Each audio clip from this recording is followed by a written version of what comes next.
are back. The time is now.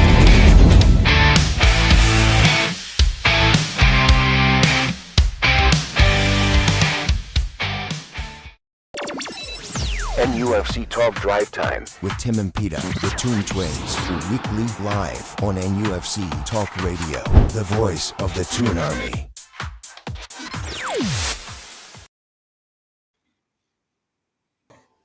Yep.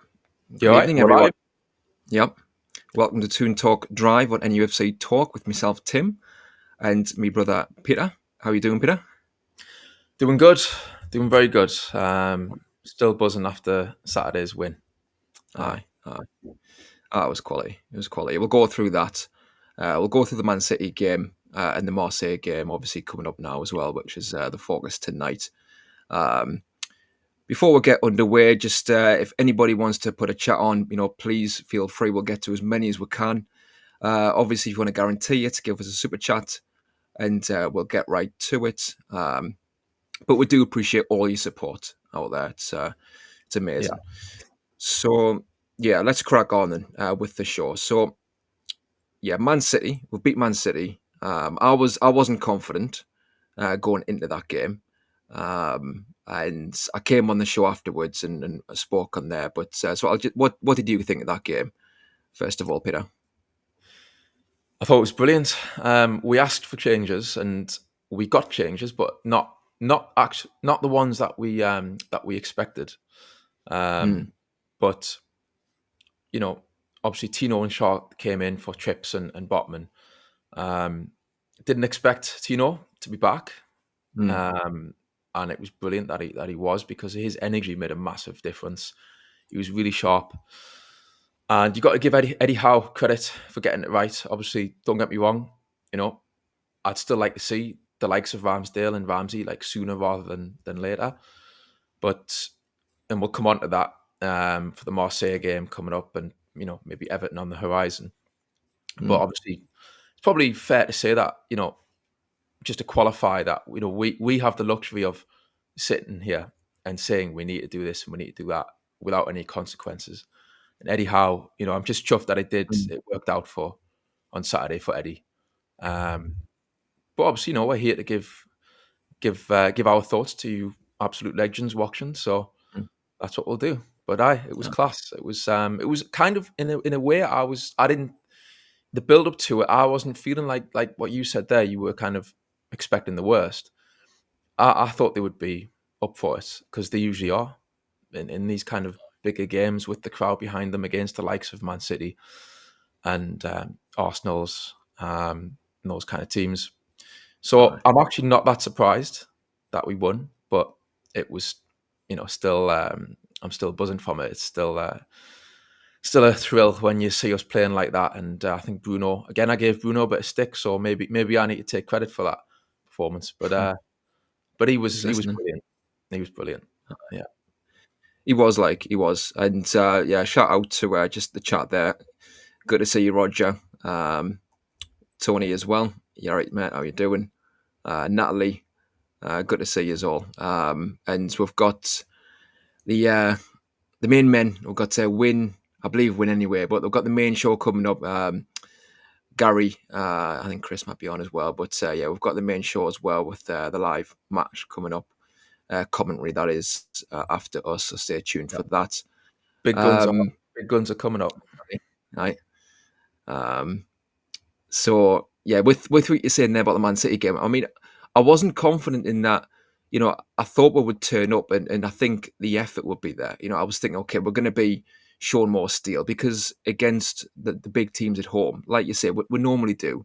I just feared the way Man City have been playing, and just thought, they'd have too much for us in the end. So, but I think it's interesting because Wynne has been saying a few things about, it was a great result and it was a great performance, but a lot of things in that game that happens weren't too dissimilar to what happened in previous games, where some results haven't necessarily went our way.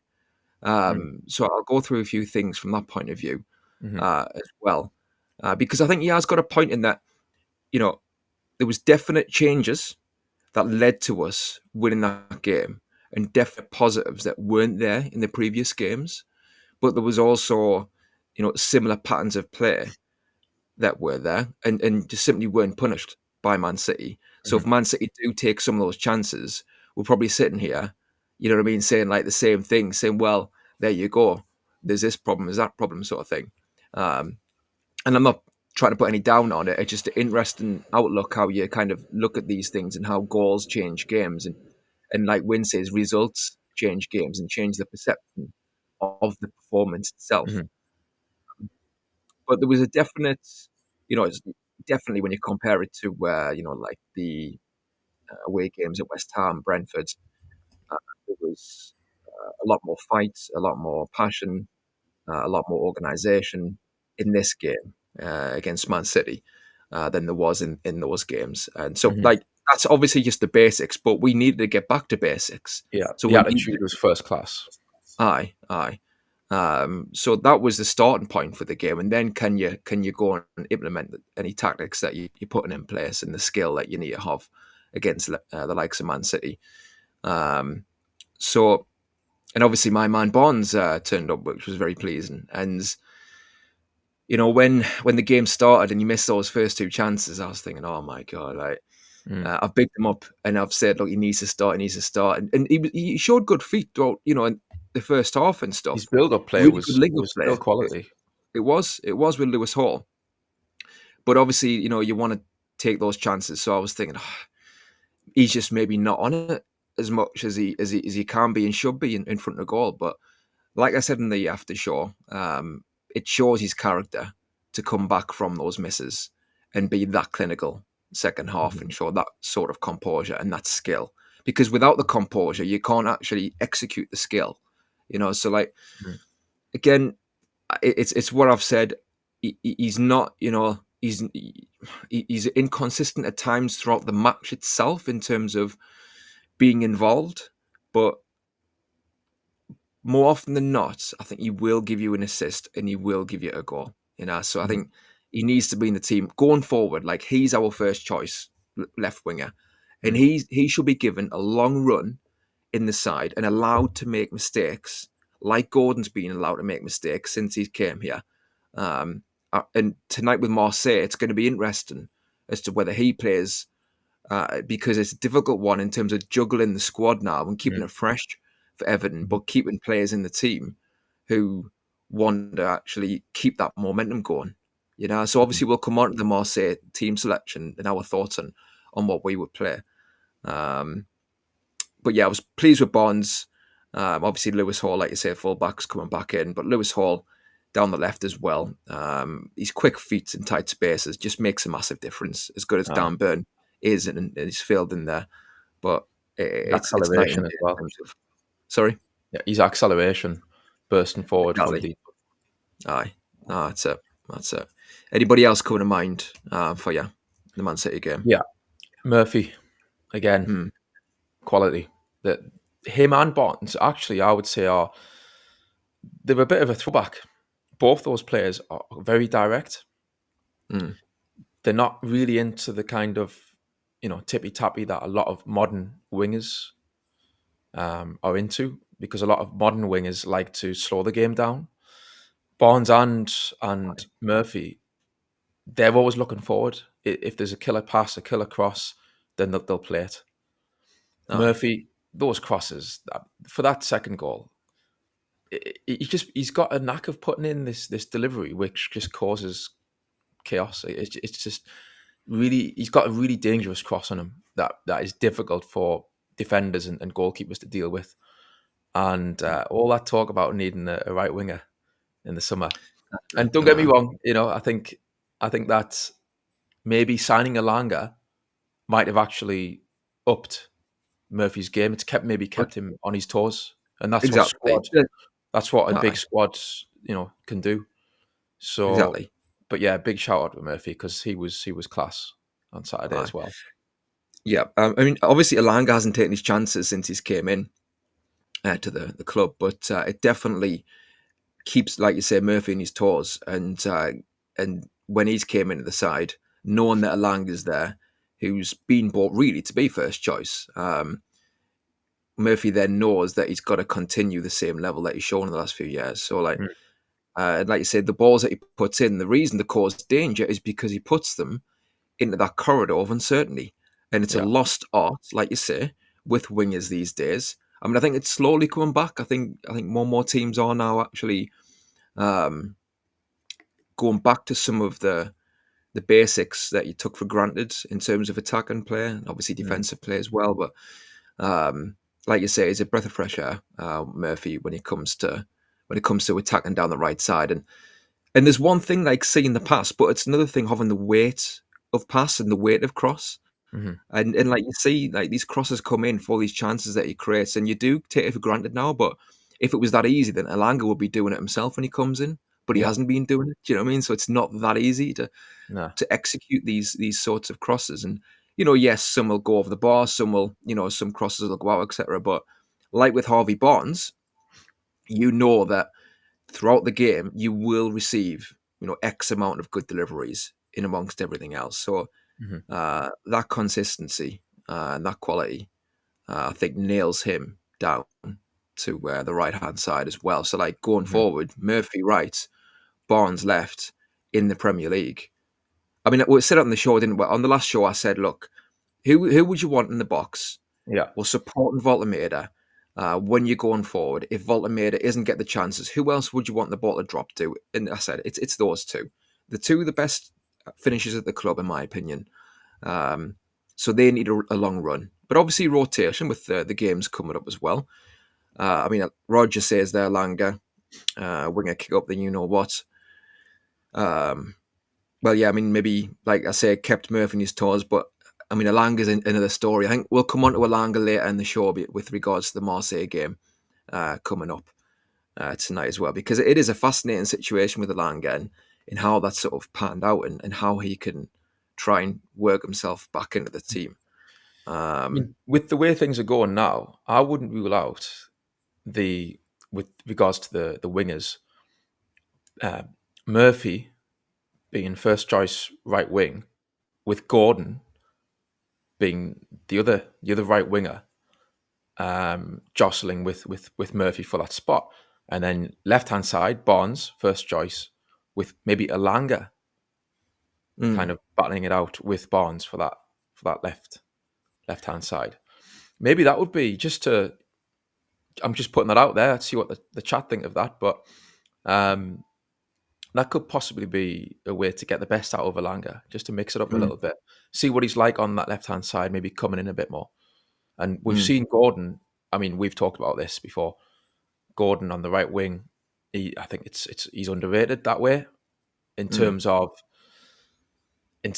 like left wing being seen upon as his best and almost only position.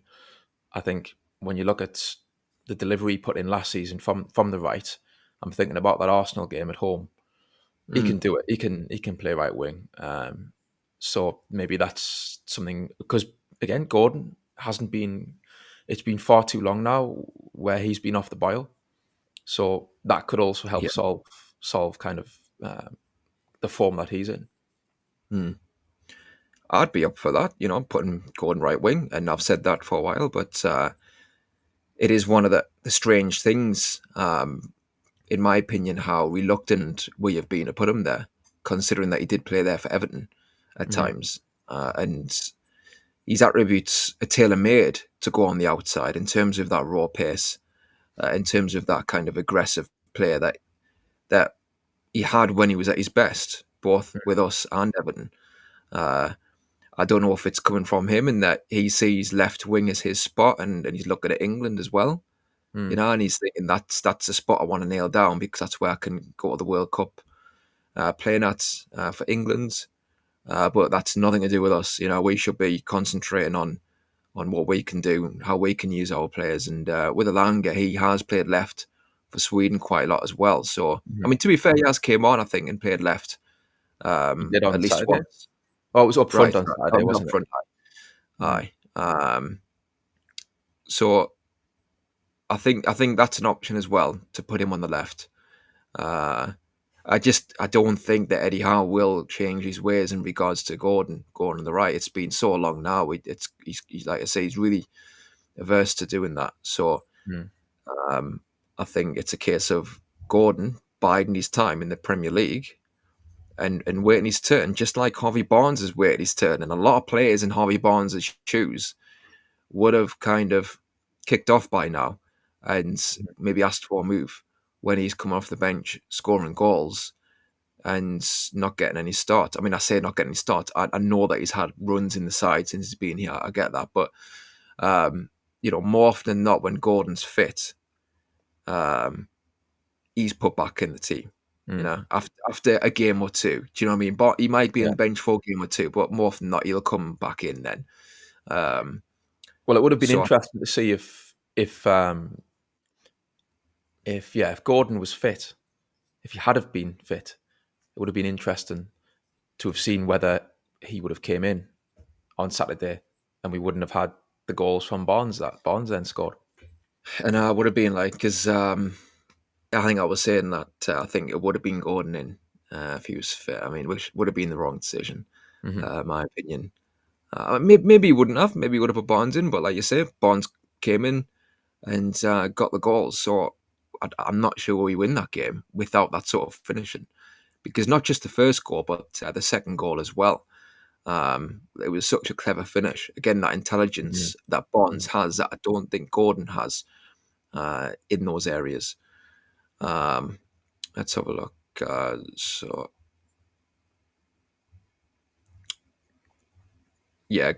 Gary says that. Roger says that Alanga. He likes Alanga. He thinks he'll come good, and I'll show this. Thinks he'll come good. He allegedly had a personal issue or two going on as well. He's human. I mean, that's a good point in that. I'll touch upon Alanga for now. So he's human and he's maybe got stuff going on outside the game. But also in the game itself in this transfer, it is a big transfer for him. And he does look like the sort of player where he's a bit of a confidence player. And he's now got this big money move. And the spotlight's on him. And, combined with anything else going on outside, the game, maybe it is, I think it's just a bit much for him at the moment, mentally. He doesn't look relaxed when he gets the ball. He looks like he's overthinking. And even to the extent where, some of the basics he's not even doing, where it comes to protecting the ball, it comes to his first touch. So I really think it's a mental thing as much as anything else with Alanga. So I think we do need to support him. It's not like he's came here and he just kind of came here for a payday sort of thing, and you can see that he's not interested. I think he really wants it, and maybe wants it too much in that way. So while he has been really frustrating so far, I think out of all the players, he's probably one that needs our support the most to try and cajole him into getting bedded into the side mentally and helping him with his confidence. Yeah, that's what I'd say about I do think he'll come good as well. I agree with Roger. Yeah. So would-be for Marseille's lineup, I see Howe doing Pope, Byrne, Botman, Thiaw, Tino, Bruno, Tonali, Ramsey, Barnes, Gordon, Alanga. Yeah, and I've seen that mentioned about Gordon up front because, Voltemade, like, he needs rest, doesn't he? Do you know what I mean? Who else we got? Like, obviously, seeing Gordon there, put Gordon up front, but I'd rather Ilanga. But then who do you play on the wings? You want to maybe rest one of the wingers. I've got an opinion on that, right? So I'm going to come to that, right? What I'll do is I'll go through some slides here, some things I picked up from the Man City game, and things to watch out for the Marseille game tonight. Yeah. Okay, so just bear with us.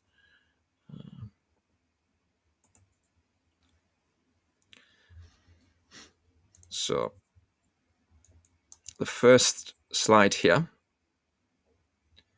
is in regards to supporting Voltemade. So just like tonight, if Voltemade does play, we were saying in the last few weeks, everyone was saying Voltemade is isolated. and we need to support them. So this is one of the things with the Man City game that was pleasing, that when we got the ball and we broke, you can see there, you got Barnes close enough when we get the ball. Obviously, Bruno's won the ball in the middle. Barnes is there. And you got Murphy, who actually kind of tucked in to make it a back five at times, knowing that he's got the pace to break forward as he's doing there to get beyond. And I appreciate, you're playing Man City who push up, and not every team's going to be playing this way, the way Man City do. So you're not going to get this sort of space all the time. But in this game, we needed, like I say, Barnes and Murphy to be in and around Voltemeda, and that's what they did. So win the ball, obviously, will break. So then you go onto this slide here. Ball goes forward to Tonali. Tonali plays it then forward to Barnes there. And look how close. You've literally got three. That's three up front there. So straight away we're breaking and we've got numbers. As opposed to Voltemeda being isolated with two centre-backs around him and feeding off scraps. So that was a massive thing, I thought, against Man City. And it's something that we need to continue to do tonight and also the league games. And even if it's not Voltemeda tonight, then, when this formation 4-3-3 that we play, whoever it is up front, we need to have the wingers kind of supporting that striker and coming inside as and when. So it is an actual 4-3-3 and not becoming a 4-5-1 all the time. I'll just put this forwards here. So then Barnes receives it there. You got Murphy running in beyond. Obviously, Voltemeda there. Put it forwards. And then Barnes slides a lovely ball through for Voltemeda. And obviously, he didn't score. And he probably should have done better. I think the header he had was a bit unlucky. I think he did everything right. But with this, maybe he could have... I think you were saying, weren't you, about going either high or low? Yeah. From memory, he put it at a good height for the goalkeeper, whereas if he'd done anything else in terms of too high for the keeper or even too low, but it goes under him, it would have been more difficult, I think, for the keeper to try and save. So maybe he got caught in between two minds. It was a good save, though. He did come out fast. I mean, that's the thing. Like, obviously, you are against one of the best keepers in the world, in Donnarumma. So then you go to the second half. And again, you've got Barnes right up alongside Voltemeda as Bruno's won the ball in the middle. You've also got Tonali pushing on. And then you've got Murphy there as well. So again, straight away, you win the ball.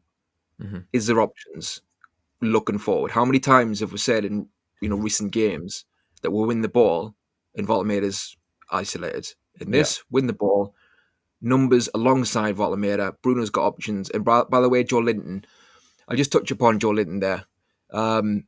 He did, I think he did really well in this game. And I think he upped his game. And, I get that there was some of the same recklessness, if you like, here and there that wasn't needed. But there was also some important tactical fouls, I thought. And for this was the goal.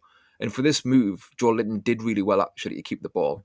And played a nice pass to Bruno, who then obviously drove forwards. And you got, obviously, Lewis Hall giving width there. And I'll just go on to the next one. And then it drops to Barnes, as you can see, who then fired it home. But again, you've got all those numbers there in support of Voltemeda. And that's against one of the best sides in the league as well. You look at the Spurs game. We watched the Spurs game, didn't we, against Arsenal? And that was like, they went there with wing backs, but that's how you play a defensive wing back game. And how many times did Richarlison, get the ball in Arsenal's half and just be completely on his own? Yeah. Totally. So this is, exactly. And nowhere at home here as well. But no, it was just really pleasing to see. Another slide here. Again, look at that. Look at those three there together. That's what we need to be doing. Very much 4-3. Exactly. 3-3. Exactly. Aye. Another aspect of the game, and again, it's something to look out for tonight, is So we did that. We did the front three a lot better. We supported Volta a lot better. We were more combative. We were more aggressive. We did the basics a lot better in terms of getting blocks and tackles. On the flip side, with what Wynn's saying, in that, you know, if things went another way in terms of the chances that Man City had, well, you would have had some of the same complaints. And this is what I'm going to move on to here, because ultimately we still play the same, you know, flat three midfield. It was a tweak with Tonali going over to the right side to help out, you know, with Doku. But in terms of the shape itself, it was still the same shape. And what I've highlighted here is you got Joe Linton, okay, and you got Doku was on the ball there. You can't really see, but Doku was on the ball. There's Bruno, there's Tonali, there's Joe Linton. So all three centre mids are behind the ball. I think that's Cherky, number 10. So he's running beyond. So you got Bruno, you got Joe Linton there. He's looking at Cherky. And I know you've got defenders there, but this is all about on-runners. And when you've got on-runners like this, as a centre-back, it is harder to defend because you don't know whether to go to them. But if you go to them, they can skip by you. But if you don't go to them, even if you're there covering the space, they're still able to get a shot off if they receive the ball. You know, so I think some of the play in the Man City game, it's not necessarily a criticism because it's just the way we play, but I think it just raised the issue. I think that Wayne was saying that we do concede chances. I think the way we play this midfield. So next slide here. Again, look at Joe Linton. You can see he's got, like, I think it's Foden and Cherky there. Do you know what I mean? You've got runners there. And you've got Doku, I think, there on the ball. So you are a little bit exposed. Yeah. I mean, Next they'll be disappointed that they didn't score. You know, They will be. We watched the game and there was 2 or 3 times, I mean, that you've showed there with Foden. Foden will be kicking himself that he didn't get a goal. So yeah, there were definitely chances there for City. Aye, totally. So next slide here, the ball is played forward there from Diaz, I think, up to, might be Silva. I'm not sure, but Lewis Hall runs to try and win the ball. But if you look at that three there, Bruno, Tonali, Joe Linton, again, you know, they're all pretty much going to be ahead of the ball. So when Lewis Hall loses out, that's the result. Yeah. There's the three midfield. Lewis Hall has lost his man there, Cherky. And then you've literally got 3-on-2. And that came from nothing. Potentially 4-on-2. Yeah. Put it forward. So this is all to do with, like, how we play that midfield. I think he might see it as risk and reward. Honestly, that's it. That is it, to be fair. Yeah. Because we want to pin them back and we don't want to concede ground. So I understand that and I kind of admire that in a way. So it's like I say, I'm not necessarily, you know, launching a massive criticism in one way, but it does lead to these situations where you do concede chances. And regardless of whether we rotate tonight against Marseille, I think this is a system that Eddie Howe, I think, you know, will always play. So it's something to look at and see if we can shut off these sort of chances while we play the system a bit more than what we do. Obviously, you can see there, ball goes out, Cherky. He's got the run and haul, and it goes into Foden, and that's a chance that he misses. Again, midfield 3, look behind. Look at them. So all those 3 are behind our midfield 3. He's looking, and he's saying, can I punch that ball through Newcastle's midfield? And to be fair, we are standing there saying, no, you can't. You can't get through us.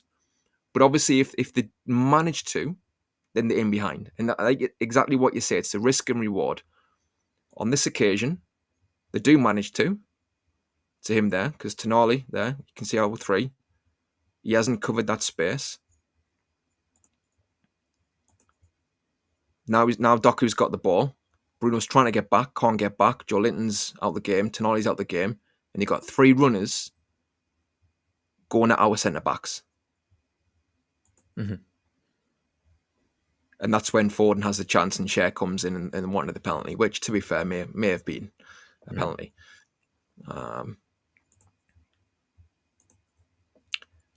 Last few slides here. Second half. I mean, this is as clear as day. Look at the midfield there, and then look at Man City. So they want to get in behind. There's Doku, 3-on-2 in terms of our centre backs. They managed to work it. So you can see there, Doku is still in behind. The work at Doku there. Doku's got the ball. And the key thing from Man City's point of view is that he plays the ball quickly to Haaland while they've got beyond our midfield. And that's the result. Haaland's he's not in, but he's bearing down with Malik Chow. And if he beats Chow, he's then in on goal. But the thing is with Malik Chow is what a game he had. So I just thought that was interesting to highlight because, and I'll stop sharing that now. So we played really well. I just go back onto here. Yeah. We played really well and a lot of positives. But, we've said on the show a lot, and Gary said a lot on the show about having that number 6, protecting the back four. That there, I would say, is an argument as to why it could be useful if we have a number 6 in the squad to adjust our tactics sometimes where we don't have the flat 3 and maybe one is sitting in. But again, I know you want to push the opposition back. It's that, that balancing act. So that's something to look out for tonight because I haven't seen loads of Marseille at all. But I've got no doubt that obviously they're a good side in the Champions League for a reason. De Zerbi's a good manager. So let's see if they try and work it around our midfields. What do you think? Yeah, I think what you said there about the number 6, it is a risk and reward thing. Eddie Howe, the old cliche of when was it fine margins? You hear that said a lot. It's true, really, especially when you look at that. You're right. I mean, if Man City had scored and we had lost by a goal, like 2-1, 1-0, that the reaction would have been, even if we played with the same energy and played with the kind of same intensity, those fine margins go either way, and you're going to get a lot of criticism. So it's true. I think it's a tough one in one way because, like you say, I do admire the attacking intent from Eddie Howe. It's almost Keegan-esque, but we've seen obviously with games previously with West Ham and the Brightons and Brentfords, it doesn't seem to work as well away from home. And I just wonder, we'll see tonight, like you say, Marseille, we'll see how that pans out. I just wonder if maybe looking at things, in a broad sense, maybe Eddie Howe possibly could do with looking at things differently away from home.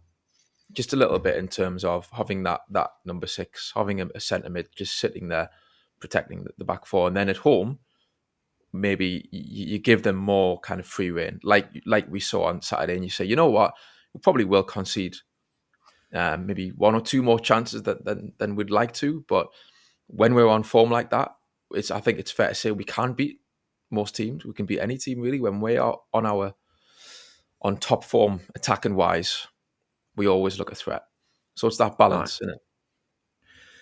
I agree. And this is the thing with Eddie Howe in that, he'll make tweaks, but he won't make big changes, I don't think. And the tweak was Tonali going over to the right side of the 3. And it was brilliant because it worked in that we helped shut off Doku. The way Tonali gets around the pitch, he was able to charge over to the right and support Tino, as did Murphy getting back. And so that I think that was really clever from Eddie Howe to do that. But again, it's a tweak. It's not an actual change of shape. And we'll see how the season pans out. It's just interesting to see. Yeah. with Eddie Howe as to how he kind of tackles this challenge that we have now coming up. And obviously he had 2 weeks off, didn't he? And he said that, okay, I've looked at this, looked at that, and you were thinking, what's he going to do?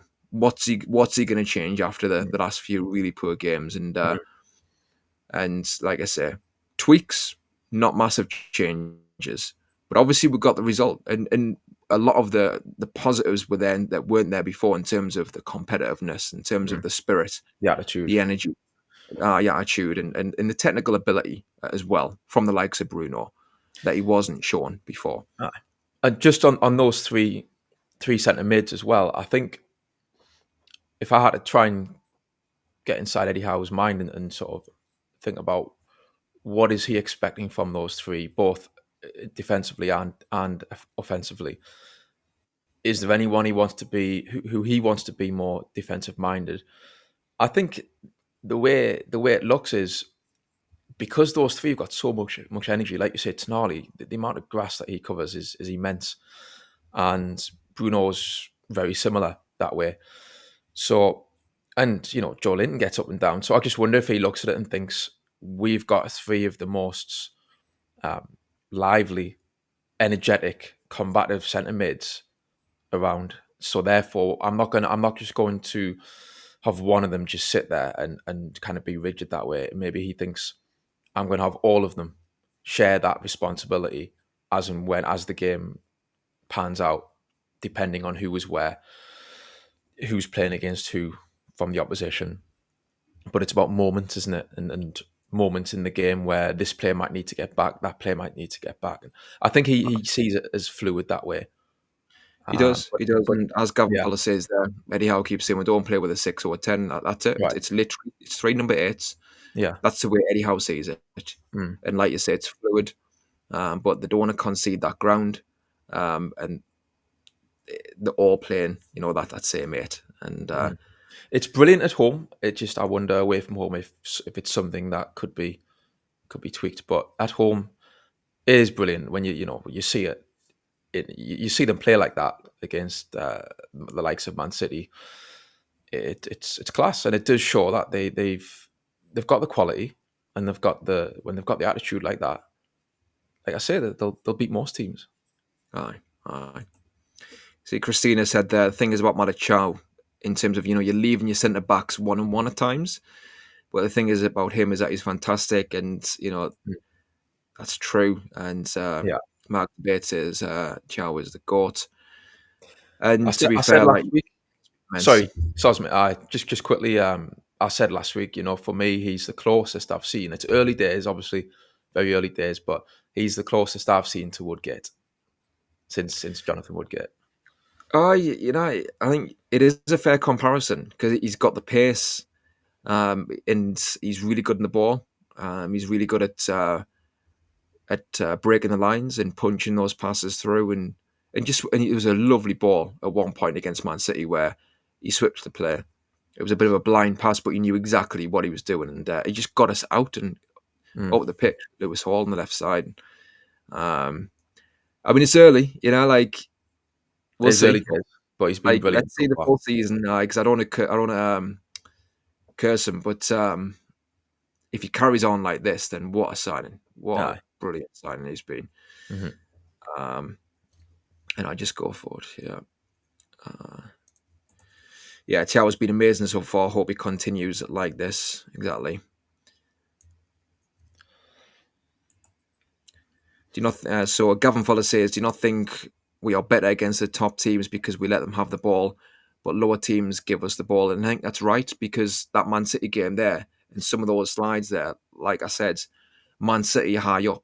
So when we win the ball, Barnes and Murphy can then really run in behind to support Voltemeda. But if you're playing a team sitting deep, then you've got the ball, and that team is shutting off the space. So that's where I think Eddie Howe needs to mix things up as well going forward, and have more technical players on the ball with the likes of Ramsey, have them in the team. Because I think you're right, Gavin. in one way, we are at our best when we are counter-attacking. But if we want to be up there, if we want to kind of be this team where we evolve to dominating the ball, we have to be more effective breaking down teams who sit deep as well. We'll see tonight. It'll be interesting tonight. See, I mean, you would have thought Marseille at home, to be fair, they're going to be pushing on. So we should have the space tonight to break as well.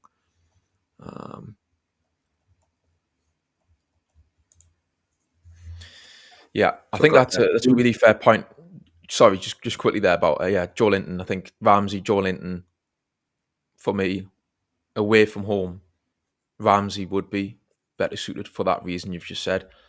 He's going to be better at breaking down the opposition. I think away from home, when there's a lower block to try and break down compared to at home, where I think he can get away with a bit more as well. But when we're at home, his combativeness, I think he gets a bit more leeway, obviously, with the crowd behind him.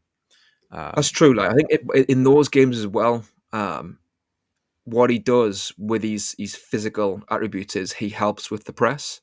And in that chance that Barnes had at the very start of the game, that was through Joe Linton's press and his physicality. Yeah. So, like, to be fair to Eddie Howe, I was saying before the game, look, we need to get Joe Linton out the side. We don't need him for this game. But that is one aspect, even against Man City, who, on paper aren't the most physical side, but they want to play it out more often than not. So when you got Joe Linton triggering the press like that and winning the ball back in those dangerous areas, and I can understand as well why you'd want him in the side for that game. But no, like, obviously Ramsey needs to have his fair share of games as well. And there's games where he does need to come in when we have more of the ball. I think, like you said, what I've just said before, I think more against teams who sit deep, Ramsey can be in, I think, to make those kind of quick movements beyond defenders and between midfield and defence and link-up play that he can have with Volomera will be effective. I think more effective against deeper teams than Joe Linton. Yeah, just Christina says there, Bruno for the passion, Tonali for the class, and Joe Linton to chin people, I guess. And he was squaring up with Haaland, wasn't he? He was offering him out, I think. And Haaland I'm not going to argue with that. I'm not going to argue with that analysis. It's pretty accurate. Yeah. It's just that fine line. You want to be bullish. You want to get in the face. You want to let them know we're there. But you don't want to be really silly about it and make it obvious where the ref's going to be giving you a red card. And I think we've said before also, when you're away from home, you don't want to wind the home crowd up too much and give them momentum. Like I say, that's where I think he gets more leeway at home. And it can become a problem away from home because you want to do the opposite. You want to quieten the crowd playing away from home. Just one quick thing. I'm going to mention Marseille in a second, but just one quick thing about Man City is that, like, some of their players, the way they were going down, like Doku, you're a good player, mate, but come on, like the slightest touch and he was on the ground, not just on the ground, but complaining to the referee constantly. It's like, and there was a few other players as well. What happened to just grimacing through a bit of pain and not wanting to show the opposition that you hurt?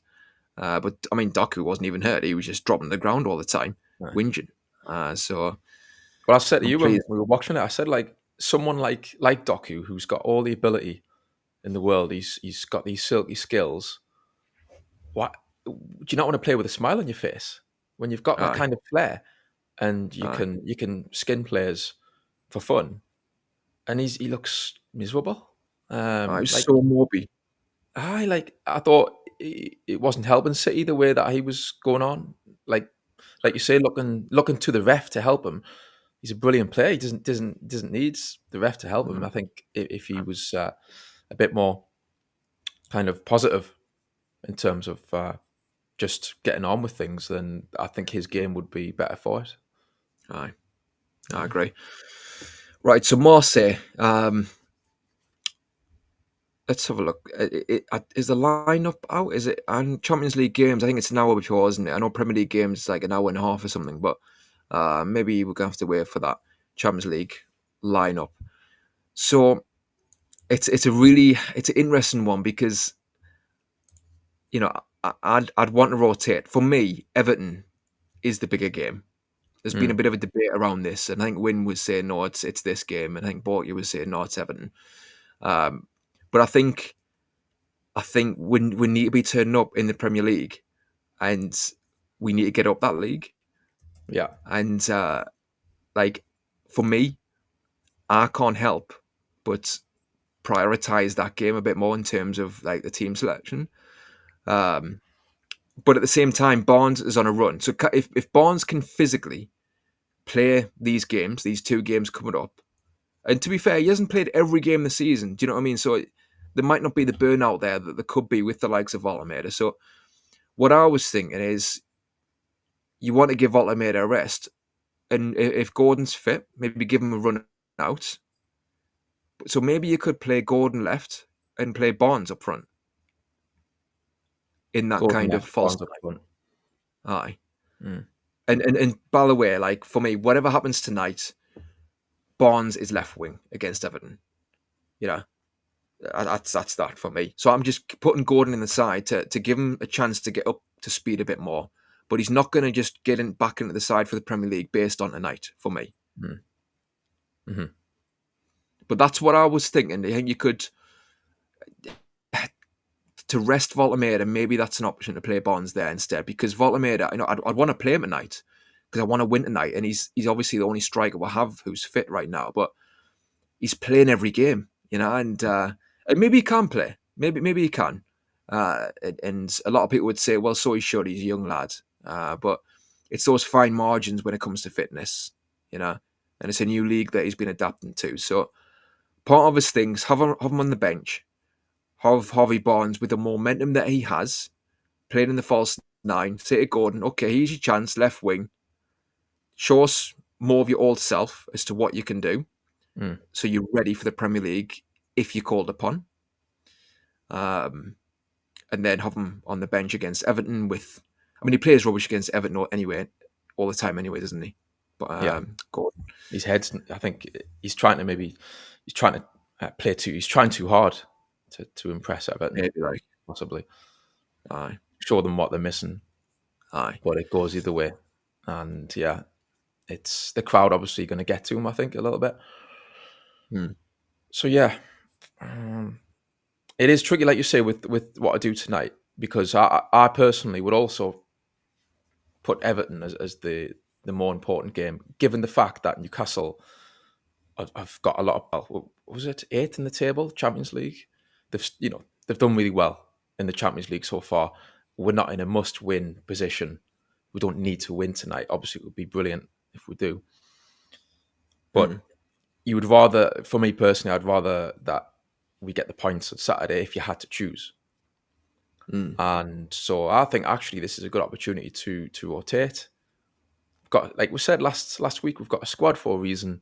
We've brought in Ramsey for a reason. Same with Ramsdale, I would say. And we've got Elanga there to use and to try and kind of, extract something from him. So for me, it's a good opportunity to rotate. But then for me as well, Barnes probably has to be in on Saturday, regardless of what happens on tonight against in Marseille, because there's certain players I think that I think are going to be important for Saturday. I'd probably put Bruno up there as well, given how well he played back on form again against City. So do you drop Bruno? To be honest, well, actually, I know what I would do with that. Well, just quickly, right? If you look in the league table in the Champions League, if you're ever going to drop Bruno, I think this is the perfect. When I say drop, I just mean rotate. Obviously, yeah. Keep him fresh for Saturday, and see what Ramsey's got, see what maybe Miley's got. Aye. Well, I'll come on to the midfield as to what I think I would do. I'll just put this up here. So, Grommy Torn says Gordon has a release clause, ? And I think that was mentioned, wasn't it, a month or two ago? Apparently he has. But apparently it's similar to Bruno's, and Bruno's was rumoured to be like near enough 100 million.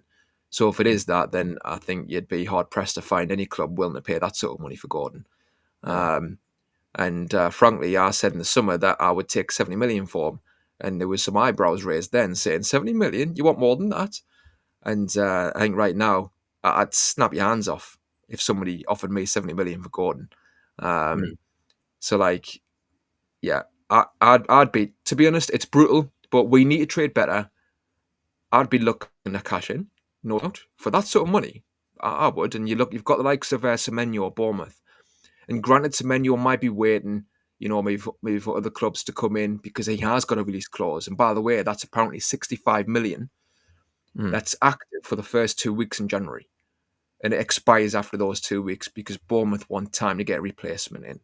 So, my word, I'd be saying to suitors now, look, do you want Gordon for 70 million?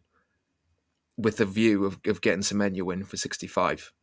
That's a no-brainer for me. So and it's not always as simple as that, obviously. Are you saying like to sell Gordon with Gordon with the idea of getting Semenyo in to replace him? Yeah, like I say, Semenyo, he's got that amount of tension on him right now. He might be waiting. He might go, I'm going to wait until the summer because there might be a Liverpool who'll come in, whoever.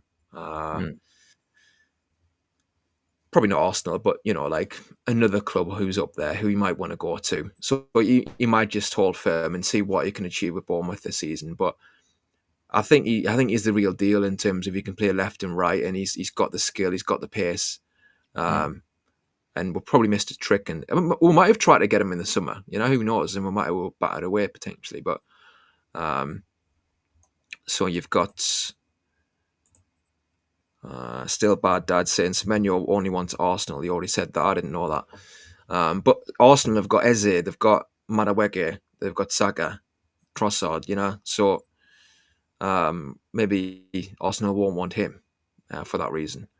And Queenie says, yep, hit those likes. And let's have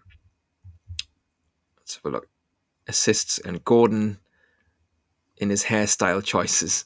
That's important. So it helps. So it helps this channel out no end, and assists Gordon in his hairstyle choices. I mean, Gordon just shave his head. I think that's the last option he has now, just to get the razor out and just go number one all over, or whatever, and come out as a no nonsense Raji, if you like, and see if that works. But Roger says there, 70 million for Gordon, absolutely grab it. And you've got to be ahead of the game, Somebody offered that, and absolutely. But in terms of tonight, Marseille, so I'd still play Gordon purely to rest Volta so that Barnes can play that false nine, have them interchange. Right side, I think I would go Elanga. And this is also because there's talk that Murphy's been carrying a knock, an ankle injury this season. He definitely was at the start. Eddie Howe confirmed that. So I don't know if that's cleared up or not.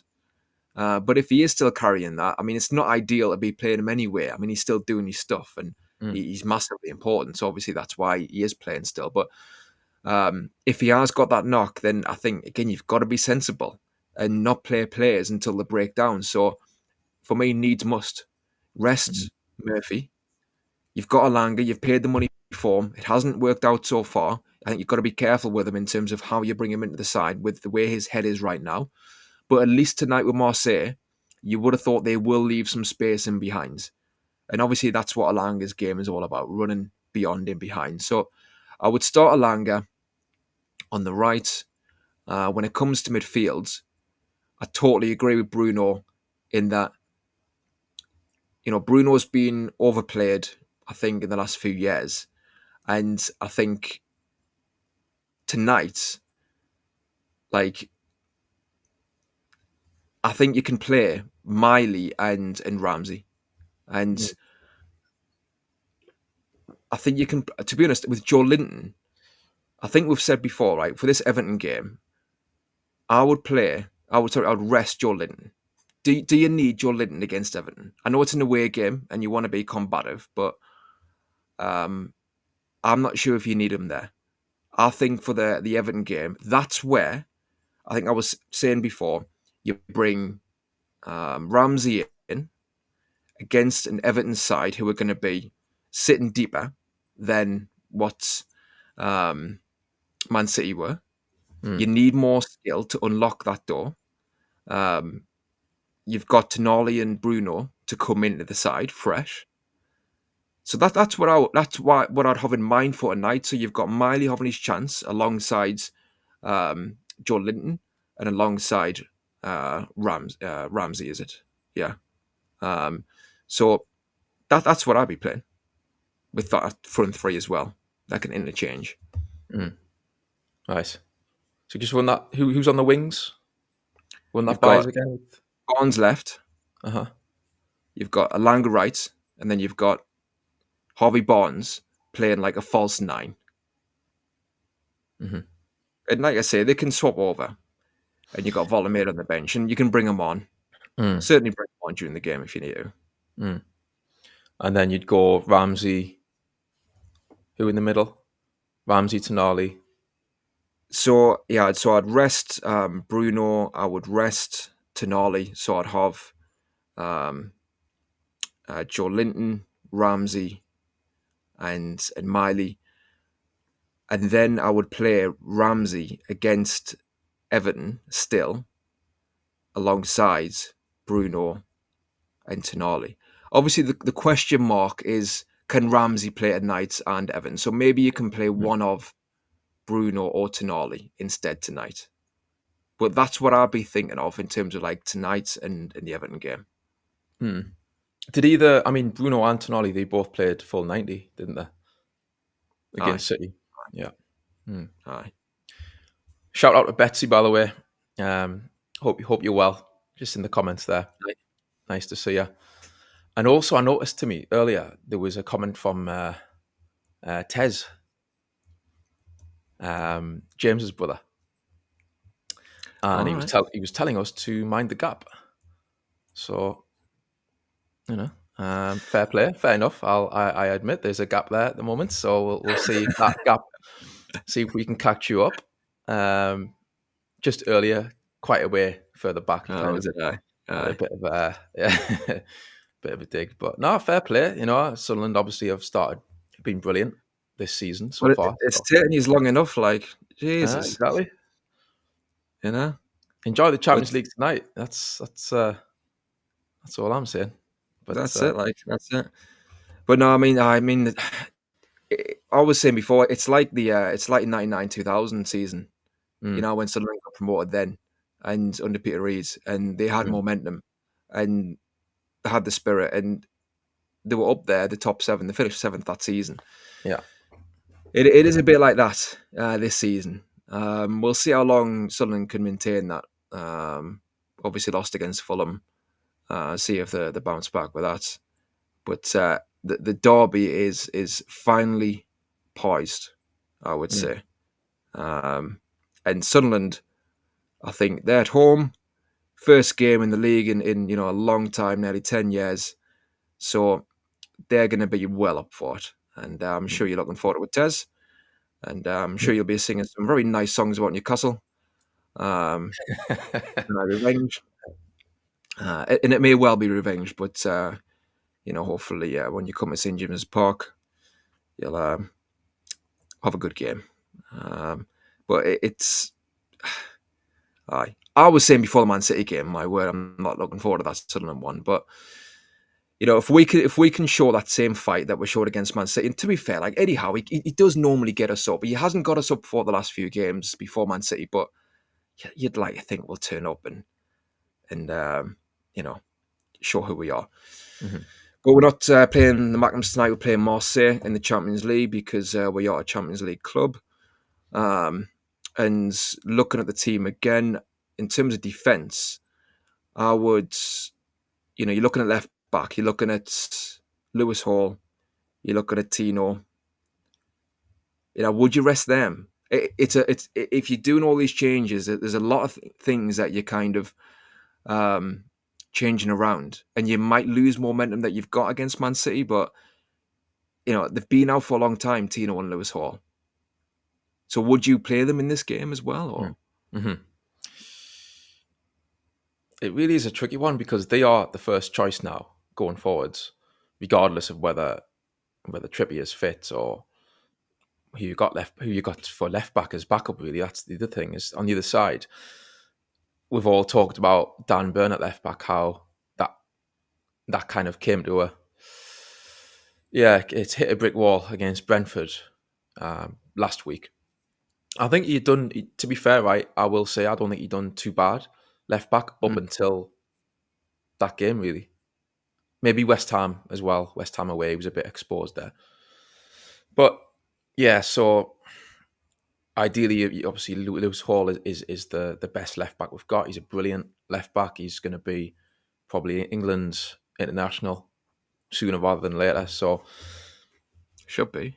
yeah, he should be. Like when you think who else have England got in that position as good as him or better than Hall. So, but I would ask. It's tricky, isn't it? You would like to say, you'd like to ask them and say, look, lads, can you play 2 games this week or 3? It's going to be 3 in a week if you count the City game. So, and take it from there. But on the other hand, you would like to maybe just say, assess it and think who needs a bit of a rest after being out for so long as well. Both of them really have been out for such a long time. I think that's why it's so delicate, is that you don't want them obviously just to come back and get injured again straight away, given how important they are and how much better I think we look with them both in the team. So Everton is, I think, the more important match. So I'd be tempted to rest one of them. And it would just depend on the inside information as to, I think, what the fitness is like in terms of, stuff that we don't know about, or the data that they've got on the fitness and all that stuff. So ideally, you would give one of them a rest, because I would have thought that maybe Tino, I don't know, because I think he was starting where on Saturday, and I don't think he was expecting to start. I think he said himself afterwards he was surprised because it was kind of needs must really with Trippier being out. Yeah. Given the fact that he himself had been out for so long, Tino. So,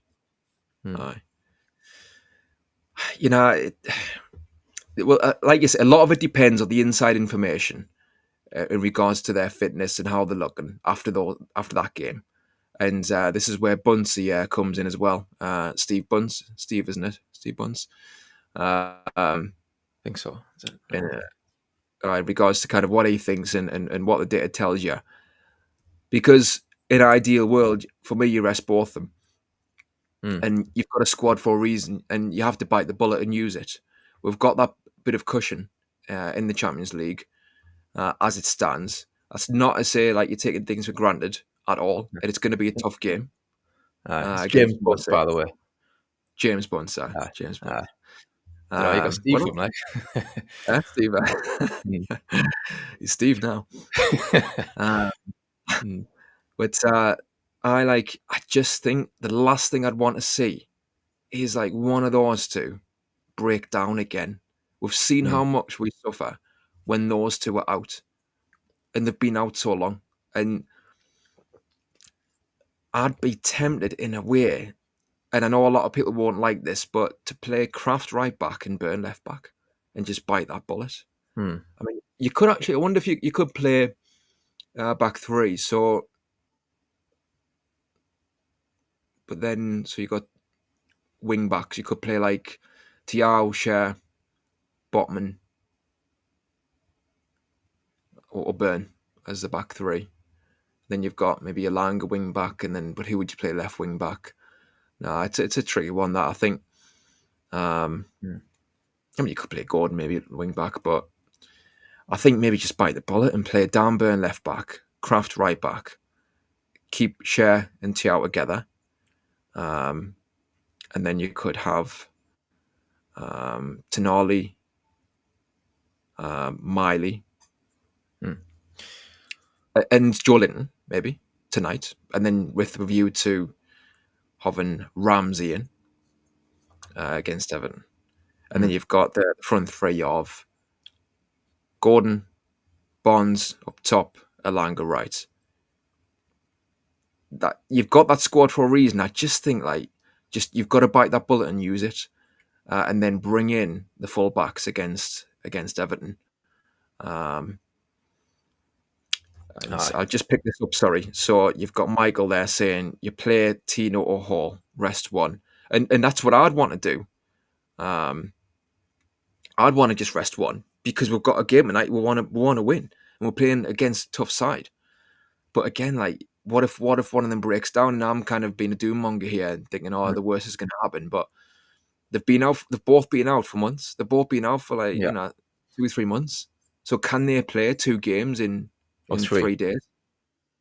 There'll be 3 games. Yeah, right. With Everton. Well, exactly, because you want to play against Everton. So to me, that doesn't sound too sensible. So I think that's what we should do. We should just rest them. Well, Bring them Niall off in the the chat there. Niall said there you could play Alex Murphy, who is in the under-21s. So obviously, I've not seen him play myself. So, but there's a lot of calls from people who would like to see more rotation, who have picked out Alex Murphy as someone who could possibly be given a chance now and again, especially given the fact that, without Lewis Hall, when Lewis Hall's injured, we don't really have an orthodox left back to come in. Whereas, by all accounts, I think he pretty much is a left back. He's someone who could slot in there as more of a natural left back than Dan Burn. Could be an option. It would be a baptism of fire, minds playing against Marseille away for your first start. I'll say that it would be. I mean, he's not going to do it. You know what I mean? He wouldn't play Alex Murphy out of the blue away from home against Marseille. He just won't do that, I think. But I have seen him a little bit, and he does look like he's got something about him.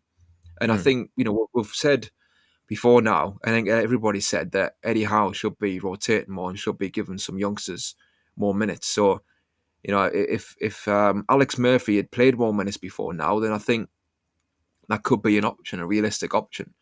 And it kind of comes back to the point that Eddie Howe, I think, does need to rotate better, so that when it comes to these games, you've got more options. But throw him in from the calls, I'd rather just obviously play Burn. And the thing is, right, you're away from home against a tough side, and obviously you want the outlet going down the left as well. You want to be attacking, but I just think if you got Burn in there, you can have that solid base at the back, at left back. You've got Anthony Gordon there on the left. It's up to him to do his stuff down the left. And Burn can support him, but he can give him the ball to allow him to do what he needs to do, interchanging with Barnes. I would do that. I don't know what formation that Marseille play, but it'll be interesting to see. But Trolls there, and I know that's a sentiment of a lot of people. Says Burn at left back in this game scares the what out of me, to be honest. And again, though, it also comes back to the tactics. You saw there the stills that I put up early with Lewis Hall. He tried to win the ball, and he didn't win the ball, and then Man City were in behind. So that's the tactic that we have. So Dan Burn, whoever it is, will still try and win that ball. And yes, I agree, we're caught in behind, but it's not necessarily Dan Burn. It's the tactic that Eddie Howe wants and implements with the team. And I know Borky said before, well, okay, well, if you got Dan Burn left back, why don't you adjust the tactic? And I think there's some sense in that obviously Dan Burn hasn't got the same pace to get back. But then you're upsetting the whole rhythm of the system and the team. But so it's 6 and 2 threes. But so yeah, I get that. I get it's a bit of a. I mean, Michael says there Greenwood will run right with Burn. To be fair, he's playing right wing. Yeah, he does. And when I've seen Greenwood, obviously from Man U and the bits and pieces when he's been abroad, there's no doubt. Obviously, he's a talented winger and. He can cause problems down that side. I mean, at the end of the day, like Dan Burn, he has shut out quality wingers before. So I think it's just about Eddie Howe being sensible more than anything else, so that Dan Burn is kind of tucked in a bit more and doesn't be exposed. So So I'll play Burn. I would say to Kraft, look, you came in against West Ham and you didn't exactly cover yourself in glory. Come in for this game and show me that you are a squad member who we can rely on. That he has shown before the West Ham game. And you've got Alanga in front of him. It does look a bit exposed. That's the only problem, because Alanga's fighting his feet. Kraft isn't exactly, Well, that's what you got a squad. Yeah, you've got a squad for a reason, though. If these players are going to come in and suddenly it looks exposed and it looks way off quality wise, then you've got a problem. I think they've got a bit more depth now than what they had last season. So you've got to have faith, really, that you've faith in those players who you have got to come in. And like you say, you've got Alanga there. You signed him for a reason.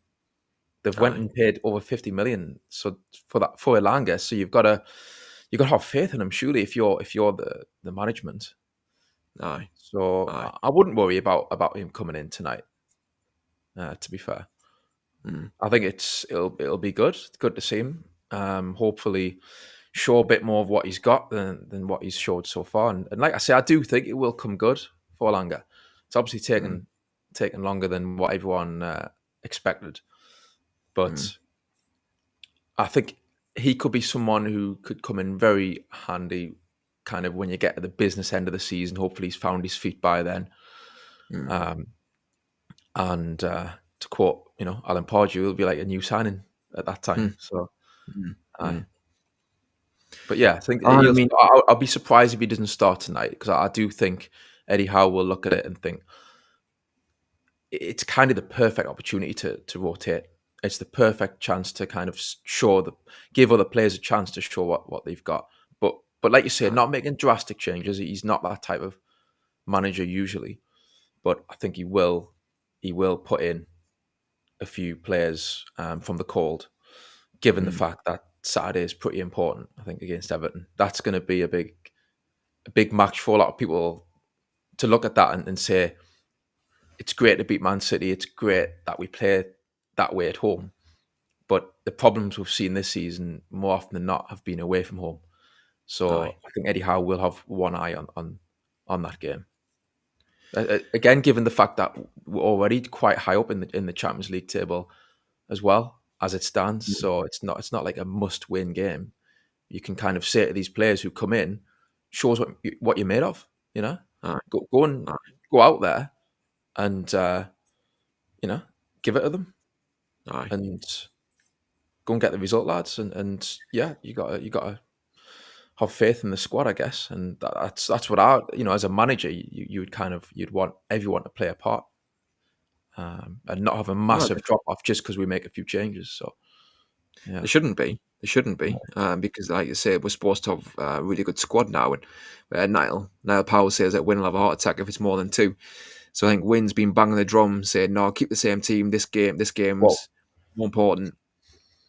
But you keep the same team, and then you play against Everton, and then you want to keep an eye on the same team then. We're doing exactly what we were saying we shouldn't be doing. You know what I mean? A few weeks ago, we played... we had the West Ham and the Brentford game, and we had the Bilbao game. We had the 3 games in 1 week, and we played the same midfield in every game. And when players were ill and not 100% fit. We need to learn. So, like you say, you need to bite the bullet, trust your squad, and rotate in these weeks where you got 3 games in 7 days.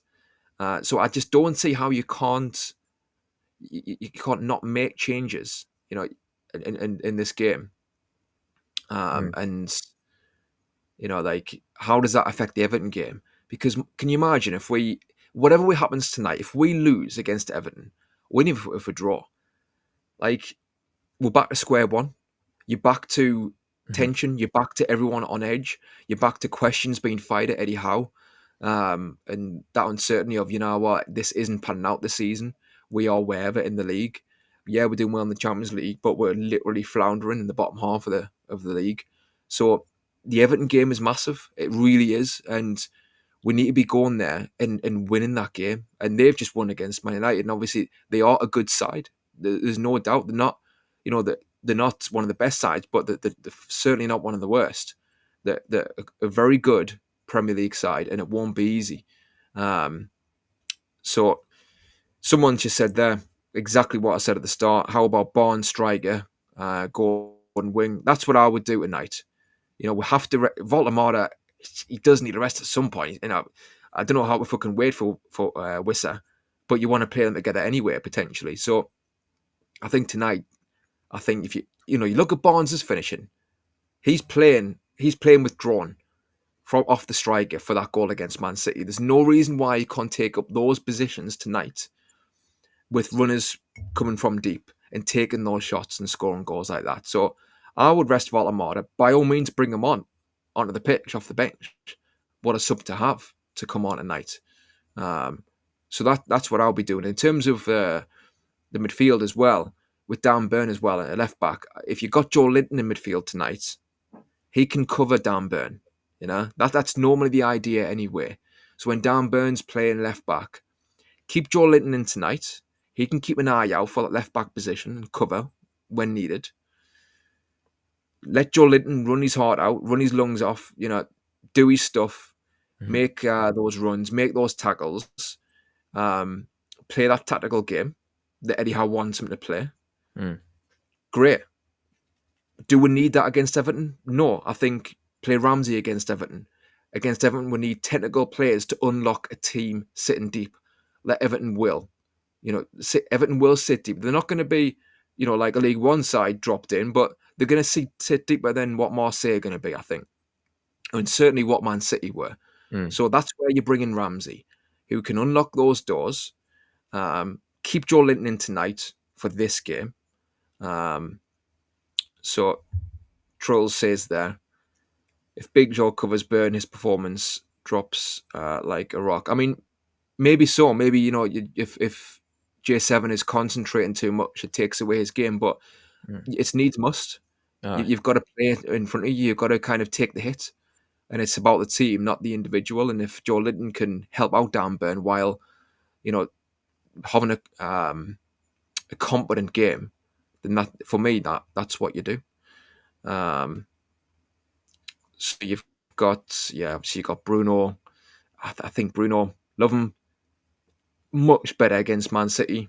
Again, have a rest, recharge, on the bench tonight, come off the bench if we need you, and then against Everton, full pelt, because we need to win that game. I'm saying all this, I think Eddie Howe, I don't think he'll make many changes. That's just the way he is. Aye. Well, we've got, in the words of, I was going to say, hi Chris, I was going to say that the lineup is out. The lineup is officially out. Update, as Robert Stack would say, on Unsolved Mysteries. So yeah, we've got Bruno in there to me. So Bruno's not dropped, or he's not rested. Willock's in. Burn is actually in. So you've called that one. I'm just trying to figure out the formation looking at this. Barnes is still in. Tino is in, but Hall isn't. So yeah, I assume Burns came in for Hall. Looks like we've got Bruno, Willock, and Tonali in the middle. Murphy's playing as well as Gordon and Barnes. So either Barnes I think or Gordon is up front. Probably Gordon. It'll be Gordon, won't it? Yeah. We'll see. I mean, it might not be. I think I'm wanting Eddie Howe. It's like give him a shake. Like, did you see the Man City game? Can you see what Barnes can do in those positions? And Trolls saying there, Howe never learns. I mean, this is going to be interesting tonight to see who is up front, because you would have thought that by now it's a no-no to put Gordon up there. And just to kind of around, but devil's advocate though is what he might. Eddie Howe's argument might be: look how great Barnes has played. He's left wing, left attack against City. he also scored against West Ham the week before.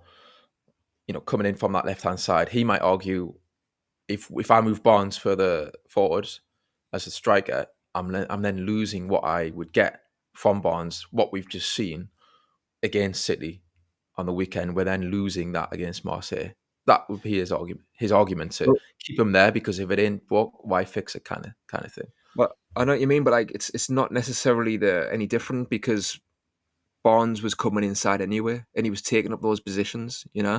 That he would You're take harder up. to track, though, aren't you? If you're coming in You are from harder to inside, track. You you're are more harder to track, but difficult that's to pick where up. aye. But if you've got movement around you, that's where you can be moving around, and it helps to take away runners and stuff. I just think you want Barnes in those positions more often than not. But I think what Eddie Howe also thinks about is the press. And yes, Anthony Gordon can press better from the front. So yes, I'll grant him that, and I think that's what he's got in mind. But I think that's something you've got to sacrifice for when you actually get the ball, because fresh air shots ain't going to get you anywhere, regardless how well you press if the ball comes to you in the box, as we saw from Gordon against Liverpool. And he's dropped Joe Linton again, probably with a view to Everton. Aye. And yes, Everton away from home, you want to be combative, but for me, it's the other way around. You play Joe Linton in this game, and then you rest him against Everton, because you want the likes of Ramsey Cheers, to be Bobby. coming in. Yeah. Cheers, mate. Cheers, mate. Let's see what happens. How are the lads? I mean, it's interesting that Willock's in ahead of Ramsey. Yeah, I was about That to is say that. interesting. Yeah. I mean, I hope he does well. I hope Willock shows what he's got, and kind of is able to recapture some of his best form that we've seen, years over the last few years gone by, because he's been very much a stop-start for the last 12 months, really. I'm not gonna kind of completely write him off, because I think he will have something to offer, Willock. But it is a strange one that Ramsey isn't still getting a look in. I mean, again, we've said about resting players. I think he could have quite easily have came in tonight, Ramsey that is, for either Bruno or Tonali, if you want to rest one of them. But he's chose to rest only Joe Linton. And I agree. I think that tells me he's going to then bring J7 back in for Saturday, give him a break tonight. But I actually think we're better served playing Ramsey against Everton, or even Willock if you want to, rather than J7, because I think J7, I mean, we'll see. We might be proved wrong. Obviously, we'll find out. And I would love it if we kind of get a result tonight, and then we beat Everton with J7. But he is quite combative, and I think maybe too combative away from home, and it does tend to let us down at times. I mean, I know what you mean, and like with Joe Linton, it's exactly what I was saying. Like, it's the wrong way around for me. With Willock, I mean, I'm assuming I'd like Eddie Howe to be asked about this one. Like, okay, you brought Willock in. Any situation with Ramsey, is he just training? Is it a knock he's carrying? You know what I mean? Like, I just don't quite get why you would bring in Willock instead of Ramsey. I don't really get that. I mean, yes, Willock can drive forward with the ball. Maybe he's got that running ability that Eddie Howe likes, but you've paid 40 million for Ramsey. For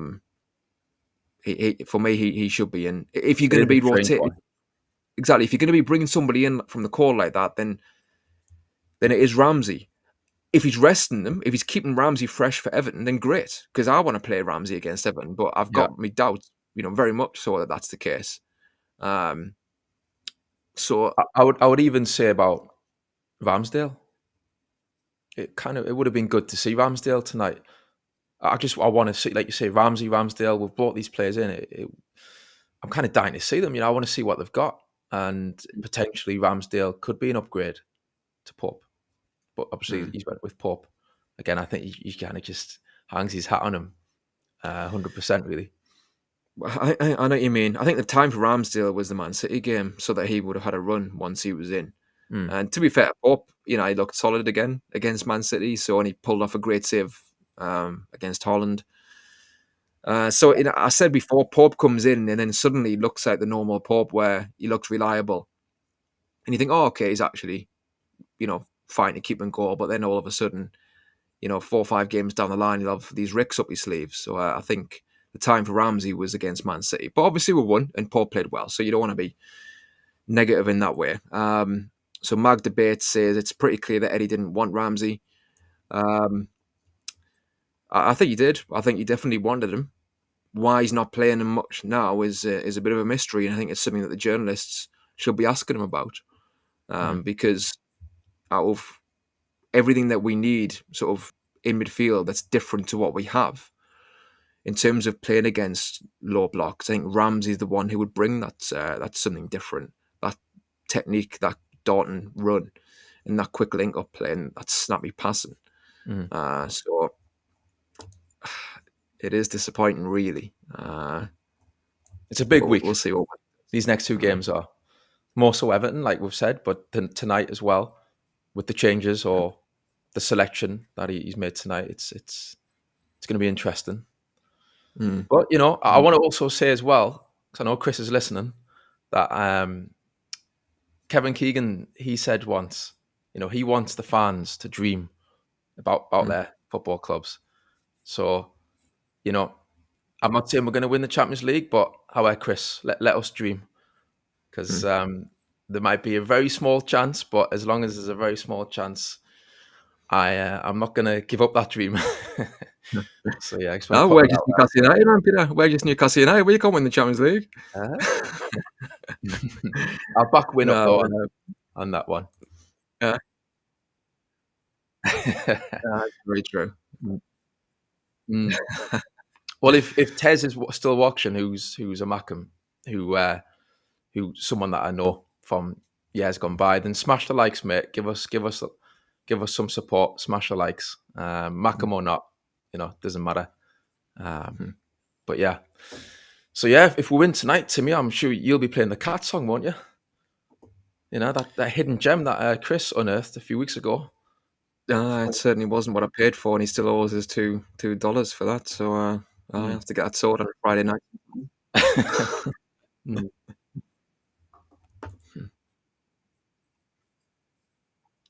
So, what is it now? It's like 57-2. What do you think, Peter? What do you think the score is going to be? I'll be positive, especially after Saturday. I'm going to say 2-1. I think they'll score, but I'm going to say 2-1 Newcastle. I think that momentum hopefully will play a big part tonight. That momentum we've got from Saturday, that get that buzz back, that winning feeling. So we'll see. I think they'll be buzzing. The players will be buzzing after the Man City game. I think it'll be a draw. I mean, Ronnie says burnt left back again. Seriously, why is Howe so blind to the players' inability? But I think I understand wanting to rest Lewis Hall, but we can't afford for him to break down again. So I understand that in this game. The key thing is Everton. Will he play Lewis Hall against Everton? That's the key thing in regards to that left back situation. But I think it'll be 1-1 tonight.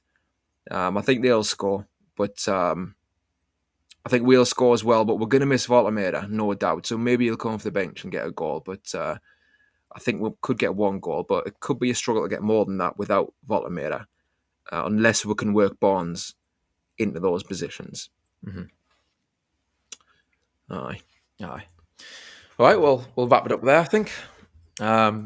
Cheers for tuning in, everyone. We've got a few more minutes. Stay in the stream. So we've got the big guns coming up. We've got Chris. We've got the mighty Win. And we've got Gary coming up. So stay tuned for them. The cavalry is very much coming over the hill. Coming over the hill, indeed. It's the big one. I can see they're bringing the cannons and so stay tuned for that. Right. So no, thanks for all your support. I appreciate it. Thanks for tuning in.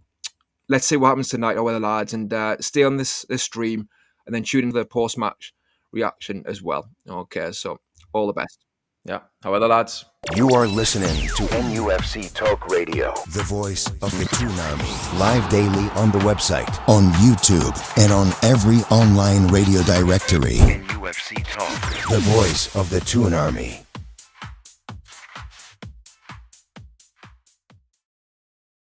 Hello everyone, welcome to NUFC Talk. We are live with the live match coverage of Newcastle United versus Marseille in France. Oui, Pepe Le Pew. We are in France, ladies and gentlemen.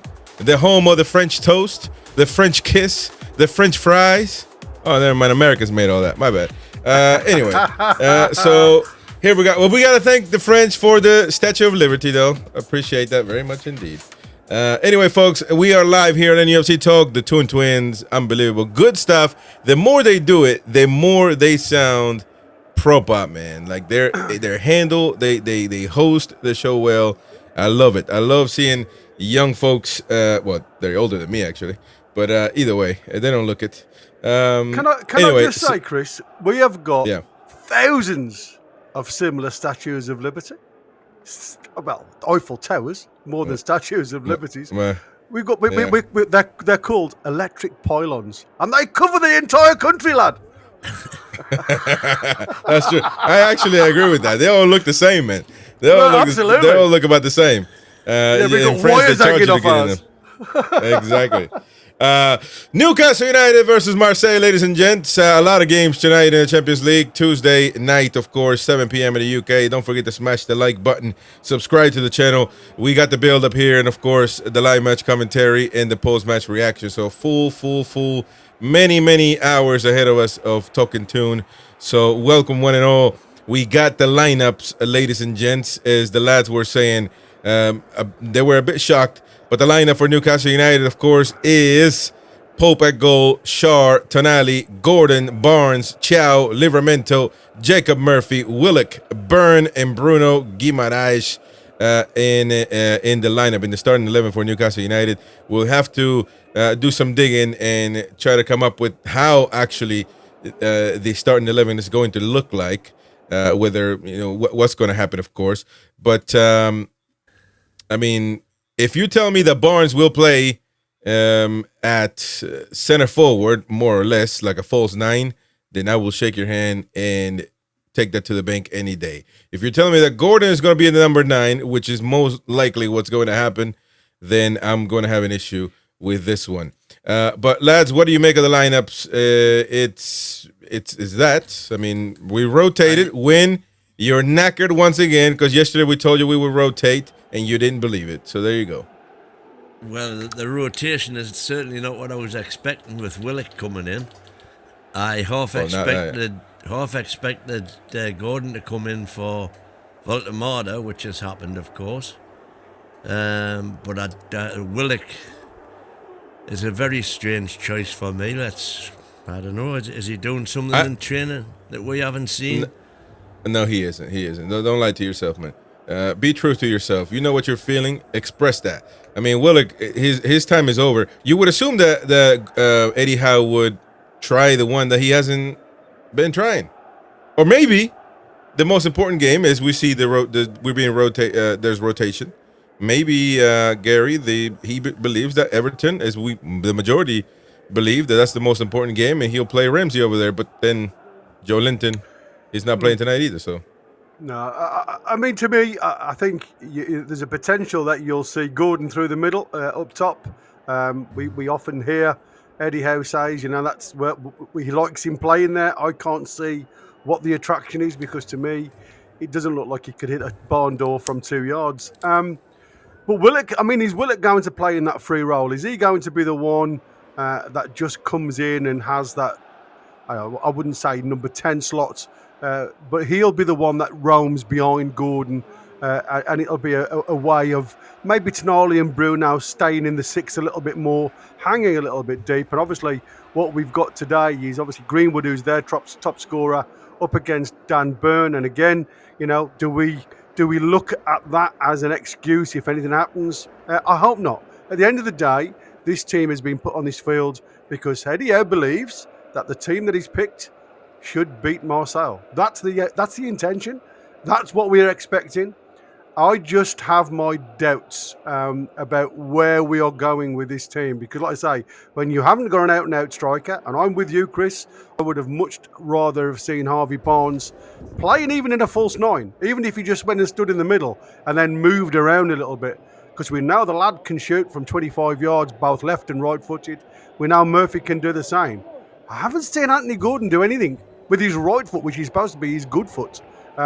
Apart from international level. So, for me, it's like I said, I'm hoping there's some movement. I'm hoping Gordon goes through the middle, but through the game, you'll see Harvey Barnes and Gordon in and out of places and swap, because that's what you want to see from this team. Movement, and hopefully they'll be able to get behind Marseille a couple of times. Yeah, fair points. I mean, actually, I could take some of that, as I was saying, that I hope Harvey Barnes will play in the middle. I could take some of the advice that I gave Mighty Win to not be naive and let his heart speak. And we know that he's not going to be in the middle. Gordon will be in the middle. And it begs the question, why is Eddie Howe not listening? But then again, Gordon in the Champions League has been performing. I don't know if it's a center forward, or maybe he did play. Well, certainly in Barcelona, he was knackered. When Guatemala could have played that game. But, I mean, I don't know. Livramento is playing, of course, and I think that we kind of came into that realization on the late night show that maybe one or the other should be rested and the other given the opportunity to play. I went for Lewis Hall. It seems like Howe has gone for Livramento to play and rest Lewis Hall. Byrne back at left back. Chiao Shar. I think that's going to be all right. I don't think that's going to be an issue. I have no issues because with that, he may understand that Shar is not going to start on the weekend against Everton. Therefore, he's going to play him tonight. Do you guys agree with that? Or I'm all over the place. I don't know what to think about. That'll be 3 games in 7 days. If Share plays, and that's probably too much for Share. So, to be honest, but that's not a problem bringing Botman in there. But so you think though that in that case, Joe Linton is being arrested tonight. He's going to play against Everton. Let's see how Willock does. Willock, come on, Willock is going to give you. Willock is going to give you Willock is going to give you the same performance he has for the last 2 years, man. Well, so don't get your hopes up. Willock wasn't bad against Tottenham. He wasn't bad against Tottenham, no. So, he wasn't. And that's what I'm saying. When you play him in a more of a free role where you're not asking him to do a job, he has got the ability to beat a player. He can play in those little hollows. And we know, again, this is why I'm thinking, with Willock on that left-hand side of midfield, does that mean that Harvey Barnes is going to get, again, very similar to the way he played against Man City and Voltemada, where you've got him going more through the middle, in that false 9 position, if you like, to support Gordon, and you'll get Willock drifting out to that left-hand side. That is where I'm looking at. Or you'll have Harvey Barnes and Gordon swapping places, with Willock just coming and sitting in the hole between midfield and their defence. Mm-hmm. That's a fair point. Nobody's mentioned the elephant in the room yet. What's the elephant in the room? There's multiple. By the way, you didn't have to. The elephant in the room is Dan Byrne up against Greenwood. Yeah, that's what I said. But there's multiple. You. I guess you're waking up to that. I mean, we've been saying that Byrne, unfortunately, is knackered on the left back. But what are we going to say? We can't keep. Listen, we can't keep being a dead horse, man. The horse is dead, so he's not going to wake up. No, but specifically, I'm thinking this game against. He's knackered, man, against one of the informed wingers in Europe, you might say. Yeah, but is that why he's gone with Tino rather than Kraft? Because, I mean, obviously I thought that Kraft might come in for this one to give Tino a bit of a breather as he's just come back from his injury. But obviously he said he'd have to sleep on it after having medical advice and everything else. So Tino must be okay. And for me, the only thing I can say from that is if Tino goes and pushes on and gets that support up and down the right side, do we see Dan Byrne sitting more as the 3 at the back, playing more of that left centre-back and keeping an eye on the 3 lads that will obviously cause us issues, and that's Paxao, Greenwood, and we know Aubameyang, given the opportunity, depending on, it doesn't matter how old you are, you know where the goal is. So the young lad behind him now is going to be an interesting one, the young 17-year-old Bacola. I'm going to be interested to see how he plays. Mm-hmm. Barcola's very, very, very good winger, to be fair. I saw that to come to the Premier League at some point. So Marseille is coming in with, let's see, Rulli, Argentinian goalkeeper. Wea, son of the other Wea, whatever his first name is. Timothy Wea. He used to play at George Wea, who is, is he not? He's English, isn't he? Or is he not? He's Prime Minister. Well, he played in England, though. No. He played in England. He played. Well, he played in Italy mainly, but he came to England. He played in the United States. That's why Weah was born in the United States, and he plays for the U.S. national team. Timothy Weah played at Juventus as well. Good little right back. So Valerdi, Pavard. I've seen Pavard score a proper goal at the World Cup a long time ago. Valerdi, Argentinian, I believe. Emerson. Is that the Emerson, the Atalanta Emerson? No way.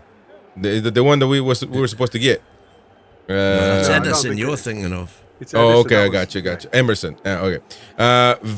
Vermeeren, Hoiberg, Oh no, that's not Barcola. That's Bacola. That's Bacola. Greenwood, of course, we know him, and also law enforcement. Paisao, and Aubameyang. Aubameyang, we already know he's a proper old winger. From the old ages of the Premier League with Arsenal. So, decent team. They're going to be home. Atmosphere is going to be there. And, we got to be up for it. I'm not going to be critical to say that this team can't win over there, though. The team that we got. I think it's a decent team. Defensively, we're pretty good. But as Tim was saying, it's a matter of, with Byrne on the left, it's a matter of Eddie Howe has to hold the reins. He has to tell them, listen, man, you stay back. You don't do anything up front. So stay back, play in defense, help the team out. Let Livramento do the flying. And I don't necessarily see that being, at least for this game, being that detrimental to the team. But the problem is that doesn't happen. So I don't know. When you're quiet, you're a bit shocked right now. Once again, as many times with the starting 11. Well, I'm shocked with the starting 11, to be honest. It's not what I would have picked by a long stretch. But we told you yesterday though. So why didn't you just learn from your mistake? Why can't you listen? You told us yesterday. That means a lot. That does. Well, apparently I'm right, so there you go. We got a super chat in the building there. Waza, please excuse Chris with his player origins so bad. Appreciate it, mate. Thank you very much, Waza. And I hope you'll be calling in the full-time reaction, because Win might need a defense. He might need a lawyer after this game. So you didn't know. You never know. But Marseille versus Newcastle predictions in the live chat. You got the voting poll there.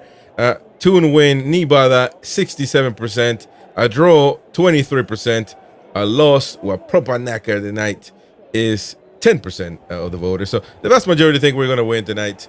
And I do believe that. In the prediction league, folks, we are still awaiting predictions from Ronald Turnbull, if you're watching, and Steve Rock the Toon. Other than that, everybody's in. Yeah. George Weah, if I'm not mistaken, won the Ballon d'Or at one point, didn't he? I'm pretty sure he won. I think he won. I think he was still a career was with AC Milan. Man, let me see. I know this guy won the war. He became president of Liberia. It don't take much. You just got to go there. You got to turn up. You just got to turn up, man. Say, hey, I want to be a president. George Weah, I'm pretty sure. Yeah, he won the Ballon d'Or '95, man. Highway, man. He's 25th president of Liberia.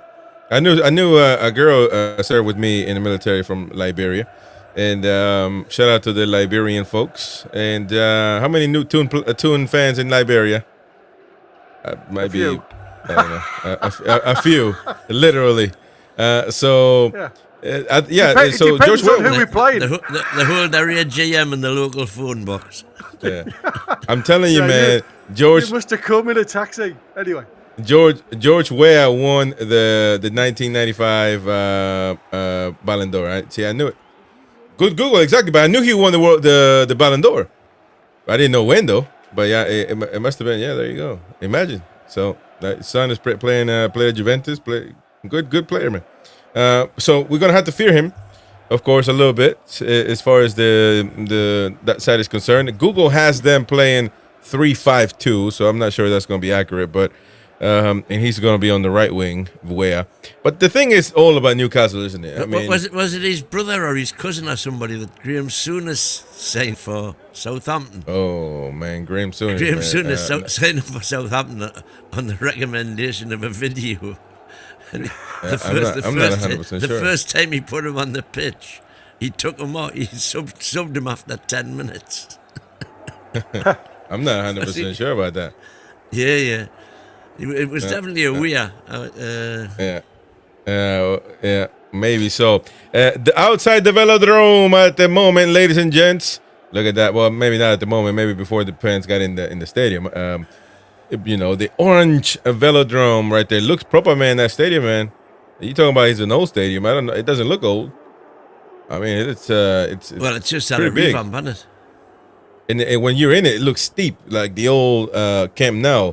It's very steep, man. You not at the Camp Nou, but it looked like on the picture. So maybe just the way the phone is set up. But the old Camp Nou, man, you gotta like look. You get vertigo, man, looking down. So there you go. That's that. I mean, what are your thoughts overall? I mean, a lot of people come on. The Magpies, says Shelley, a Toffee fan. A lot of people support. Of course, we're gonna support. But I mean, Gordon up top, as Andy Bell is bringing up there.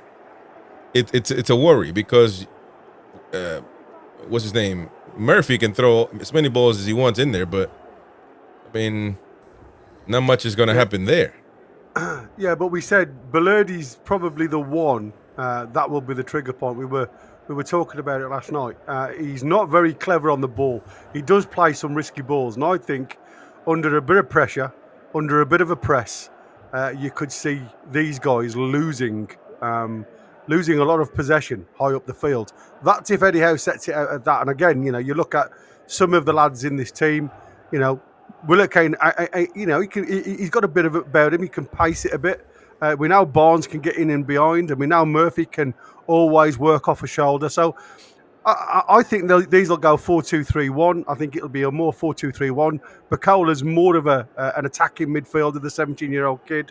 We know Greenwood likes to play on the inside right position. He'll attack that angle of box, come out wide with Paxao doing exactly the same on the left-hand side. And you'll have Emerson and Weah.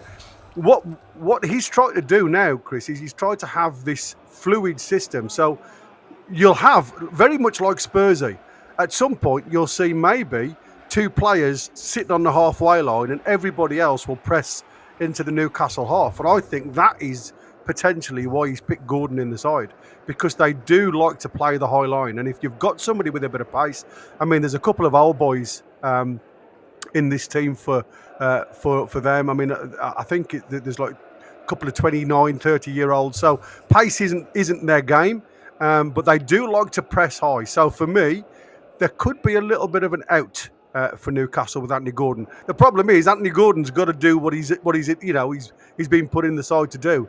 And as of yet, we haven't seen it. I mean, Champions League form seems to be a lot better than Premier League form. So fingers crossed that stays and continues. Yeah, I mean, but he keeps going. He keeps going with him. It's mind-boggling to be fair. Weah sounds Mackham to me, and yes, I am Wynn's wingman, says Warren. There you go. Thank you, Warren. Appreciate it, man, for the super chat. Did you guys see what happened yesterday at Everton? And it relates to Newcastle United, by the way. Everton and Man United. I mean, it's weird. It's weird because they, two teammates going at each other. The taller lad, obviously the little one, was little chihuahuas like to bark and try to fight. The big lad always be quiet. But he's going at him. Something that he told him. Something happened there to where I guess he gave up the ball or something, and he starts shouting at the big lad, and the big lad's like, "Man, what are you on about?" You know how Malcolm speak. Damn Ben and all that crap. So they were going at each other there, and it made me. I knew something like this had happened in the Toon, and I'm like, something happened, man. I'm like, what's going on? And here we go, ladies and gentlemen. Here we go. Let me tell you something. They were going. Who were we playing? We were playing Villa, I think. It was that Burnley. Villa, yeah. So there we go. And look at that. 2 teammates going by. They were having in the midfield. Unbelievable, this man. You've got the post says, remember like it was yesterday. Unbelievable. Unheard of. Alan Shearer's like, man, it's not that deep, man. You ain't had to fight to your teammate. Red card, Kieran Dyer sent off. And the other guy, I guess, he didn't get both of them sent off. There you go. Boyer. And what happened? I mean, what happened? Why did they go with you? Did you text my, did you page my wife? Boyer allegedly, but Dyer's expanded on this quite a bit on a few YouTube videos, and he'd been shouting for Dyer to give him the ball for the whole game, and that was yet another occasion where he made the run and he was in acres of space, virtually on goal, and Boyer decided not to give him the ball. And so basically, but that just tells you what position we were in at the time, when we were knackered. This is the Rock, the Rock sponsorship in the middle. What is it? Rockstar, not Rockstar. Northern Rock, and Northern Rock. We were knackered. I mean, most of it we were knackered. So that just tells you the animosity or the chemistry in the locker room wasn't to the best.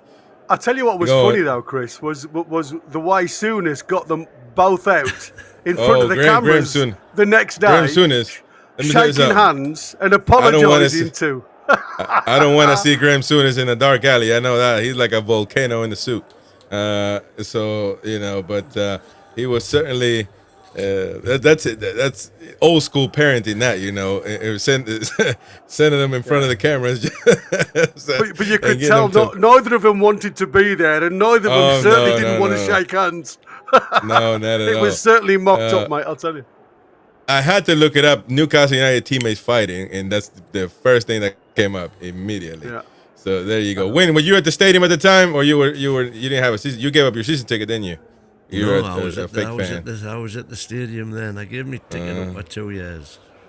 There you go. But there you go. So yeah, that was an interesting one there. But yeah, 2 teammates fighting each other. That's certainly not a common thing, to say the least. But neither here nor there, ladies and gents. Moyes' comments afterwards, after the game, though, was quite funny. He said he liked it. He liked to see that he's got that much passion where these 2 players are having a go at each other. And I'm like, what? Yeah. Trust me, if the result hadn't have gone for them, I don't think the comment would have come out quite as similar. I don't think so.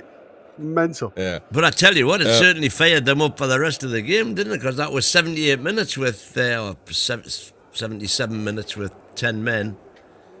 Oh, I tell you, you've got to go and see. I could never gold. Somebody. Who's the lad who's on YouTube? The Man U fan, the ex-Nottingham Forest. Yeah. Good. What's his name? Goldbridge. He was going. Oh, here we go. Easy 3 points for Man U at 10 minutes when the sending off happened, and at 90 odd minutes it was like. I was in bits nuts when I was watching that. It's classic. Absolutely. I'll tell you what surprised me, though, guys. And I don't know whether you guys know. There's been a hell of a lot of Newcastle players, both played Marseille and at Newcastle. We went through that period of signing a load of Frenchmen, so presumably a few of those could have done. Waddle is the that's what I was about to say. The Waddle. One that stands out. Waddle was there. Ben Arfa, Cabella, Torvin, Waddle, Remy, Mankilo, Dumas, Mbemba, Bay, and Barton. Barton and Warren Barton. Mankilo. No, not Warren Barton. The other Barton, right? Joey Barton. Joey Barton, presumably. Yeah. Because Warren Yeah, he wouldn't be. It's very interesting. The lineup, ladies and gents, to remind you of tonight's game, Newcastle versus Marseille, is going to be Nick Pope, Fabian Schär, Tonali, Gordon, Barnes, Chow, Livramento, Murphy, Willock, Byrne, and Bruno Guimaraes in midfield, of course, captain of Newcastle United. The bench full of Thompson, whoever that is, Ramsdale, 2 goalkeepers. I'm assuming Thompson's a goalkeeper. Max Thompson. Under 21s. Lewis Hall, Botman, Joe Linton, Ilanga, Voltomara, Murphy, the other Murphy, Alex Murphy, Ramsey, Lewis Miley, and Alabi, who was training yesterday, was seen. Great 16-year-old midfielder. I'll tell you something now. This lad has got something about him. Watch that space. Did you see that clip that somebody put in the forum with him? No, I haven't, mate. No. Oh my God, he looks incredible. Oh, he's got some skill in that midfield. I tell you. God Almighty, fantastic, man. Yeah. Playing at his level, he shines. And like I said, it's that step up because, I mean, he's only 16. But, I mean, Bakola's only 17. That's what I'm saying. If you can show it, and that's what I said, for me, the exciting part of the academy isn't the under-21s, it's the under-18s. Because I think you could start to see a development going on there. Yep. It's still whether Eddie Howe picks them, though, isn't it? They could be better than bloody Messi, but it's whether Eddie Howe picks them.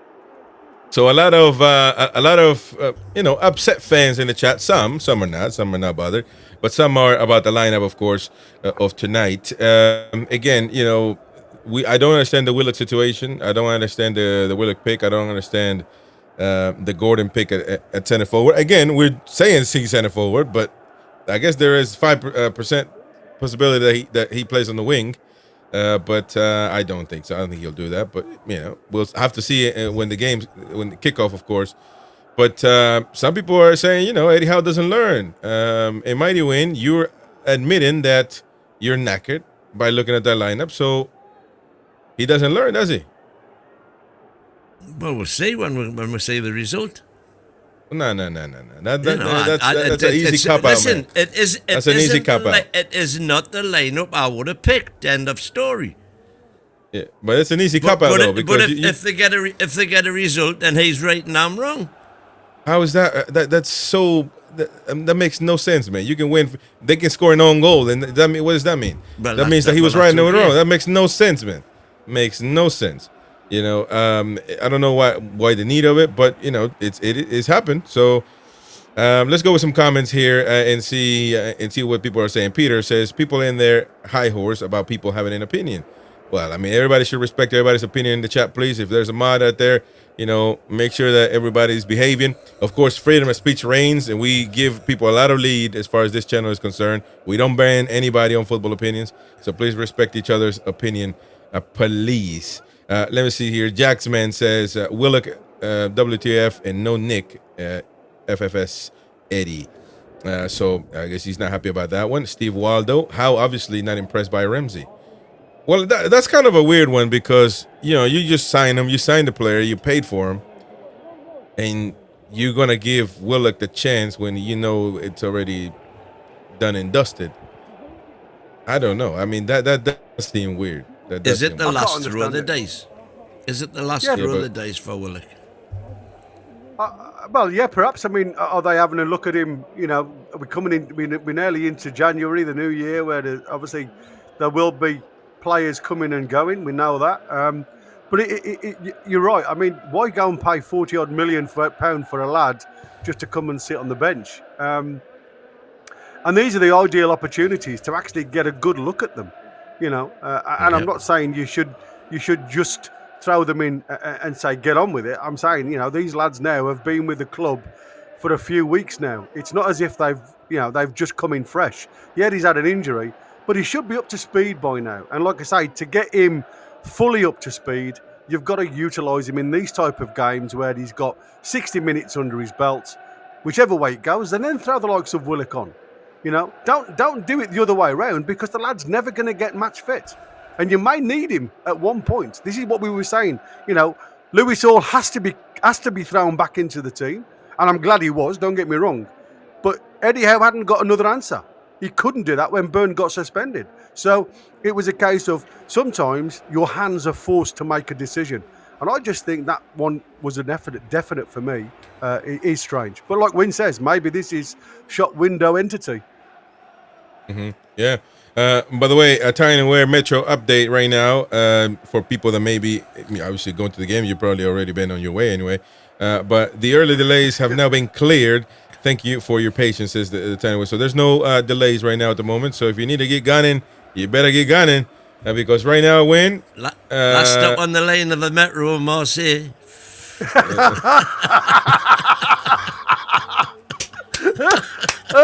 I think it was the wrong Metro he was on. That's going to be the longest Metro ride in Christendom.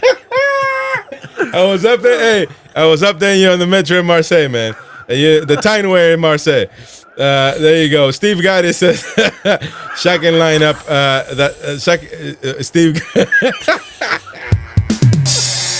proves that we're wangers. Steve Gotti says, shocking lineup. That this is why I can't stand Eddie. He's clueless. Well, I mean, come on, man. Well, listen, I'm not. It is what it is. I mean, you think he's clueless, but what? Wynn is not going to say that though. See, he doesn't. He ain't got the bollocks to say that. He's clueless. Because he isn't clueless. Simple as. But you are disheartened by his lineup, so you like to play in the middle, man, instead of just saying what you think. And listen, Peter in UFC, he agrees with you. So everybody's opinion should be respected in this channel. Brent says maybe Tino left back and Chow right back, praying because Greenwood is going to torch Byrne. Well, maybe that could be an interesting take right there. By the way, again, we're trying to look for what do you call for a shortcut here to kind of make it make sense. Although probably it's not going to be that. We know that, but maybe three at the back and. Tino on the left, he's done that before many times, and Chow on the right. Yeah. I think it'll be criminal though to throw, to waste his qualities through the middle as your centre back to throw him out on the right wing. I'd rather have Shaw there if I'm going to play anybody. But I mean, and again, it's a case of what's happened to Crafty again. It's like it just seems to me as though let's just throw Dan Byrne in. That's what it feels like. Wherever Dan Byrne is available, let's just throw him in. He'll be playing up front by the 80th minute. I'm telling you now. Yeah. Anyway, so I'm laughing at the Metro thing. That was hilarious. We were smiling just as you said that. And I thought, I've got to go on silent because any minute now I'm going to burst out. Oh, Lord have mercy. Andrew Bell says Mason Greenwood versus Byrne has me worried. Not pace wise, it's the skill and the ability to turn and dribble. But I mean, again, it's not the same. This is not new. This is not new.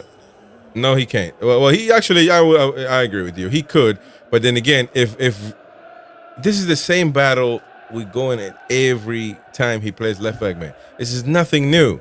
So to act surprised and be flabbergasted. What's the point of that? It's been happening all season. I'm not flabbergasted that Dan. I know you're not. Is playing left back. I'm flabbergasted that Willock's playing in midfield. Yeah, I know you think he's Roberto Carlos. He's all we've got. If you haven't got okay, you could put Tino there. You could put Tino there, and you could put Kraft at right back. He's injured. Kraft's injured, is he? Kraft is injured. Well, I didn't know that. So you couldn't even do that. Well, where did you get that from? Connor. He's just thrown it in the chat. I've just had a look. Okay, so there you go. Jordan Curran is saying that Emil Kraft is with the squad at the Stade Velodrome. But again misses out through injury despite being spotted in the opening 15 minutes of training last night. Must have been. So there you go. I mean, that kind of already that saves Mighty Wind, at the buzzer really, because he couldn't normalize this anymore. But at the end of the day, Kraft being out, there's nobody else that can play. People can say Alex Murphy, but Alex Murphy, I don't even know why he's there because he's never going to play. So it's pointless really for Murphy to even be in the conversation. He's never going to play. Gary Mon says, so if our midfield goes missing, at least we'll have an alibi. There you go. Shout out to Gary Mon in the chat. Oh, an alibi. Aye, that's a good point right there. That's a good, There you go. Christina says, I love the lineup, so will everyone else when we win 8-0. There you go. Happy Christine. Glabber. That's what we want. Positive mental attitude. I love it. I tell you, if we get 8 goals today, mate, I shall shave my head. There you go. There you go. I thought you were going to say something else. Them have already gone, mate. Peter NUFC rather young and in for Willock. So there you go. Another one. Ronnie says, Burn is crap. The entire side suffers with his inability to get up and down. Says Ronnie Omelette. Let me see more comments. Foxy says, surely the criticism of Burn is not that he refuses to go up and down. It's that he does go up and down and can't get back in time. What it is, but that's why he doesn't go up and down. He just goes up. He goes up. He can't get down. That's the part he doesn't do. I think the biggest thing you've got to worry about against Greenwood, you see, it's about movement as well. You see, for me, when you've got Dan Burn playing left back, because he hasn't got the pace, it's very difficult to go touch. You can't go man to man with him because he's got to stay 5 yards off, and that worries me because if there's movement, can Dan Burn recover and follow the movement? And that's where I get a look. When you look at Paxo, what you get is Aubameyang play very similar to the Voltemada does. He'll drop down into the centre circle and he will have balls delivered to his feet.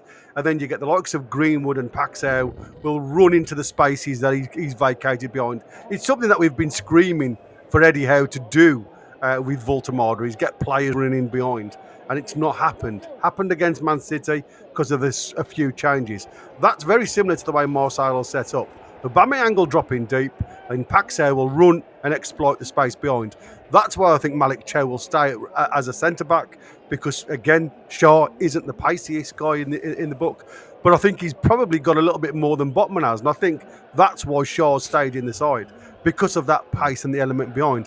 And I also think that's probably why Livramento stayed in there. He'll always say, I've picked Dan Burn because of height. Because at set pieces, Dan Burn does give you that extra. But again, we don't see it regular enough. I thought we exploited that near post against Man City to perfection the weekend. And I'd love to see that again today from Tonali, with Dan Burn potentially sitting at the front post for those flick-ons, because it causes no end of trouble. Except as we know, Dan always goes to the back post. Warren says, can I just say best handle Ronnie Omelette ever? There you go. Thank you, Warren. Yep. Appreciate that very much indeedo. So that is the lineup right now, ladies and gents. Again, it's Pope, Schär, Tonali, Gordon, Barnes, Chow, Livramento, Murphy, Willock, Burn, and Bruno G. What are you trying to do there, mate?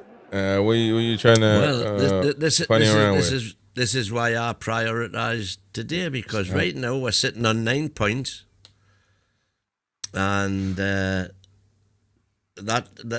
everyone below Atletico has got less than 6. So anybody in that whole half can overtake us on 9 points. We get 12 points. We are in the top 8, I think. Yeah, well, tell your manager that he's the one that rotated. So why are you trying to? Because I think he like everyone else has prioritised Everton. Okay, then so as the biggest game. And isn't it? I disagree with him. Oh, well, we've been through all that, haven't we? Yeah. I don't think there's a long way to go, to be fair, in this league. I think that we're on 5 games of 8, so we've got another 4 ahead of us, and there's a couple of tough fixtures. But I mean, for me, this one and PSV are the 2 ones that you've got to get your points at. That's how I look at it. These 2, you've got to start looking at getting something back, and if we can get 4 points from these 2 fixtures, I said a draw at the start. I've now changed to 3-1 Newcastle.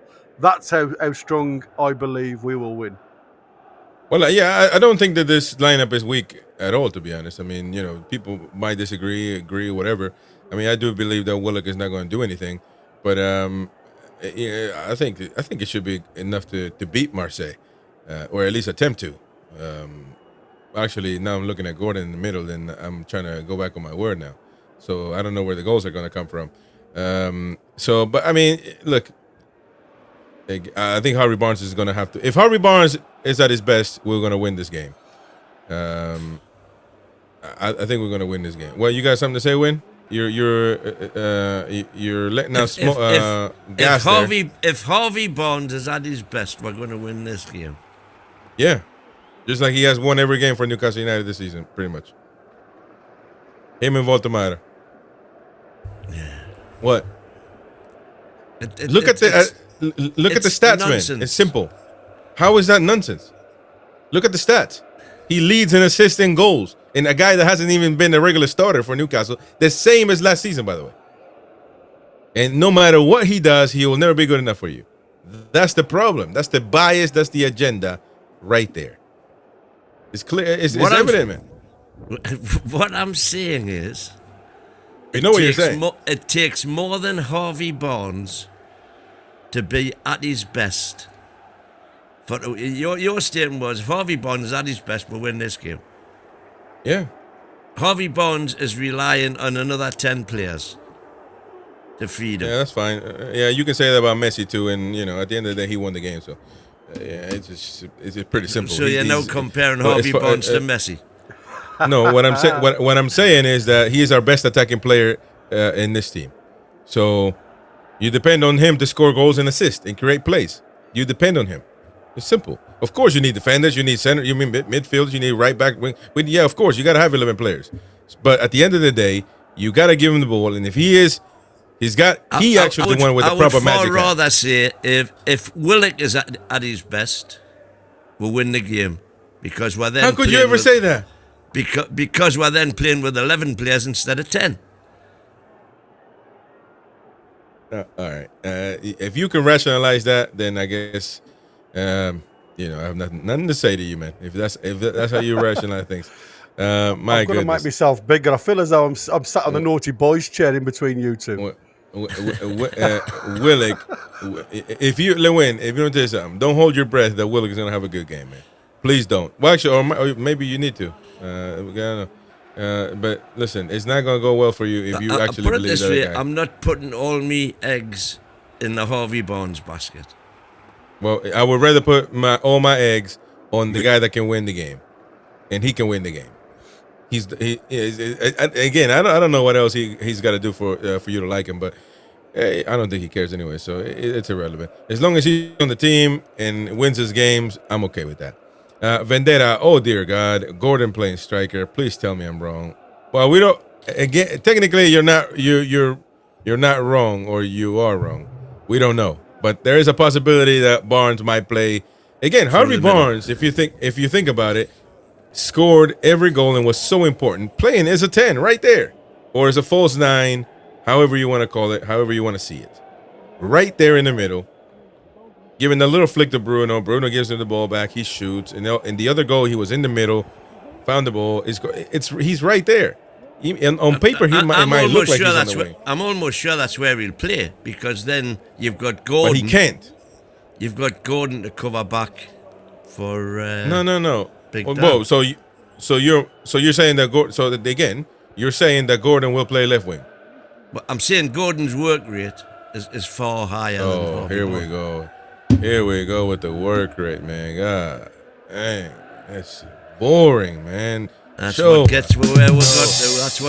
That's what got with the result on Saturday. Work rate. Well, let me tell you something. Playing like we, with Gordon running around like a headless chicken, got us to where we are this season, where we need to prioritize the Premier League against Everton instead of a Champions League game. Yeah, that's where we're at. That's where we're at. So, listen, I actually agree. I want Gordon to be a left wing, so he can just do left wing stuff and Harvey Barnes in the middle. But I don't see that happening. I just don't see that happening at all. Yeah, hopefully I'm wrong. Hopefully. I think that's what'll happen. Okay, well, there you go. Steve Waldo, we could go 3-5-2 with Murphy and Tino wingbacks to suit Burn. Wink. Well, if that's how you're going to put it, then I can't agree with that. To suit Burn. That shouldn't be the discussion there, but Becca, oh no, not Willock. That was your lineup, wasn't it, Gary?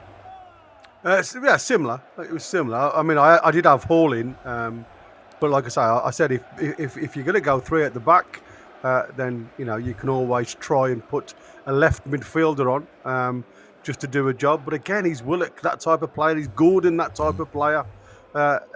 He's Barnes, that type of player. I mean, that's the problem. They're great going forward, but they are very susceptible as defensive players, all 3 of them. So no, but he suggested playing Tino left wing back. Yeah, I know, and Murphy right wing back. Murphy right wing back. Yeah, I mean, there's a potential. There is a potential there, but like I say, with Eddie, I think it'll stay. It'll be a 4. I don't think he will try and move away from that 4 because he wants to try and get a little bit of solidity and a little bit of team play, if you like. And I think, for me, what drives me crazy with Eddie Howe is he, in the press that he says, from his words, Premier League is totally different to Champions League, so you have to set up differently. But we never see him set up differently. You're muted, buddy. You're muted. What happened? Say that again. Win? Win is talking about. I was talking privately to Chris. Ah, right, got you. Oh, no, I don't. I don't have Brighton and the whole Albion. What are you on about? I'm on the editor screen. Anyway, it doesn't matter. I'll find the right one. Yeah. You'll find the right. What are you on about? I was thinking. Yeah. You're listening. You got voices in your head, man. Like Randy Orton. I got voices in my head. They come to me. They talk to me. They understand. Liverpool. Brent says, "Win. How many goals Gordon scored while playing 9? When was the last time Willock scored? Will Murphy put a shot on target? Whose basket you're putting your eggs in, old man?" Woo! Well, I'm definitely putting them in Murphy's as much as I'm putting them in Barnes's. Oh, you are. Again, listen, it's clear and evident. Clear and evident, man. It's like the shining star right in front of you. You can tell what it is, man. You have a bias, and it's clear and evident. But it's unbelievable though, because you have a bias against the players that play rubbish. So it's kind of an odd thing. But it is your take, your prerogative. So there you go. But stay with us, folks. We got the live match coming at any moment given in time now. So smash the like button. Don't forget to subscribe. Consider super chatting. The only way we earn anything for the channel is via super chat, because we turn the ads off here on match days. So please help us out if you can. Gift memberships away or become a member yourself. Please do that. Fans already building up at the Stade Velodrome in Marseille. So there you go. How long is the flight from Newcastle to Marseille? Nearly 3 hours. I'm going to say 2.5 hours. How about by boat? Oh, my bad. Never mind. That was a private joke. That was a private joke. But there you go. Yeah, so, I mean, what has to go right for Newcastle United to win tonight? Because, who has to be the main guy? The midfield? What has to be going right for Newcastle United to win? Mentality, attitude. I think we've seen a change in personnel. It's not about individual players. It's about team play. It's like when you look at the Man City game. Let's just have a look at the Man City game for a second. If it wasn't for certain people making the effort to get into the box, to get his head onto the ball, to get off the bar for Harvey Barnes to score his second goal. If it wasn't for Bruno running through the middle and doing that 1-2 give and go with Harvey Barnes to get his first goal. So it's all about attitude, mentality, and the way they approach the game. Anybody can win this game, and I know that sounds crazy, but you could, as daft it looks. If they have a sweeper keeper, even Popey could score. I'm joking. But I mean, there's elements of this game that you have to just go and take. If you go out there with an attitude, because their performance at home in this championship, in the Champions League, hasn't been fantastic. So if the mentality is all I've got to do is turn up, as we saw at Brentford, as we saw at West Ham, then they'll come out on the other end of a loss, unfortunately. So for me, I wouldn't look at individuals, because individuals will win the game, but it's the team effort that creates the goal. So for me, they've got to come out with that attitude, with that hunger and desire. Thank you, Ben. Cool lineup. We're cooked. And do Warren as well. Warren said neck out 3-0. You got Warren's? Yeah. Ignore him. So there you go. Get the young one on. Yeah, well, that would be interesting to see. I'd like to see him against the men. But for me, for us to win, all we have to do is score. Play our normal, pressing, high-intensity game that causes all the injuries. Yeah, big deal. That's what gets with results. High press, intensity, and pass the ball forward. None of this pendulum nonsense. But okay, well there you go. That's how direct. I thought he was. Be direct. Well, when you got Gordon in the middle, you're not in Barnes on the left wing, because Barnes is going to come inside no matter what. And by the way, Barnes this year has gotten a lot better as far as crossing is concerned, to kind of deviate from the same thing over and over and over, because that could be predictable. So I've seen him cross a lot of. I think he's got a few assists as far as I'm concerned. But he still he don't want to do that. So he wants to be in the middle. You're not going to be direct with him on the left wing. You're not going to be direct with Gordon in the middle. So I mean, Murphy's going to do what Murphy does. Keep crossing the ball, keep doing his thing. But where did the goals come from? It's a big question as well. Where did the goals come from? Did the goals come from? Go where? Because I don't think the goals not going to come from Gordon. Yeah, Gordon's scoring the Champions League. Yeah, penalties and all that stuff. What one I tap say in next, against Barcelona. all round, folks. Wins paying, sauces extra. There you go. So. Right, there you go. There you go, man. So I don't know where the goals are going to come from. I do still believe that we're going to win, but I mean, I'm just wishful thinking, to be honest, because once I started thinking about it, I mean, a draw wouldn't be bad either. You get a point, a win, a good point away in the Champions League is a good point. Don't you want to say that? It is, theoretically against a pot 2 team, but 3 points would just take all the pressure off, doesn't it? The crazy part about it gives you the momentum for Saturday and onwards after that, and the mentality. Well, unfortunately, that momentum hasn't helped us before. So we won in the Champions League and still knackered the Premier League on the weekend. So the momentum, we're gonna rely on momentum. Hasn't worked so far this season. So no, but you're absolutely right, and I think that has been Newcastle's history, though. I mean, that's something that's not just happened. We've had a terrible record after a Champions League game going into a Premier League game, and I think that is, like I said, that's got to be more mentality, though, Chris. It's like I said, your lads can be tired. You can have any excuse you want, but other clubs are having to do the same thing. It's not as if it's just Newcastle. Did we not debunk that theory last time we were away? I'm sure we debunked it, and we said that no. After Champions League games, we've got an excellent record. What? He's talking about the Premier League game after the Champions League, man. Yes, that's what I'm talking about as well. We've been losing every game. What are you talking about after the Champions League? Let's just have a look. You keep on looking then. But we've been again. People, we win. We have the best game of our lives against Man City, and all of a sudden we think that our season has been great. It makes no sense. By the way, we got images now from the Velodrome in the Toon. We got the English flags, baby. English flags and Britain flags in the house from Toon fans. The Black and White Army is present tonight. in Marseille, France. So there you go. The Toon Army is in the building.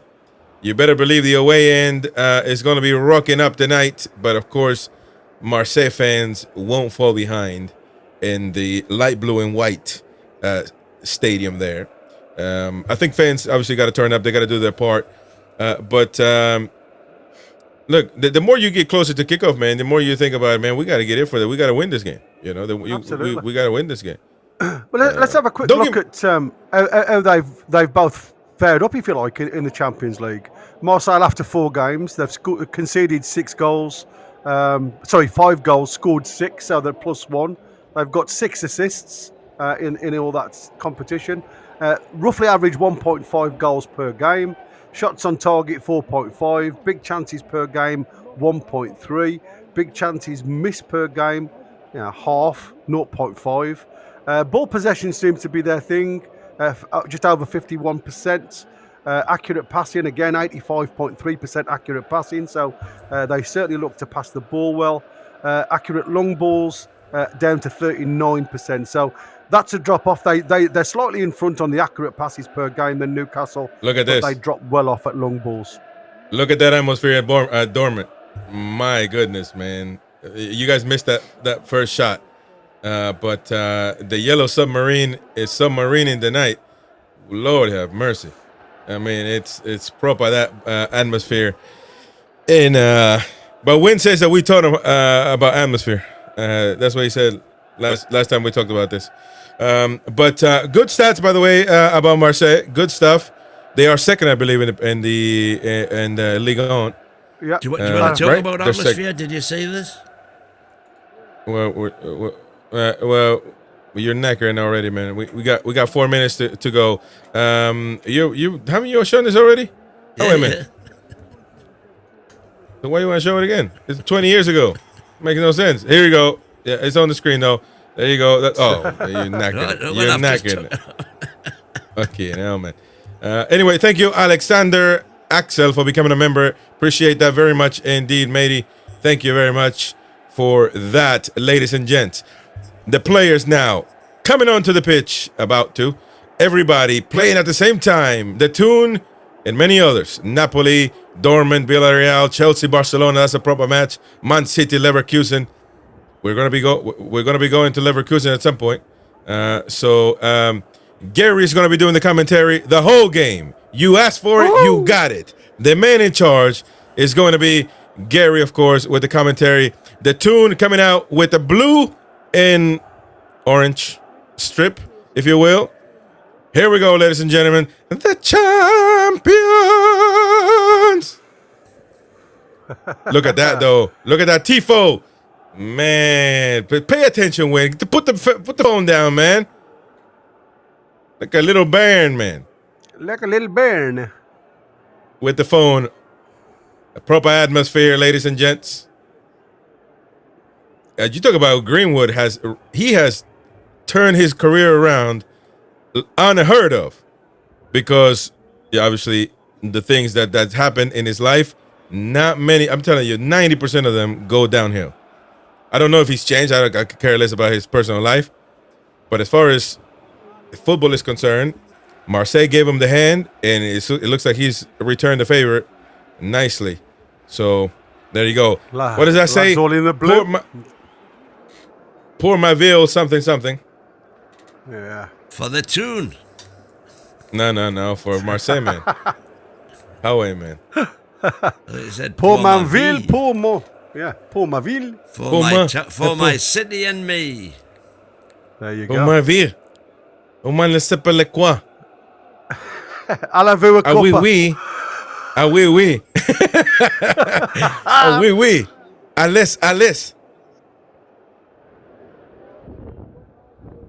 Oh, it's. What do you mean? It's right there. No, it's not. Private. You gotta scroll. Hold on. Yeah, it is. You gotta scroll down. Private match. It's right there. I've got it. I've got the private match on. It's just got your face on. What? Nothing there. Honestly, I've got got nothing in front of one. me.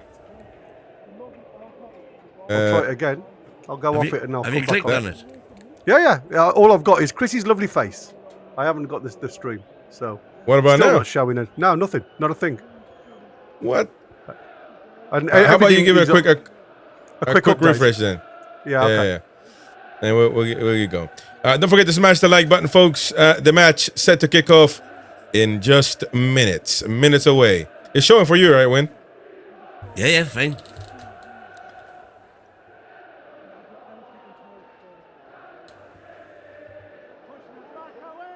There you go. The referee will be Alejandro. Bruno's won the toss. Maurizio Mariani, Italian referee. Still not got it, Chris. What the heck, man? Let me. I don't know what it is on mine. For some unknown reason, it's just come on. Got it now, mate. Okay, great. It was just your picture. Then I was just waiting to refresh again, and then it come on. I don't know what happened there. Neither. Don't forget to smash the like button, folks. Let's all react to it. Do not spoil, please. Control yourselves. I mean, you can celebrate whatever you want to in your living room. Just don't type it in yet. Let us react to it so everybody doesn't get spoiled. A lot of people just watch and listen, so we don't want to spoil anything because they wait for us to give them an update. So there you go, ladies and gents. Gary, look at that. Bouncing up and down. Yeah. Win is not even watching, man. I hate when people don't watch what they're supposed to watch. Oh, wait a minute. Why are you watching on the right? What are you watching? I'm watching what I'm watching. I'm watching what I'm You're watching. knackered, man. Popey clapping the fans. There you go, ladies and gents. Get in. How are the lads? Newcastle kicking left to right in all the blue and orange strips, so it looks fabulous. One of my favourite strips. It's one thing I must get when I'm up in Newcastle next time.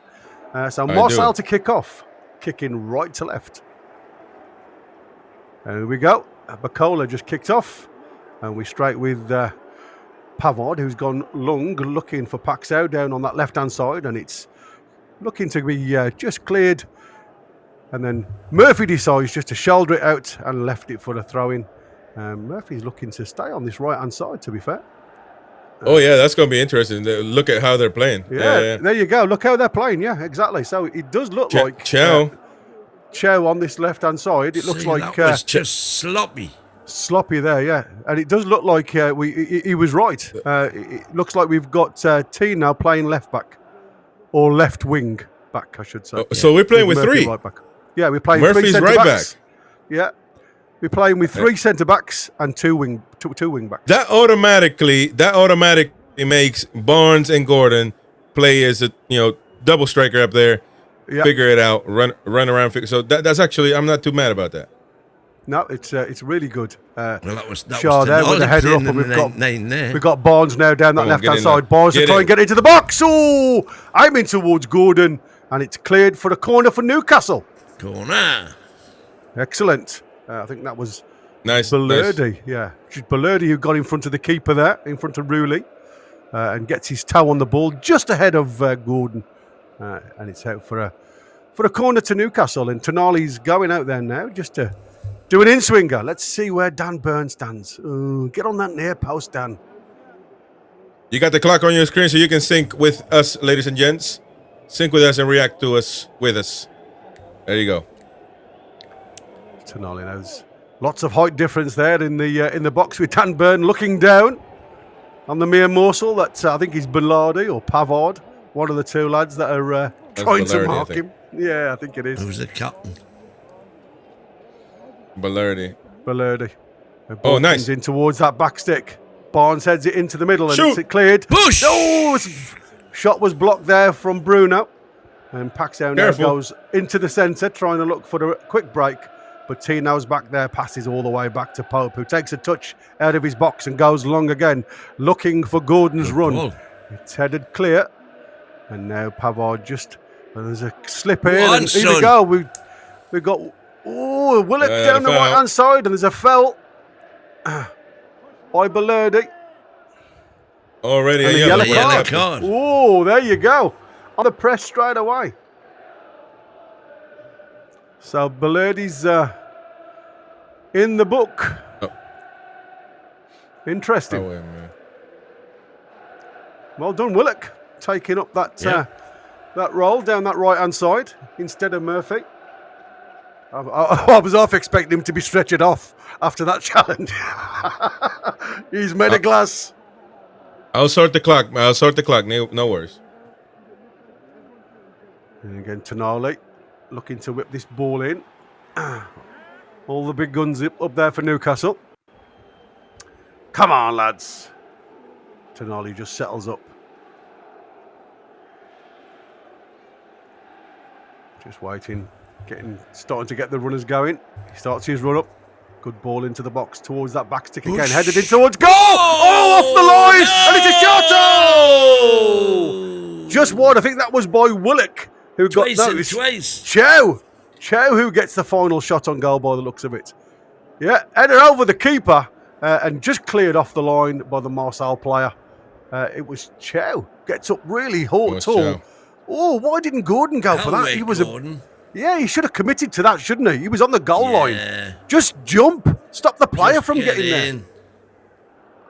Yeah, it was cleared by, I think it was Pavard who clears off the line. And then Chow has shot by Willock. Yeah, bit of a shot. Yeah, really weird shot by Willock. Anyway, unfortunately, their momentum again with Weir down that right-hand side. Not a great ball, if I'm honest with you, from Greenwood. It's another throw into to Newcastle, deep in their own half. On that left-hand side, Tino now picks the ball up, plays the ball up towards Harvey Barnes. Bit of a lucky deflection, but it's fallen to Marseille, who have to play back. Weir now plays it inside to Balerdi. And he goes all the way back to Rooley, the keeper. Again, just putting his foot on the ball and trying to draw Newcastle towards him. There's a little bit of a trigger going on there. Oh, which way are you going? Yeah, here we go. Marseille like to play dodgy at the back here. Yeah, Let's get that press on, and we've got won the ball back. Got it. Yeah. So well played. Bruno plays the ball inside. Chow now plays the ball outside, and we've got Willock over on this right-hand side. Willock now just trying to make something with the ball. He plays the ball into Tonali down on that inside right position. Ball whipped in. Can he double Barnes? Yes! Harvey Barnes has got it again. There you go. Bush from the press. Harvey Barnes, gonna get you. I told you when, and you don't listen, man. I'm trying to sort the clock out, by the way. I'm working on it. It might be difficult without me jumping out. And I must admit, excellent, because what you've got at the moment is you've got Willock, who's contemplating this right-hand channel, and it's allowing Murphy to go and play in more of a free role inside. So you've got Barnes on the inside left. All right, dude. I'm going to jump back out. And then you've got Murphy on the inside right, and it's causing them loads and loads of mayhem, to be fair. But again, well done, Harvey Barnes, finishing with his left foot, keeps it down, and it's under the keeper and into the back of the net. Marseille 0, Newcastle 1. 5 minutes gone, ladies and gents. Great start for Newcastle. There you go. Got it. And again, Marseille start off again at the back, and it's all the way down to Balerdi, who goes out to Weir on that right-hand side. Balerdi just into the halfway line, looking for Aubameyang. Again, Greenwood just playing simple, plays it across that back line again into Vermeeren. And now Højbjerg, again, just trying to create a little bit of headroom now. Happy to have that ball deep, Marseille. But like I say, they're pushing again with the keeper. Rooley now looking to go long this time. Just looking for trigger points of runners. That was what started that move, the press on the keeper. It was. Again, well watched there from, I think that was Murphy this time, who's followed the ball all the way back. Well done. And again, it's just on the half press. And again, almost identical interception. Indeed. Højbjerg having to go all the way back again to Rooley, the keeper, into Pavard, and Balerdi just seem to be having a lot of board. Vermeeren now back to Balerdi. Again, they're just playing on their 18-yard box now, with Rooley again collecting the ball in his burgundy and yellow strip. We got the clock working already, folks. You can sync now with us. Yeah, and again, Murphy trying to keep that in, but he's under a bit of pressure here. Ball whipped into the Malik box. Chow. And, well done, Malik Chow. It was a deflection from Paxao. Gotta be careful though, man. Yeah, Murphy was trying to be a bit too clever there, to be fair. Trying to see the ball out, and Paxao just managed to get a toe on it. And it hooked it in.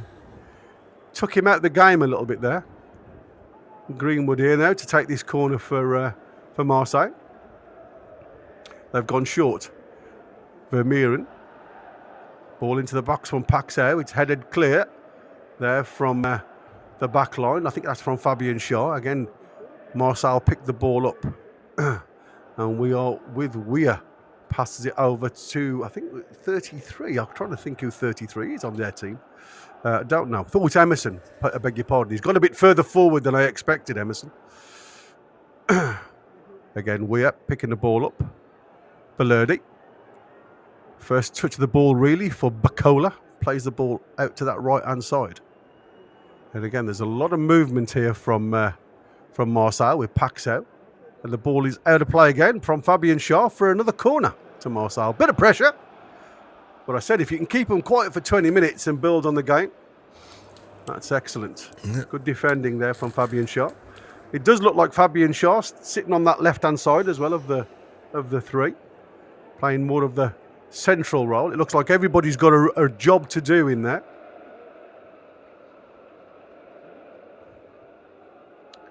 Just waiting for the ball in. It's a poor ball to be fair, and it's not really cleared by Murphy. Was it a planned short ball headed back, and there's Dan Byrne. I'm going to leave that to Pope. He must have got the call there. Must have got the call, indeed. Ball rolled out now.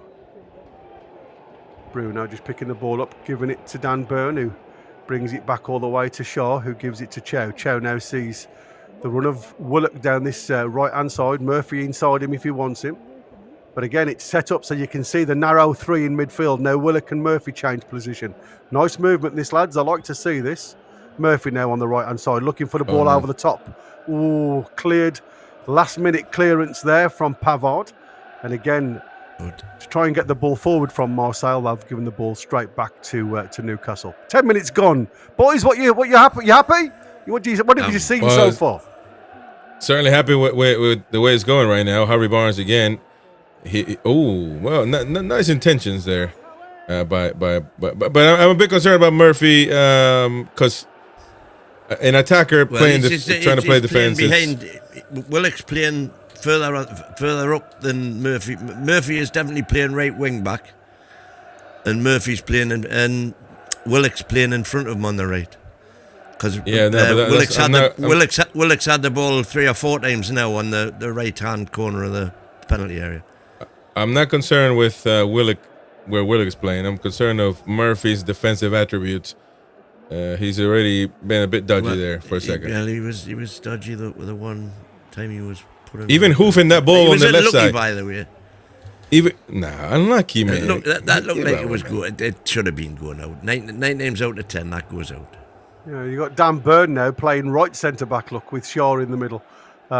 It looks a little bit unorganised at the minute. I don't know what's going on, but like I say, this is that freedom that Eddie Howe wants everybody to play in a role. So let's see what happens from here.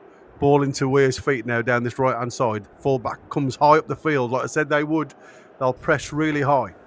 I'd be contemplating saying to Good, just go and sit on the halfway line. Make them think. Newcastle in this 5-4-1 shape. The ball gets towards Murphy, and he clears it. But again, it's not a great clearance. And Vermeeren, he looks dodgy, man. to Paxao, but Willock wins the ball back, plays it inside to Tonali. Plays it back to Dan Byrne, plays it back out to Murphy now. Murphy tries to play it down the line to Tonali again, but it's trying to play through players rather than around them. Vermeeren again picks up the deflection for Marseille. Balerdi back to Vermeeren. Again, the 2 6s drop in deep, and it allows their defenders to go run on. I mean, there you go. You've just seen a run from Pavard there, from the centre-back position to virtually a forward position. Balerdi again. Højbjerg. Vermeeren. Again, just on the about 30 yards from Newcastle's box, trying to get into that corner of the box. Greenwood now trying to, again, just move the ball right to left. Plays the ball in again to Højbjerg. Højbjerg now out square. And again, there's a bit of space for Marseille here. Weird on that right-hand side, just in line with the penalty line. Try to get into the box. It's a good ball. Yeah, and it's good headed clear, but it's fallen to the edge of the box about 25 yards out. Passes back out to Weir. Weir drives it back in again, but it's deflected this time, and he's offside, yeah. He looked a country mile offside when he was running back, didn't he? Because it took him a really long time to get back into the play. And then all of a sudden, the ball comes to feet, and he's offside. So England free kick on that left-hand side. England? After one. There's lots of Englishmen in here. The English teams.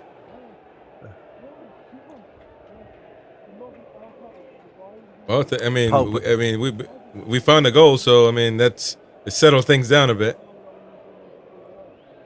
I've liked how we've started. Like I say, the shape is all like it does look confusing because there's lots of movement and there's bodies going into different patterns of play. So what you've got now is Vermeer, and if he's left-hand side, rather than switching, which is what I like, he's just saying to Dan Burns, stay on the right centre-back position. I'll stay here on the left centre-back position. He's comfortable. And I think sometimes what you need is that type of leadership. Good ball over the top here. That's what I want to see. Oh, get it under control, Willock. Come on, that was a beautiful ball to you. Bruno tries to get in with an interception there, but again, the ball's fallen to Paxel on this left-hand side. But again, well done, Gordon, for getting back there, for getting a toe on that. Chow now, just looking for a way out, an option. He's being backed off, though, by... Murphy again. Given a simple ball, but again, Marseille, Paxel gives the ball back to Newcastle. The ball chipped forward up towards Gordon, but again, not very strong Gordon in that position. Yeah, Bacola now. Bacola, the young 17-year-old, playing in that attacking midfield role. Vermeeren. And we've got Balerdi now. Pavard for Marseille. Out to Weir. Again, lots of high line this from Marseille. They're pushing Newcastle right back onto their own penalty 18-yard box here. Paxel plays the ball inside to Højbjerg. Højbjerg picks the ball up, looks for an out, goes outside to Pavard. Pavard down the line to Weir. Weir dances over the ball a couple of times. Vermeer now into the box, and the ball is just fed all the way through to Pope. Misdirected pass there with Weir trying to give the give and go there. Just didn't quite come off. Get it forward. De Zerbi just trying to get some instructions on what to do when you get into the box. Willock again, man. Willock and Murphy are just giving the bloody ball away. Yeah, well done. Willock now inside Tonali. Bruno's got a couple of options. Barnes now. He's got runners coming with Tino in front of him. He's tried to play a ball a bit too late, unfortunately. And Marseille are trying to clear. Oh, come on, man. Tonali on Bacola. Just inside the possessions, that's 73%. Barcelona to Marseille. Barcelona. To France. England versus France. 73% France, 27% England. Good lad. Weir now down this right-hand side. Plays the ball inside again to Pavard. Pavard's playing. It's Greenwood. Playing a bit deeper than we expected. Højbjerg now picking the ball up. Plays the ball out to Paxel. It seems as though he's there out at the minute, Paxel. Højbjerg with the ball over the top, looking for runners. Again, well watched by Shaw, who heads it clear, but it's only come to Bacola, I should say. Bacola on that. I mean, he looks lazy, to be fair, Bacola. He's like his shoulders are down. He's not really running. He's not involved in the game. Staying very wide. Balerdi. Again, just Newcastle putting that mid to low block on. Pavard. Greenwood now. Again, stood up by Harvey Barnes. Plays the ball inside. There's a good run then from Marseille. Shot on the angle, which comes off. I thought it was come off the knees of Pope, but again, it's cleared, but straight back to Marseille at the moment. Marseille having a bit of a time with the ball now. Bacola. Good ball inside there. Marseille with Pavard out onto the edge of the box with Vermeeren. Pulls the ball back to this left-hand side. Paxo now. Ball goes over to the right-hand side and he's looking for Greenwood. He's headed it back. And that's with Pavard.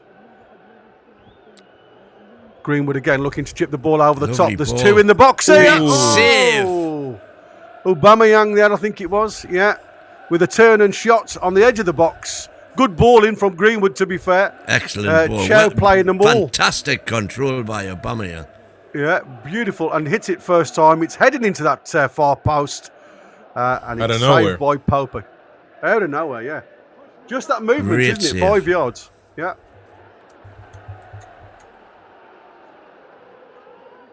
Yeah, it was Malik Chow and Murphy playing the two on side there. Murphy would be out to the right side, but Malik Chow was sitting between the two of them. Two white shirts centrally.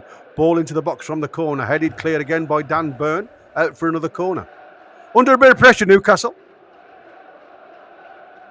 But I'm sure, like I say, pressures for tyres, according to Shearer. That's right. Branson, why do we always do this on the road? Why are we giving up all possession, sitting so far back? You'd think we'd learn by now. I don't think they're doing it on purpose, Brandt. I think Marseille are just playing particularly well. I think like I said, we've been a bit rushed because of their high line. They've really pressed us.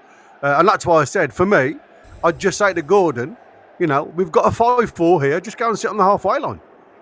Make them think. Because if you're running from the halfway line, you've got one up here. It'll make their defenders sit a bit further back. Oh, yellow card there. Yellow card. For Willock. Trips his player there. Willock the Pillock.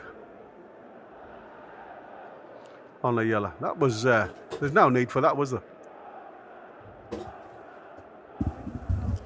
Yeah, he just to be fair, I think Bacola made a little bit of that, to be fair. He just put his hand up. No, but, well. Yeah. It wasn't in his face, mate. It wasn't in his face. It was in his... He put his hand on his chest. Bacola's made a meal of that, and the referees fell for it. But that's refereeing for you. European referees, they don't stand for anything like that. Free kick for Marseille in a bit of a dangerous position here. They're around about the 40-yard mark on the left-hand side. They'll try and float something there. Looks a bit old now, doesn't he, Aubameyang? He does. Yeah, well, he's still rocking up, though. Yeah. There's a lovely control and shot. Ball into the box. Oh, it's cleared everybody. I think it was a glancing header, but it's come out to Marseille, who puts it into the box again, and Tino gets a block on it. We gotta be able to get out of there, though. We're giving them too much control right now. Well, they've been in control of the game since we've scored, haven't they? It's like, again, Brandt is right to a degree. We've dropped right off to the back line. We're letting them have the ball. This is what tires you out, unfortunately. Bacola now with the ball into the box. That should be Pope's, and it is. I don't think we're letting them have the ball. But when we've had the ball... Good ball. Great throw out here. Great throw from Pope out to Anthony Gordon down this left-hand side. Anthony Gordon heading towards the corner of the box. Plays the ball into Tino. Tino now on the edge of the box. He needs support. Plays it back. Bruno, first time into the box. But again, headed towards Barnes. But it's given the ball straight back with Greenwood now in Marseille.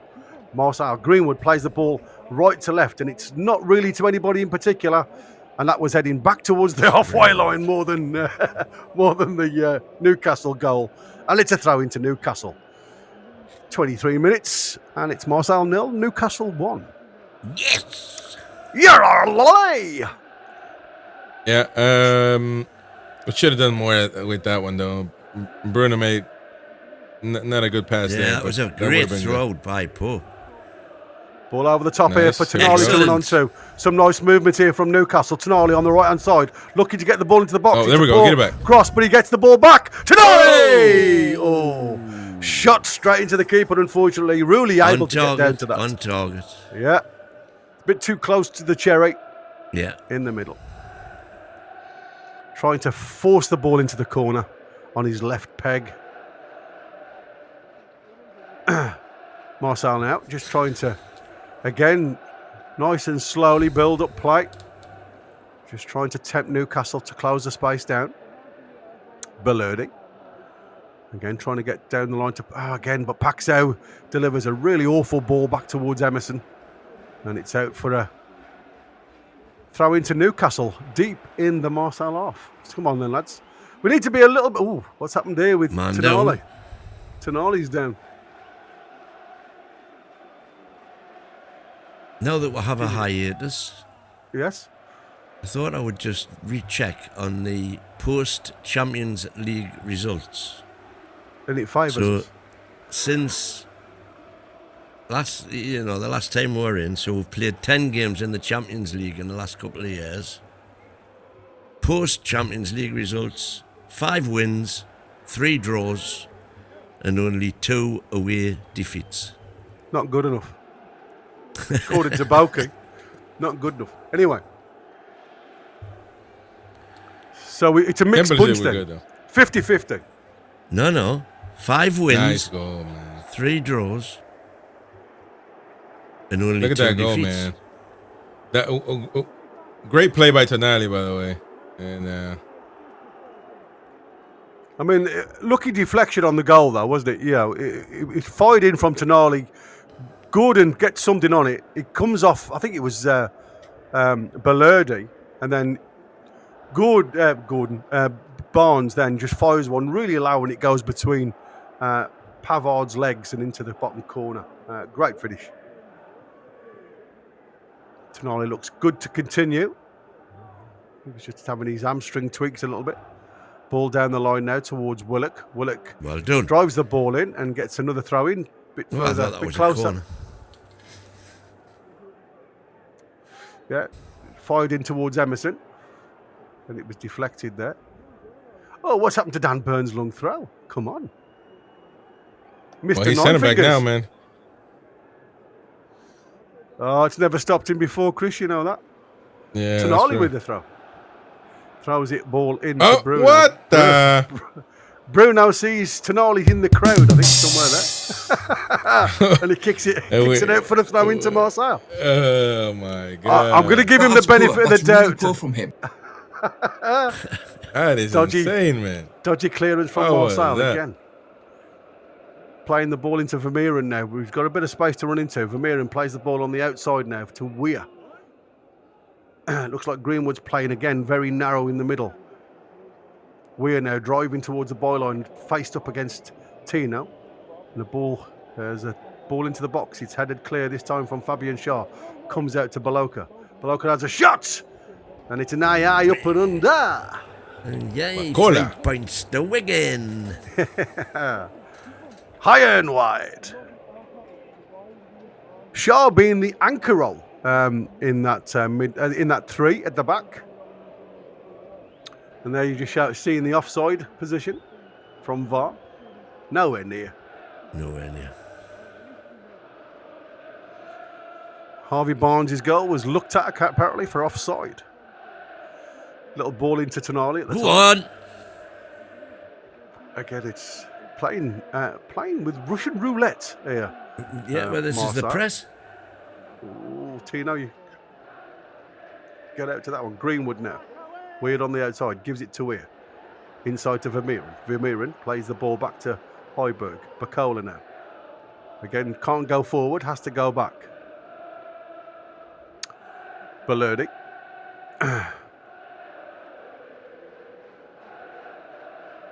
All the way back to Rulli. Again, Newcastle not pressing. And ball through the middle, trying to pick out to... Whoa! Thought Tonali was going to get on the end of that then. Good interception from Schär, trying to find Aubameyang on the floor there.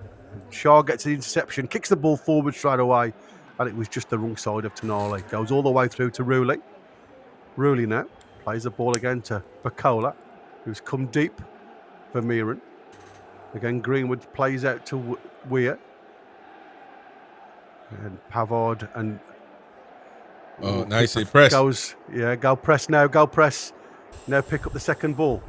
Oh, deflection there has fell favourably for Marseille. And Bacola's going to get the free kick there after Shaw comes into the back of him. Vermeeren for Marseille plays in again, look at this from their centre-backs driving forward. We're now on that right-hand side. Vermeeren. All the way out to Emerson now. Again, just holding his shape with Pavard going forward. It seems very much as though Emerson and Belerde stay as the two main backs for Marseille. Again, Marseille, Greenwood and just likes to play the ball backwards. They like to keep the ball. Newcastle just playing this 5-4-1. Just allowing Marseille to have the ball in front of them. Very much pendulum football from Marseille. Not really getting the ball through any of the lines. Greenwood now, again, just enticing a challenge from Harvey Barnes. But again, Harvey Barnes makes him come backwards with Vermeeren.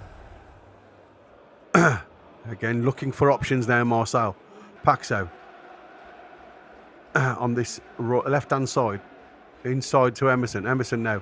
There's a chance here for Willock if he's got the legs. Willock now. Willock on the run on the halfway line. Come on, lads. Let's catch up with him.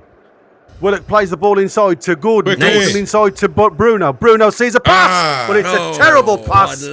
It was a poor pass, but it was. It was. Right Harvey Barnes idea. with the run on the outside, and the ball was just too straight from Bruno. And the ball goes. Oh, that's terrible football from Marseille are playing very bad, by the way. I mean, as far as the passing is concerned. Yeah. Yeah, absolutely terrible. Right and that there. was, that's where you need to start making that killer pass. You've got two on the right-hand side. You see Murphy's that? look at Murphy. that. Gordon, again. Gordon again. Willock does the dummy. It comes through to Gordon. Now outside to Tino on the left-hand side. Barnes goes over the overlap. It's in with Bruno. Bruno now plays it simple. He plays it back to Chow. Chow now looking for the little ball in. Back to Bruno. Bruno has a chance to stop. Excellent. Plays the ball in towards Willock. Oh, come on, Willock. But Willock looks like he was running through sludge. Again, Marseille, dodgy ball. That again, Tonali picks the ball up with about 40 yards away from goal. In with Willock again with a shot. Keeper saves this one, but again, it's cleared to safety. Nice. The nice ball inside from... it's Weir now running. He's got loads of green room. Greenwood. Oh, well done, lads. Shaw gets out there and blocks that shot from Greenwood. I think Weir's pass was a little bit too short, though. Yeah, that's what they're looking for, the break. Burn. Lord have mercy, man. Saying, as things stand, Newcastle are currently joint top of the Champions League. Yeah, that's amazing. That's amazing. Amazing. Amidst the circumstances, that's shocking, to be honest. Marseille with a corner, outswinger towards that near post. It's go clear. Chow now got Gordon outside of him if he wants to give it. Gordon now. Come on, Gordon, look for that ball. Vermeeren picks the ball up. I think that was Chow's fault over here. There's a slash there. Here we go. That's not Willock. There's a chance into the ball into the box, but it's blocked. And now there's a push in the back, which is being headed back to Pope. Straight back to Pope. So the referee says, continue. I want to know why they set this camera so far away, man. It feels like the players are miniatures. Yeah, exactly. Murphy with the ball. Come on, lad. Hey, Murphy is knackered tonight, man. Absolutely awful passing. Play simple. Vermeeren. Belerde. Back to Vermeeren in the centre circle, just inside Marseille half. Greenwood now picks the ball up. Got Weir on the outside of him if he wants him, but Greenwood comes inside, plays the ball now out towards Emerson. Emerson now picking the ball up, but again, it's very slow pace from Marseille. Belerde, Pavard. Greenwood. Weir. It seems that there's only Weir driving for anything down that right-hand side, but that's should be easy for Dan Burn, which it is. Clears down the line, Yes. but that is straight back to Marseille. Pick up that loose ball. Oh, come on. Where's the urgency, Gordon? Everybody's split right now, Ball man. All over over the top now. Aubameyang now with the ball. He backheels it in towards the danger Well zone, done, but Byrne. again, it's well watched by Byrne, who clears it. Tino now. Oh, Don't lose Tino. it there, Tino. There's a chance for Greenwood. He has a shot. It's blocked. It's come out for Weah into the box. It's headed clear by Shaw. Again, What the heck? Emerson, just as he was going to shoot. Come on, There's a break here The from... sniper in the building. Yeah. Make him What a run! ball from Murphy. We've got a great break on there, and Murphy's played it straight back to Belerde. And now we're outnumbered at the back here. Paxo into the box, but again, it's a poor ball from Paxo. And again, what are you doing, Tino? Get a bit of composure, lad. Weir plays the ball into Mason Greenwood, playing central now, Mason Greenwood. Out to the left-hand side with Paxo. Emerson runs on the outside. Paxo goes for the shots, and it's just wide of Pope's left-hand post. Woohoo! What are we doing there, guys? Come on. Everybody's like all over the place, man. Nervous, acting like this is their first time, man. Chances we've now had on the break. And No, but that's Murphy's fault. Murphy has not. It was Murphy's fault that time. Bruno's fault that time. Willock's fault that time. No, but Murphy has not played one good pass whatsoever. Oh, again. No, he hasn't. Murphy's They're always a been. stinker. I mean, There's a not sniper there, in the building. Right there. Yeah, when Paxo went down, I'm thinking, come on, Murph, just run now and pass the ball to Gordon. He's supposed to make Gordon run. He gave him a pass right behind him. Yeah, awful ball. Anyway, Bacola now being challenged by Tonali. Gives it to Vermeeren, who goes out to that right-hand side with Weir.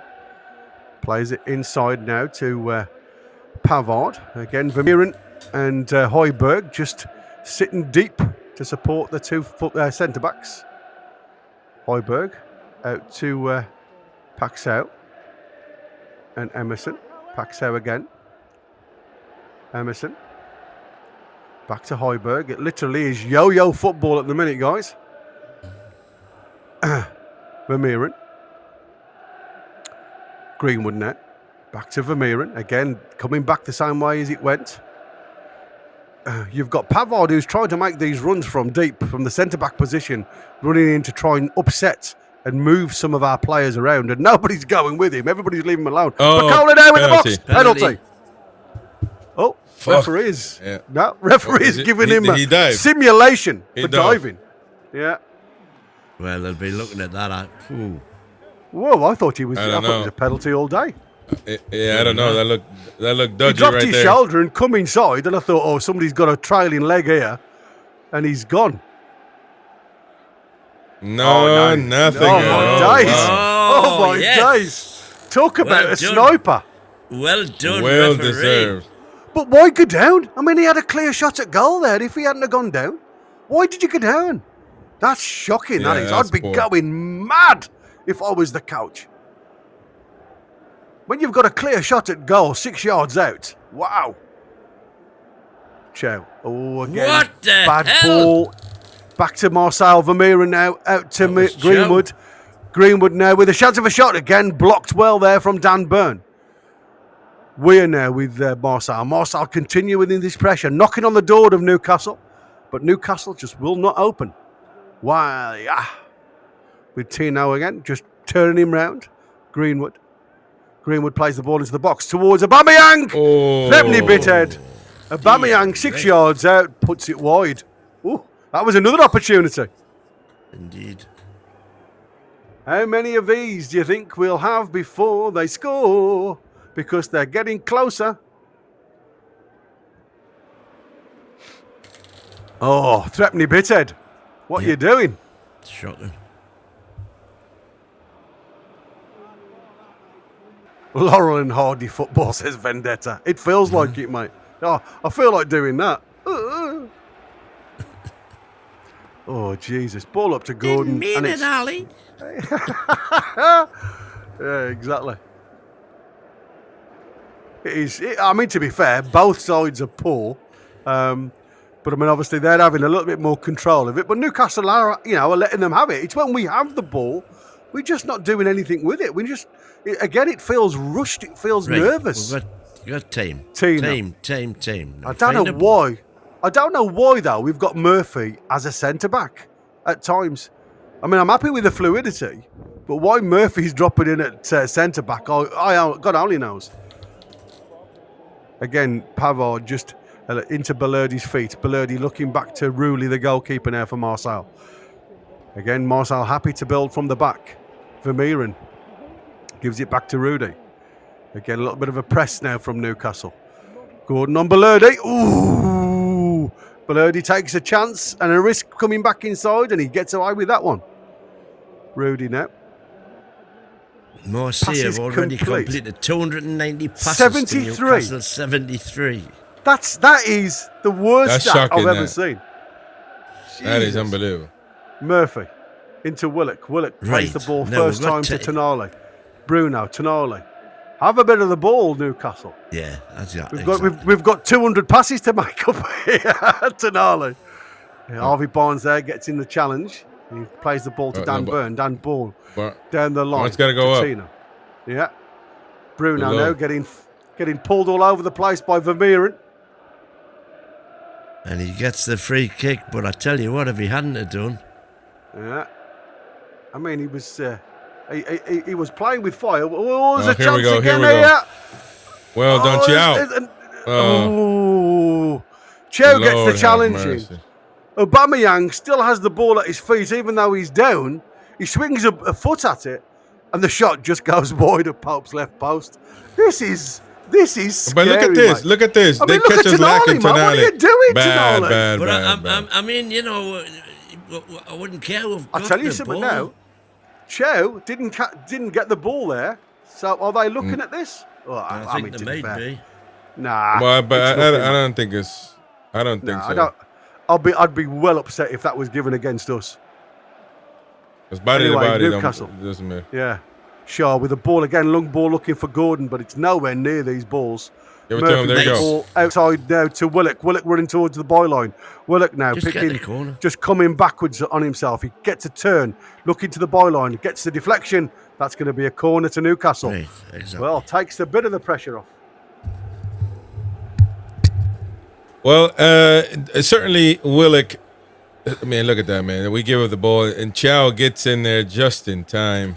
Oof. I mean, yeah, but That was a bit a closer poor than play. it was, didn't it? Yeah. We gotta be more concentrating more, man. We're knackered at the moment. Yeah. As Corner far as comes in concentration, we're short. all over the place. Tonali.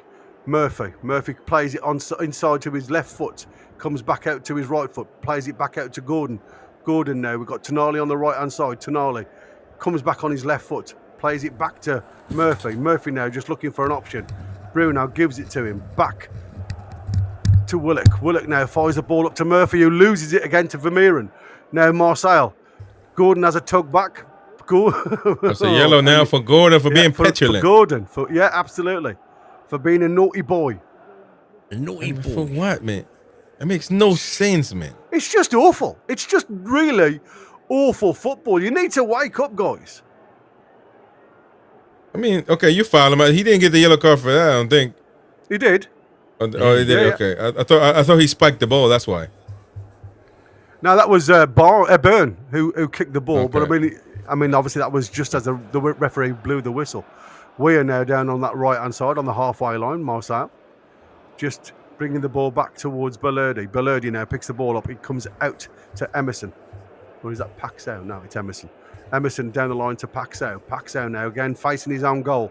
Being pushed back by Murphy. Pavard plays the ball along the floor to Greenwood. Again deep in his own half. He has the turn. Greenwood plays another ball, trying to find the lads on the left-hand side, but that's cut out. We're in. This time now. We've got Willock. We've got Anthony You're Gordon going. now on the right-hand side. Anthony Gordon with a shot! Oh! The goalkeeper puts a hand to it, and it's cleared out for another throw into Newcastle. Again, well done. See, on the break, a quick ball, because they commit so many bodies forward. You've got this every day. All day, every day. If you just have a little... Oh, God, look at that. From the throw-in, Tino and Barnes just plays the ball. Tino's on his heels, and it goes out for another Marseille throw-in. Oh, Jesus. And there it's bad. Weir now lets the ball go underneath his foot, and in the same position as we were before, Newcastle get a throw-in. This is shocking. This is Champions League football, lads. Shocking football here, ladies and gentlemen. I mean, I wouldn't call this Sunday League yeah. football, never mind Champions League football. Jesus. Why not, God? We are knackered. Tino's going for the long throw. Tino. I've got one extra finger than Dan Burn. Livramento. Ganyam. Oh, he does a good throw there. Oh, goalkeeper's coming down. together. Yeah. Sniper in the building.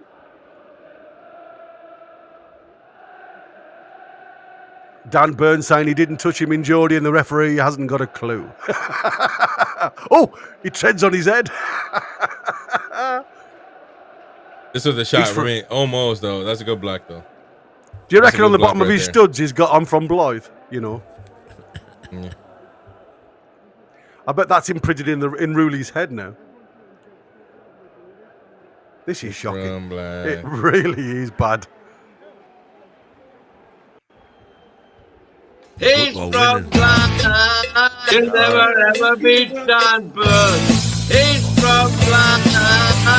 He's from Blythe. Knacking. Gordon sponsors L'Oreal, says Queenie. I tell you something now, Newcastle sponsored should be Teflon because nothing sticks at the minute. Barcelona's captain Araujo sent off for a second yellow already in the game in that match. I think they're playing a good team. PSG maybe. Is it? Chelsea. They're playing Chelsea. Chelsea. I'm going to say it's Chelsea, isn't it? I thought it was an English club. I was going to say Liverpool, but it's not. It's Chelsea. There you go, pushing and tugging. Yeah, it looks like. Shout out to everyone. Their keeper. Oh, he got the studs in the side of the face. Are they looking? Oh, they're looking at that. Let me tell you something. If the TV is showing it many times, the VAR might be looking at it. What exactly do you think they're looking at? Because the kid had a hold of Dan Burns' shirt. If that's what they were looking at. Yeah, he's they're looking at Dan Burns stumping on the back of the goalkeeper's neck, basically. The goalkeeper's he's getting mummified at the minute. The goalkeeper. We're into 3 minutes of injury time in the first half, and I must admit this half can't end quick enough for me. It's been that bad. Yeah. And the first 5 minutes were quite good. Well, it was. I mean, it was that good. I forgot all about it. I'll have to watch it again. It stopped for treatment only. It's been absolutely clumsy. That's what it's been. It's just been clumsy. I mean, Marseille fans are going berserk. Rooley now with a long kick down the field of play. Tino underneath this, headers up in the air, but again, it's not really got any distance on it. It's fallen to Paxau here. Back to Emerson. All the way back to Bellerdi on the halfway line in the centre circle for Marseille. Back to Emerson. Emerson looking down the line, but he's come back inside to Heiberg. Heiberg now to Paxau. Paxau got the turn. Nobody pressing him from Newcastle. Get closer, lads. Heiberg now out towards Pavard on that right-hand side. Pavard into Greenwood's feet. Weird on the outside, but he comes back to Pavard. Into Vermeeren. Back to Pavard. Again, Newcastle forcing Marseille back towards the halfway line, but there's a ball out here to Paxau. I mean, Emerson. It is just pendulum football. Emerson now. Vermeeren, Emerson. It's like 10-yard passes. It's like a training game at the minute. Greenwood. Where are you going to go, Greenwood? He plays a little delicate chip, but that's easily cut out by Dan Burn. Now we've got a turn on. Bruno. Bruno's got options. Gordon, play ball simple. All you got to do is play the ball to Harvey Barnes on the outside, and it cannons off a Marseille play, and it goes straight back to Marseille. Paxau now down this left-hand side. Plays the ball back to Emerson. Emerson now. Bellerdi.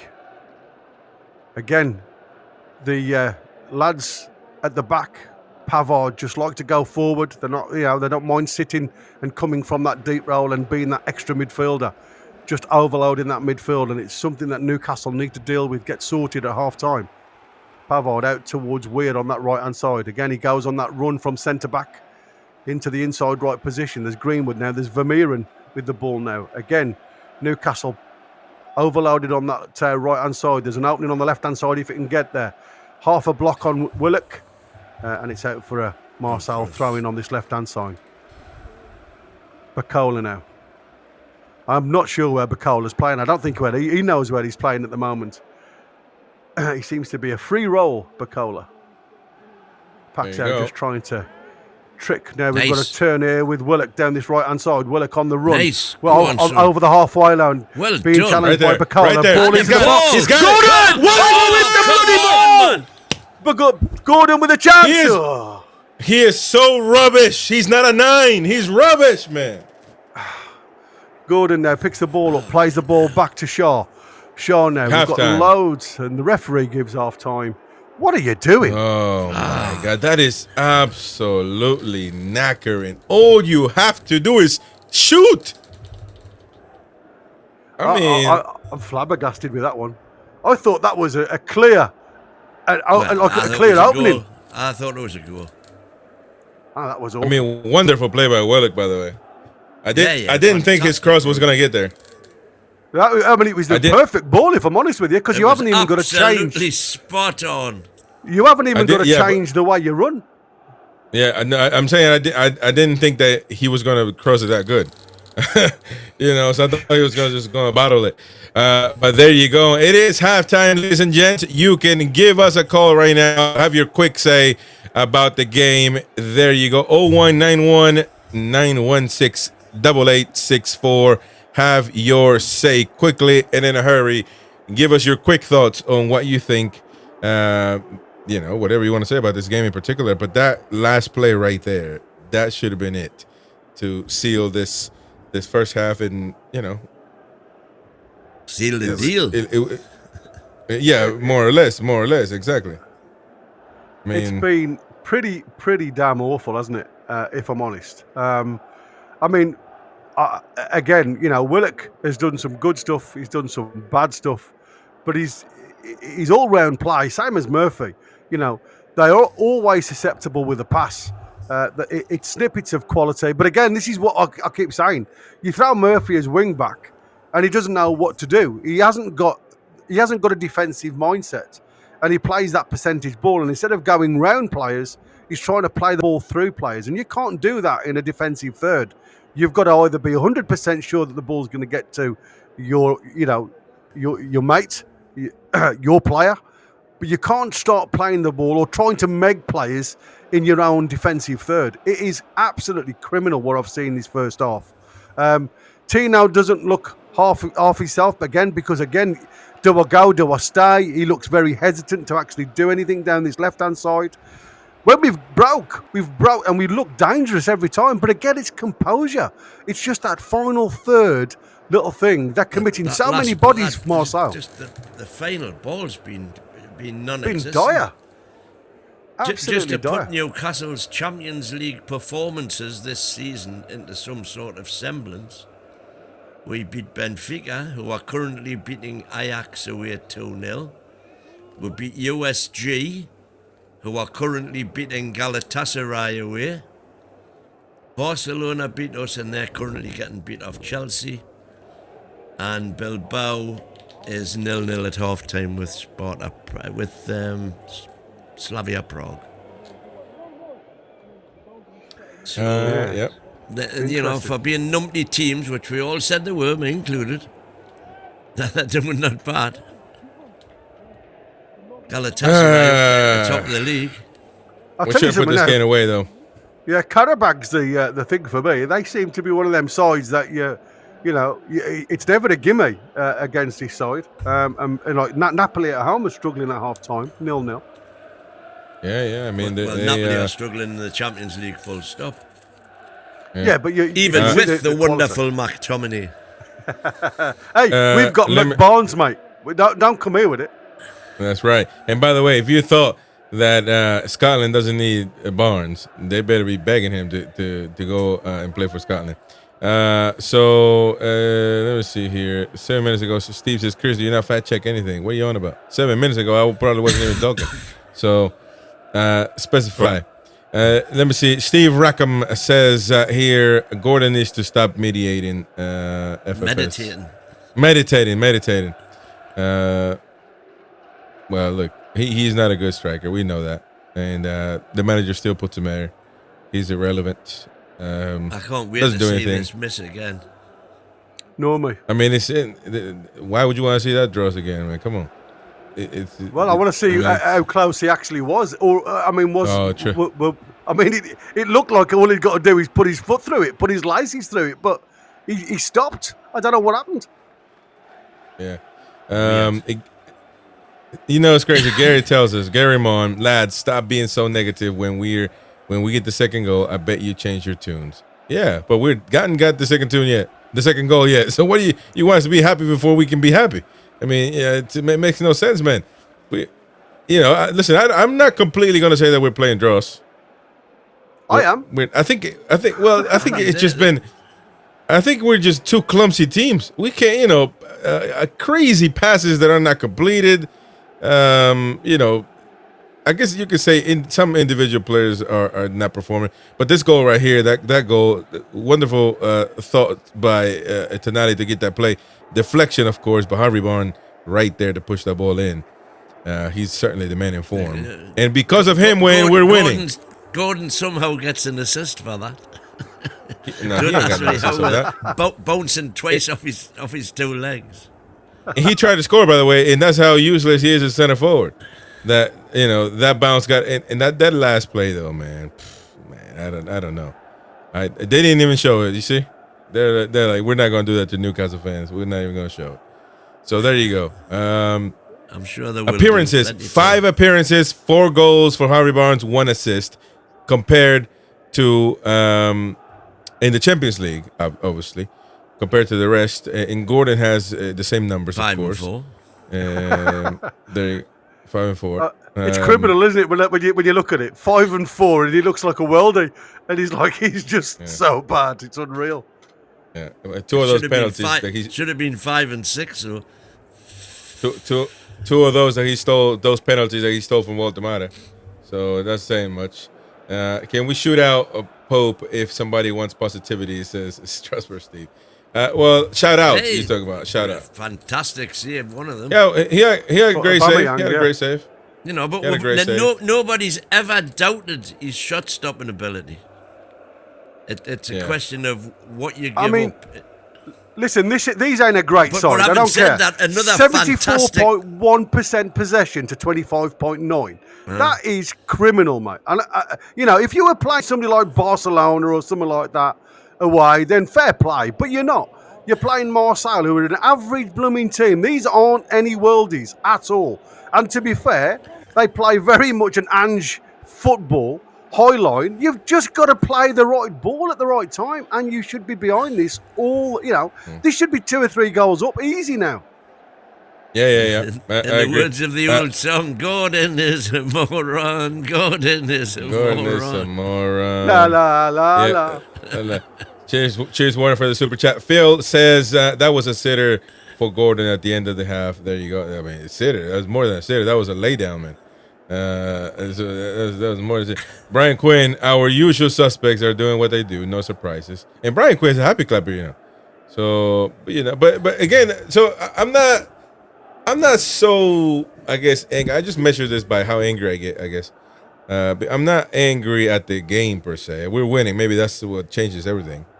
But it's just a clumsy. I mean, Murphy is a right back today, or wing back, whatever. He's been absolutely dross. I don't think he's made one single pass good. One single pass. Isn't Gordon on the advert there? Look, he's that ostrich running forward, I think. He hasn't played one good ball at all, Murphy. And that's shocking. Even Tonali made a mistake, but, you can forgive him. But he almost, if Thiago doesn't get there, that would have been dangerous.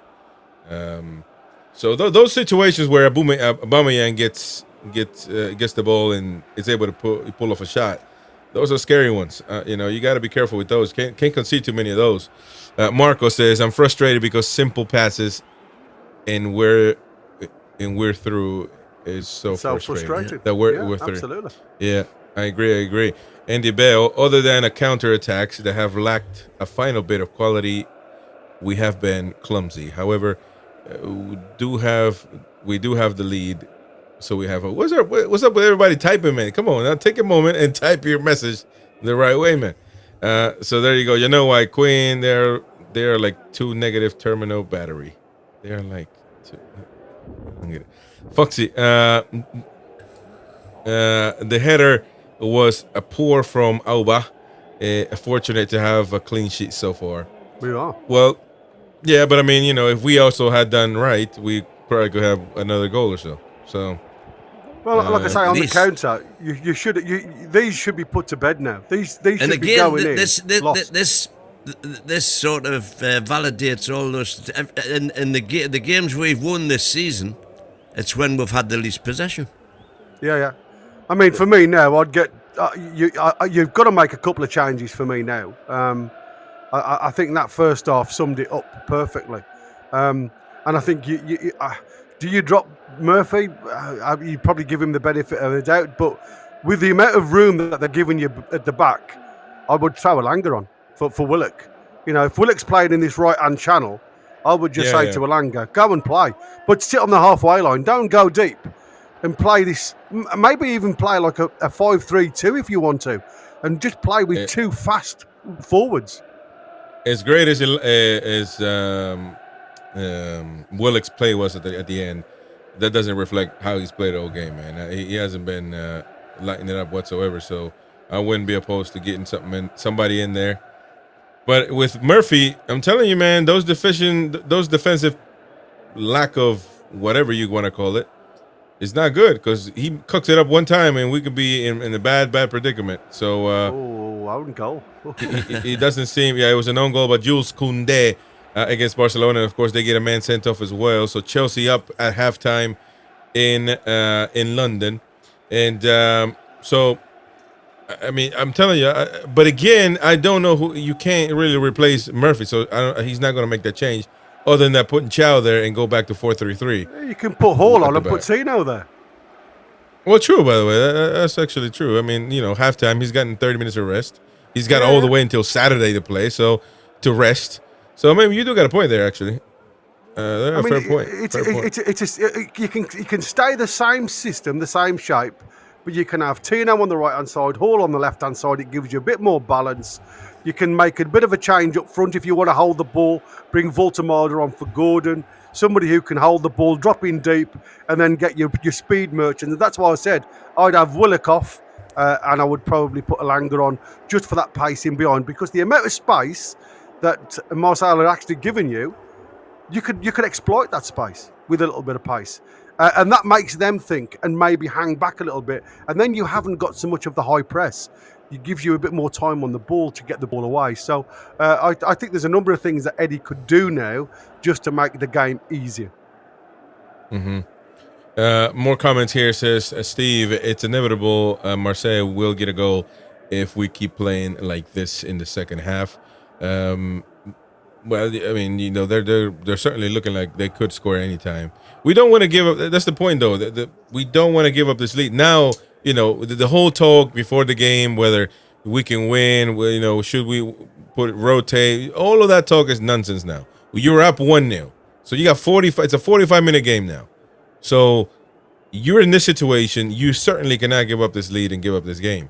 So I don't know. I mean, an option would be bringing in Voltemada for Gordon, by the way, because Gordon hasn't done anything.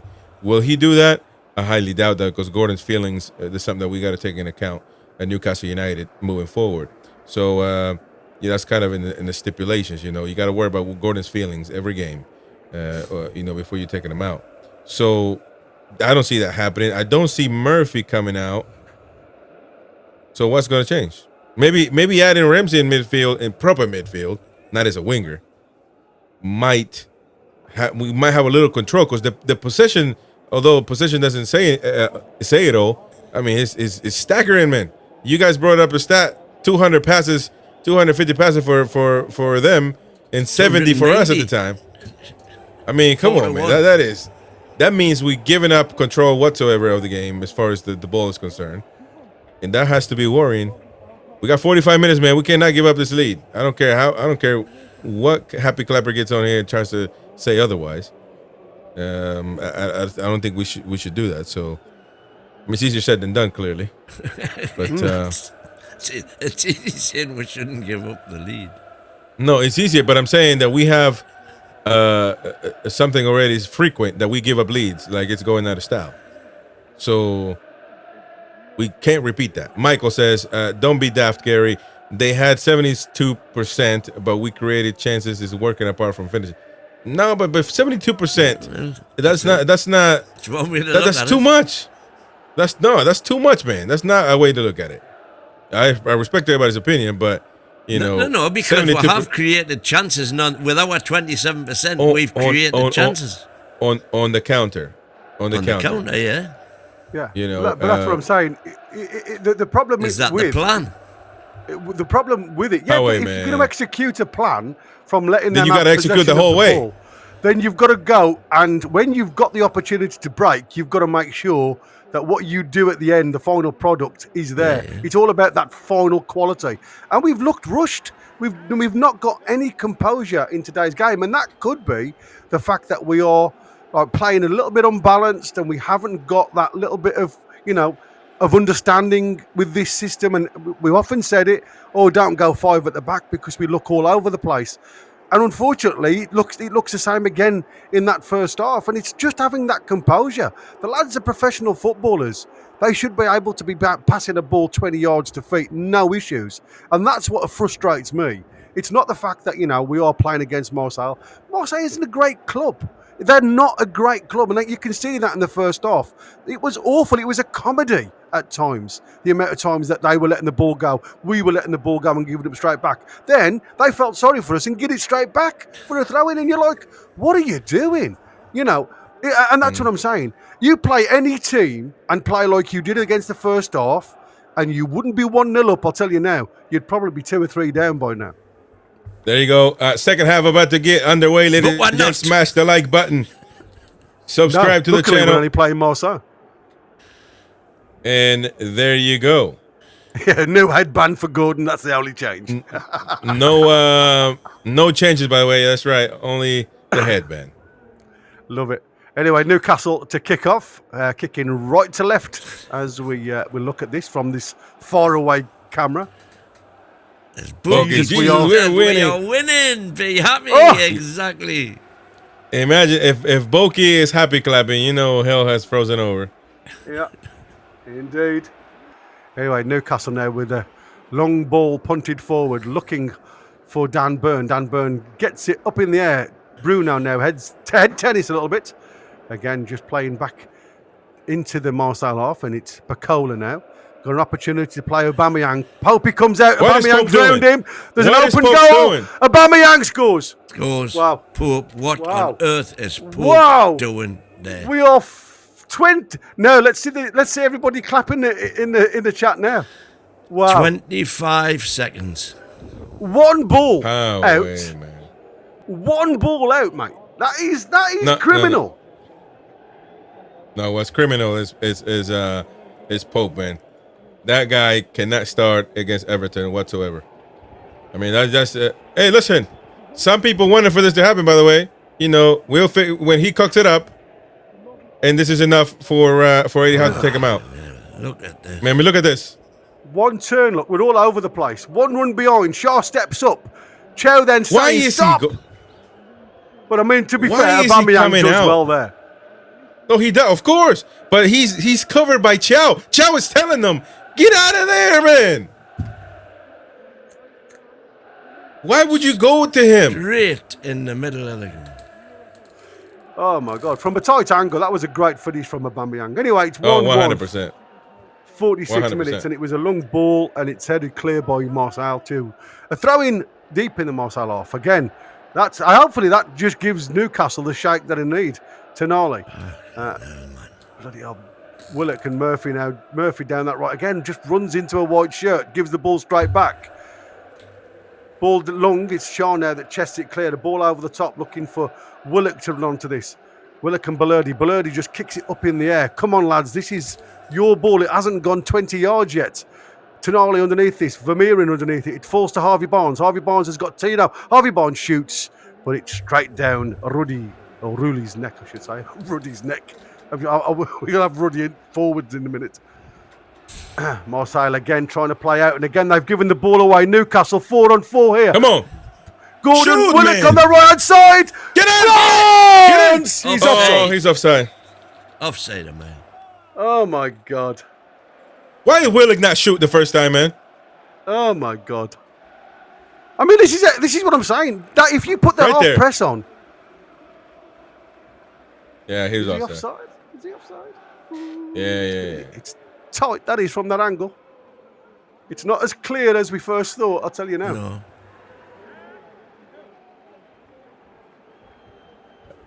Boki jinxed it because he's happy clapping in the chat, which is unheard of. Stop As soon as being we come happy. on. Belauka with just a ball forward, and I mean, Palpy's screaming at Aubameyang there. I don't know what the hell he's doing. I mean, it's shocking. It really is shocking. Anyway, Marseille on that left-hand side, it's been tackled. Oh, and again, you've given the ball straight back. Belauka now on the edge of the box. Ball into the box. It's headed clear by Shaw. Again, it's fallen to Marseille because they're pressing. Newcastle are so deep. There's no bodies to pick that second ball up from the clearance. Belauka's got loads of room here. Played ball out to Paxao. Paxao now. Emerson. Again, Højbjerg and just got all the time in the world with this ball. It's mental what Newcastle are doing at the minute. It's suicide. Vermeeren out again to this lad Pavard, who just likes to run forward. Pavard, Vermeeren back to Belerde. Højbjerg now into Belauka, but again it's mistimed and the ball's come through to Murphy, who fires straight back to Marseille. What are you doing, lad? Emerson picks the ball up now. It's again passed to him by Murphy. Ball from Højbjerg now to Pavard. Marseille look the next team to score a goal, I'll tell you now. Weir, faced off by Tino, goes to the byline, he gets the ball into the box. Oh, There's you another goal. fucking useless! It's easy. It's too easy. I said to you. It's too easy. What the hell are you doing?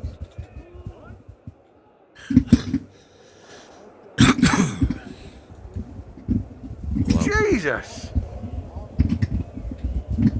Even I can see this.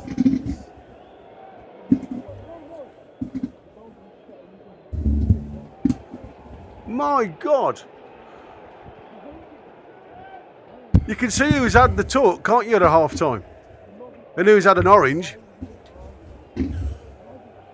I mean, we are way off. We're not even putting the press on. There's five players at the back, and it's as if you've got three. There's that much space for these players out wide to get in there. I mean, Jesus, man. That is shocking. how was Weah get a touch on that, man? I mean, sorry, Aubameyang. Does Pope yell for that because Byrne leaves it and turns to him? Well, it doesn't matter there. I mean, I don't care why you're yelling at me there. I'm gonna hoof it, no matter what. I mean, Byrne is just hoping that Pope is going to claim that because he looks that close to it. Oh, here we go. Here we go. Again, look. Yeah, 3-on-3 here. Højbjerg with an opportunity to get it. Luckily. Yeah, absolutely lucky there. Ball into the box again. It's a shot. Ooh, luckily that we're time. so Højbjerg. We're so useless, man. Oh my God! How do we? This is textbook Newcastle United this season. Giving up leads like that, like nothing. Absolutely awful. Who's got the yellow card there on a tackle? The game's going on and the cameras are still looking at what's their near miss just. Emerson, I think, got the yellow card. Yeah. Emerson on a yellow card there. Oh, was a nasty challenge on Willock, to be fair. tries to play the ball around the corner and onto it, and Emerson just takes him out.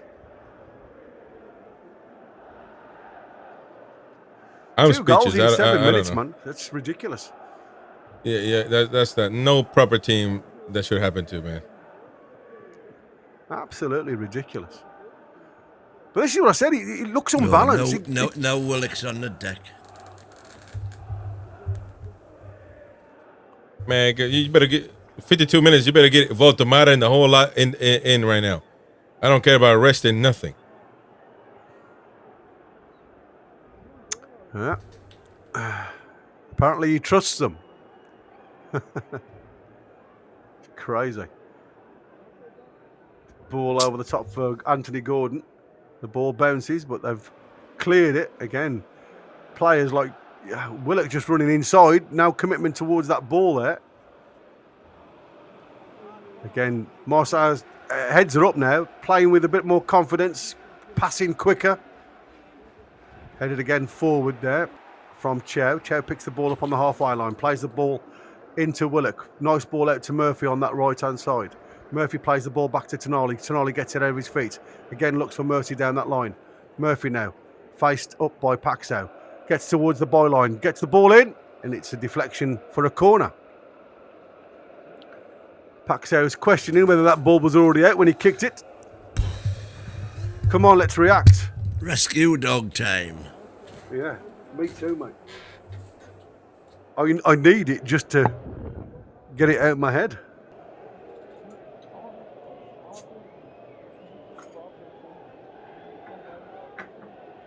Corner to Newcastle. Cheers, everybody. Man, this is unbelievable, man. What a way to deflate fans, man.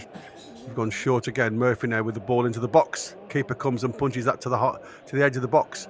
It's fallen to Willock. Now back to Bruno on the edge of the D. He's got options. He goes back to Murphy. Murphy now with again, ball that's challenged, and it's easy for Marseille. Everybody's just watching. Come on, guys. Mason Greenwood trying to get around the side of Tino. Again, Marseille look the sharper team at the minute.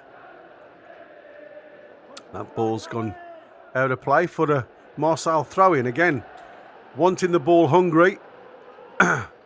And they're hunting in packs now, Marseille, with their tails up. They're now 2-1 up in the first 7 minutes of the second half, I should say. Ball back with Rulli. Donning the white bandage. Again, hoofed clear, looking for that for Weir. Headed back toward Pope by Tino. Yeah, okay. I mean, I'm telling you, Pope. He'll be losing his job today. Well, yeah. Well, I mean, I wouldn't say that, mate, because that means nothing to Eddie Howe. Well, yeah, but maybe so. Yes. But I mean, playing our best two midfielders where we are at the minute, we're losing so much because the lads in front of them just aren't performing, aren't producing. When we commit like that, look, 3-on-3 here. 4-on-3. Packs out over the back. And there's a shot. Ooh, luckily, Pope stood up for that one. And it's deflected back off Pope with Murphy. Murphy down that right-hand side. Gives the ball inside to Willock, who gives it straight back to Marseille. Luckily, he couldn't control the ball. And he's given it to Chow. And now Bruno. Bruno square. Dan Burn now on the halfway line. Gives it back to Tino. Plays the ball into Gordon. No, do him all. Bruno. Gordon. Do them, Gordon win. just trying to work down that left-hand side. Back inside now to Tino. Inside to Bruno. Bruno into Willock. Out to Murphy. On the edge of the box now, on the corner. Murphy's looking to whip that ball in. It's deflection. But again, no challenge on the ball. And Aubameyang now has got an option just to give to Bacola. And now it's with Weir. And it's gone back to walking pace with Marseille now with the ball. Again, trying to get the ball clear. And what I was saying is, when actually there in the stadium, it went very smoke, and that would be all the flares that they set off. And Connor is saying defending a 1-0 lead from 6 minutes is shocking. Yeah, I mean, Thank Mason you, Greenwood had a lads. shot there, look. It was a good shot, and it was just on the forearm of Pope. Wow, it is poor. What did Connor say? Forward. Defending a 6 minute lead. Defending a 1-0 lead from 6 minutes is... it's criminal. It's Shout out. criminal, man. It's shocking, man. Tonali. Willock. Back to Tonali. Plays the ball square to Dan Burn. Dan Burn to Tina. Harvey Barnes. Oh, little Well give done. and go. Harvey Barnes has done well there. The deflections come back to Tonali. Tonali's got Bruno by the side of him. He's just not giving him space. Bruno now. Out to Tino. Tino looking for options. Everybody's gone narrow. Brings it back to Dan Burn. Dan Burn here goes we square go, to Shaw. pendulum. Shaw no, inside to forward. Bruno. Bruno luckily there Lucky. because he tried to play in Tino, but Tonali, but it's gone to Willock, who's played in Murphy now down that right hand side. Murphy gets it out of his feet, fires the ball in, but Emerson's there to block it, and it's out for a Newcastle throw-in. No movement off the bench yet, I can see. Nothing showing. Looks like Marseille are ready to do something. I don't understand why we're waiting so long, man. Nor me. Tonali now with the ball to Bruno. Bruno inside to Willock with a shot. It's a good hand up from Rulli, the keeper, and he puts it over the bar from the shot from Willock. A little bit of an angle. Finds himself in acres of space, to be fair, in the penalty area. Gets time to get a touch on the ball. Gets it on target, but it was just too close to the keeper.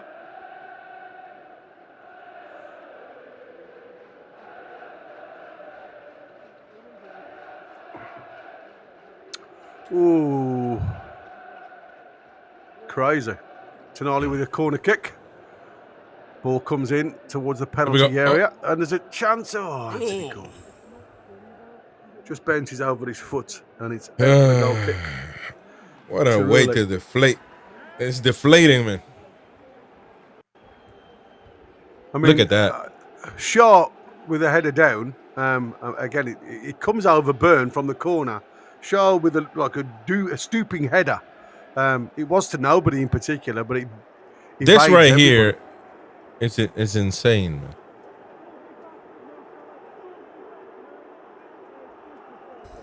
Crazy. Absolutely crazy. Oh, we've made some changes. So Fabian Shaw is Schär's coming off. out. And I want to understand. So we're going back Myler. with 4-3-3. I'm assuming. Yeah. Gordon's trying to figure out what the hell he's supposed to do. Gordon's got a love letter. He's like, you here, you there. I got the little map. Oh my gosh. Get back to Korea, write it all down on a board, show everybody. And he gives it back to Tonali just so Tonali can put it in his briefcase. Yeah. Bacola now down the lane looking for Weir. Lewis Hall is in it. There's Lewis Hall is in it. Yeah. We've gone back to a flat four. There's a shot. Oh my lord. Deflected out there. Mason Greenwood again on the edge of the box gets a shot in, and I think that was was that Chow gets the challenge in there of Greenwood. Gets the block on. It was Chow that gets the block, and it's out, deflected out for the corner. So yeah, we've gone to a flat four. So who else has come off for Newcastle? Is it Murphy that's come off? So I'm assuming Murphy has come off. Wait, I will double check real quick. Nevada. Those changes were rather quick, to be fair. So Marseille have just taken Baloka off. Or Bacola, I should say. Emerson into the box. Headed clear. So Ilanga is on. Ilanga is on as well. Livermento is off. Ilanga has come in. And Ilanga for Share. And then you got And one Miley's more. on for Well, I don't have that. I don't have Miley's on, but I don't have that here. Miley, Jacob Murphy's come out. Jacob Murphy for Miley. I mean Miley for Jacob Murphy. So basically, we've gone back to I don't know what. I'm assuming 4-3-3. It's all over the shop at the minute, isn't it? Marseille now with a corner kick. It's delivered in into the near post. Ooh, got the flick on Aubameyang. Back heels it back into towards the goal from Pavard's flick on header. And Pope gathers it, gives it down to Pope, who again just gives it the ball away. Come on, boys. That was Lewis Hall, that. Yeah, we are so sloppy. Aubameyang now. Again, I've only mentioned his name apart from a couple of times today. And he's looking the most threatened out of anybody. I'm not trying to toot my own horn, but again, before at halftime, I said if Aubameyang keeps getting those opportunities, he's going to score. And you know, but it's evident he's got the quality to just shoot. It's not hard, man.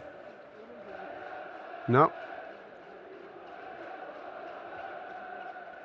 So as Tino's gone out, who's gone to right back? Miley. God knows. Looks like Miley's gone to right back. No way. Oh my God. We've lost a centre back. Wait. Miley is at right back right now. Yeah. Lewis Miley is at right back. So Livramento's come out for Hull because obviously we don't have. But why is Miley playing right back? No idea. It looks like maybe Chow playing right ball back. Again. Marseille in with what? The ball again Miley centre back. Box. Aubameyang now gets it out of his feet, strikes. Deflection. Oh, here we go, man. Ooh. I mean, look at this, man. The ladder it's not better than the other option. I'm lost for words, guys. I really am. I don't know where.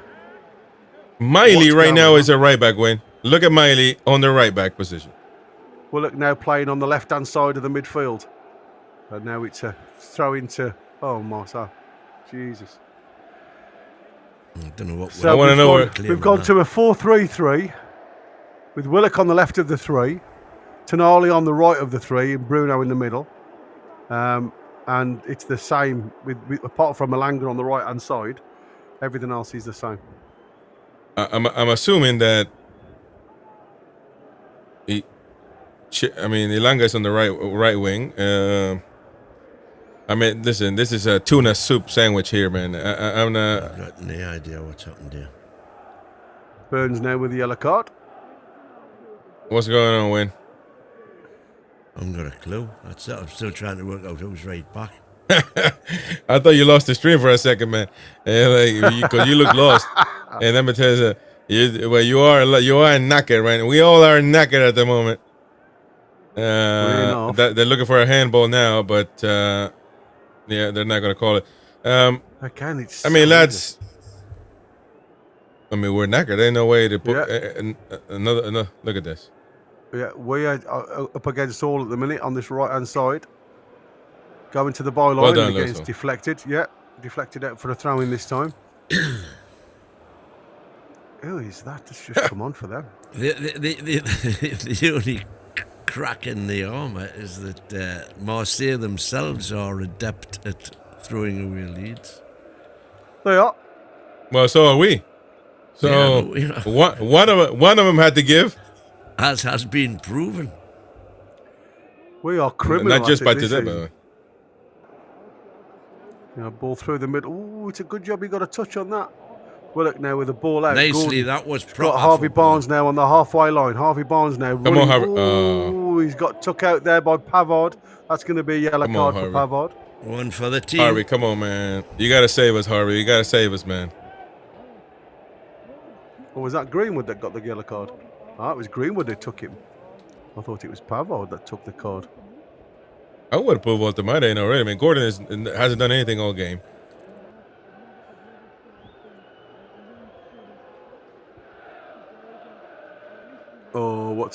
Palpy's down now. No, it's not. I thought he said he's Palpy down now. Heiberger's got a kick in the thigh. Be careful how far you move your shorts, man. It might show us something we don't want to see. We can It's a see sausage it. party. It's a sausage party we weren't invited to. Win is not. Look at that, man. Win and Howe look the same right now. They're both knackered. Yeah. I mean, Matt this is O'Reilly now is unbelievable. playing. This is a soup sandwich, a tuna soup sandwich with pasty in the middle, and the balloon bread y'all got over there in the UK, all inside of that. I mean, it's all over the place. Yorkshire Yeah, that balloon pudding. bread. Oh, is that Yorkshire pudding? Aye. It looks like a lovely loaf of bread. When you poke it, it just deflates like a balloon, man. The biggest scam in Great Britain's history. Toon Come Army with on, a free man. kick into the box, looking for Byrne, but again doesn't get there. Comes to Harvey Barnes now, who's playing on that right hand side at the minute. Tries to get the ball into the box. Well. Hey. It's fallen to Miley. Miley plays it back to Willock, who again tries the shot, but again it's blocked by Marseille. And Aubameyang with the first Offside. ball out. O'Reilly, Offside. he was running from his own half. He ain't offside. No, he's offside. Greenwood now on the left side of the Oh, great here we ball go. in towards O'Reilly. Well done, Miley. He raced his what's-its back there to get back, Miley. Look at him running from that left-hand side. He sees the danger, sees O'Reilly's run and gets back. Gets the challenge in. Wow, unreal.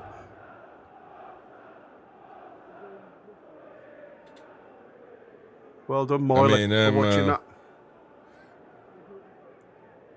I don't know what to say. I think you've got it on one of your buttons. We are knackered. We are knackered. That's the one. Man. Oh, I got a few, man. Prove know, that yeah. we're wangers. Emerson with the ball into the box. There's a free header there. Oh, dear. Balerdi there with an opportunity at the back stick. More or less a free header, but I couldn't get enough on it. And it's just wide of the post. And Newcastle trying to... Oh, dear. God. I was going to say, Newcastle trying to play out from the back, and we give it straight to Marseille. On the halfway line. Balerdi just turns around and says, yeah, keeper, I'll have that one. Let's play some time down now. Again, really, keeper gives it straight to Willock. Oh, sorry, it was Alanga this time. Bruno picks the ball up, gives it to Hall. Hall's got Willock just in front of him. Barnes on the outside. Barnes now looking for a movement. Hall just on the inside left position. Try and look again. Giving it to Bruno would have been the option for me, but he gives it back to Barnes. Now Barnes sees Bruno. A bit more space for Bruno. Bruno plays it outside to Miley. Miley outside to Alanga. Alanga gives it back to Miley, who's made a great run out to the outside. Hey, unlucky there. let me tell you something. That was a good cross, by the way, but literally, Miley is playing right back. I mean, who's got probably 1% more pace than Dan Burn. Well, Tomato's coming onto the pitch later. But don't Messi. We certainly would love a draw at this point, and even 3 points would be unreal. But don't let the one finger cover the sun of what's happened tonight, because things like this happen, all the time. We might draw, we might, get a game at the end, and people seem to forget on what's happened really. But the reality is sombering, man. Ball. I don't know. Great ball Oh, wait. there. Willock picks the ball Nice. up, plays the ball inside the channel for Harvey Barnes to collect. Plays it back to the byline to to Hall. Hall now plays the ball back to Willock. Willock. Bruno and Willock. Well done, Dan Yeah, Byrne well, there with the challenge, because we were gone shot there. Willock if they'd have dummied got it. that. How the hell Bruno was supposed to know he was going to dummy it? Yeah, but they were just hungry, weren't they? There's a place for that, man. Right now is not it. Now you got to play it safe. Voltamala, So- Gordon coming off. There you go. 71 minutes for Gordon to come out is devastating. Has not done a thing all game long. Except the Messi on. assist. He hasn't assisted, Ramsey's man. come on for Willock as Stop well. with that nonsense, man. Stop lying to yourself, Ramsey. man. Ramsey on for Willock as well. Yeah.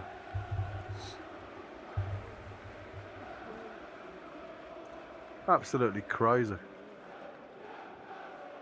Again, Marseille just allowing the ball to go left to right. Miley watches that one, heads it down. Elanga, back to Miley. Into Bruno's feet. Now Ramsey. Ramsey and Elanga now on that right-hand side. Elanga got a bit of space to run into. Yeah, Tonali on the far right-hand side. Tonali's got lots of space to work. He plays the ball inside. Walter Messi with the first touch. Keeps it tight. But again, there was far too many white shirts, and he gives the ball away. And now Aubameyang, just in front of Weir. Aubameyang now with the ball on this right-hand side. Dropped a shoulder to go out the outside. Man. Takes it round Chow to the byline. Well done, Chow, for getting back. Beats him the first time, but you ain't beat him the second time. What a difference when you're playing with your tail up a little bit. Of course. Well done, Chow, for following him in, though.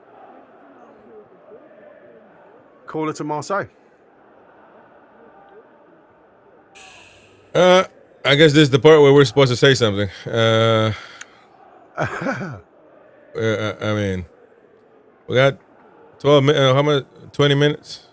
20 minutes. So we can draw, I guess. Is Miggy better than Gordon? No. That's a good one. No, based on proof, no. Based on facts, no. You can hope that. You can have your hope in one place for England. The other one happens to be born in South America, so you can't do nothing about it. But the fact is that based on facts, both had one great season, and then they plummeted like a card castle. I mean, that's a fact. At this present moment in time, I can't answer it. Was Maxi better than Gordon? Oh my God, oof. Oh, we've caught him on the passes, 209 to 400 now. 400 now. We're only 50% now from 25%. Hey, let me tell you something. You know when you're drowning and you're trying to just you're throwing an arm out there in case you catch a log or something. That's Mighty Win, happy clapping. That's Mighty Win, happy clapping right now. He's just trying to grasp onto a log. No, there's nothing to grasp on here. I'm going to say there's nothing to grasp on. Ramsey now up on the inside left. Plays the ball out to Elanga, who's come on the left-hand side. Elanga plays the ball back into Ramsey. Ramsey to Bruno. Bruno now plays the ball. There we go. Come on, Walter. On the edge of the box. Gives it to Tonali. Tonali's shot's blocked. Can he get the rebound? He can. Tonali being closed down by Paxao. He gets a challenge, and that's going to be a free kick on that touch line.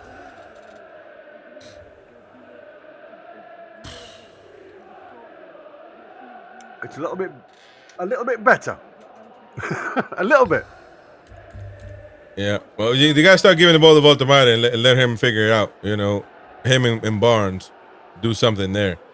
Well, it's going to stick if it goes into his feet. And like I say, he was unlucky because he was crowded out before. He got 4 white shirts around him. So a little bit more height now in that penalty box. So fingers crossed we get something from this. Has Tonali got it in him to go for near post? He's going to be into the box. Oh, it's glanced on. Referee's blown for a free kick to Marseille. There was a coming together of bodies in the penalty area. Pavard and somebody else. Oh, what the heck? I think that was Pavard pulled Barnes down, and Barnes falls down on top of Pavard, and the referee gives Marseille a free kick. I don't understand it.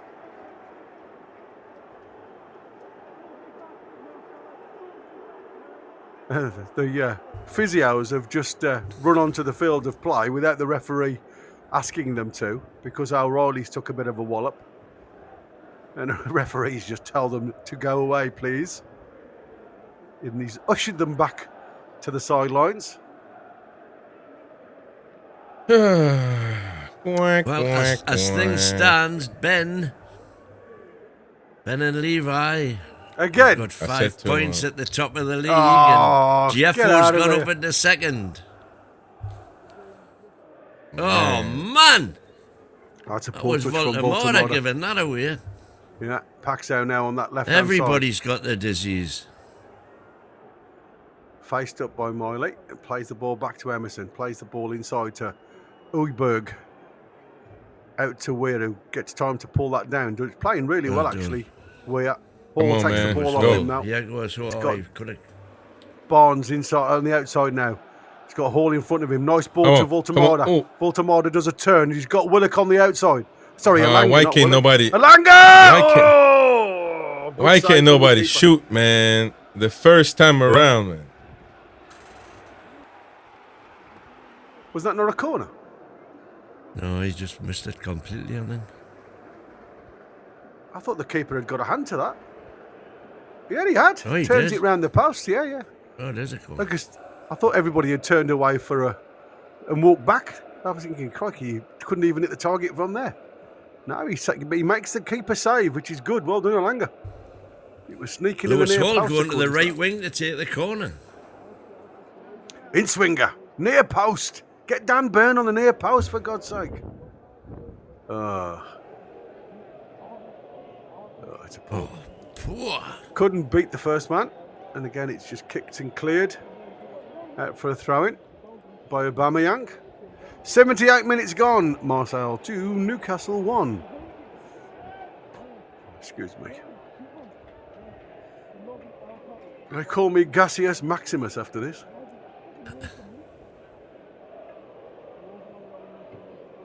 Tonali with a throw-in. Oh, well done, Bruno.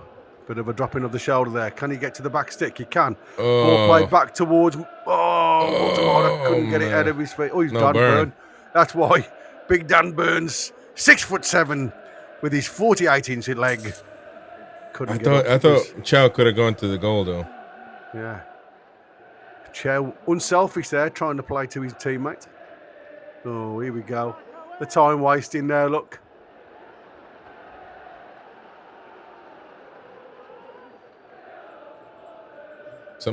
Is that Lewis Hall is on the sideline there? Paxo's waving his finger towards the bench. Don't know what's going on now. Come on, referee.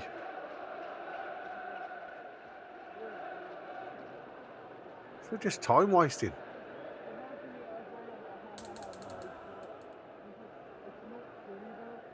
Eddie Howe looks a bit red.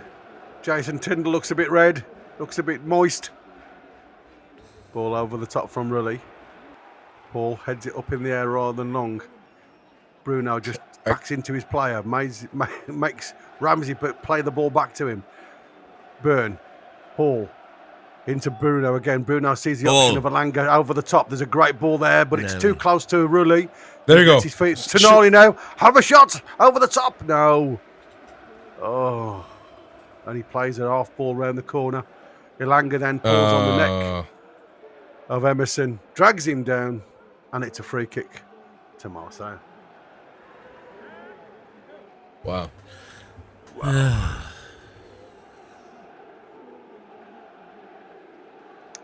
How will you put your hands up in the air?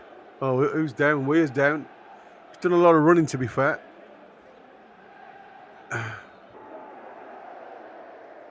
This American right back's done well, I must admit.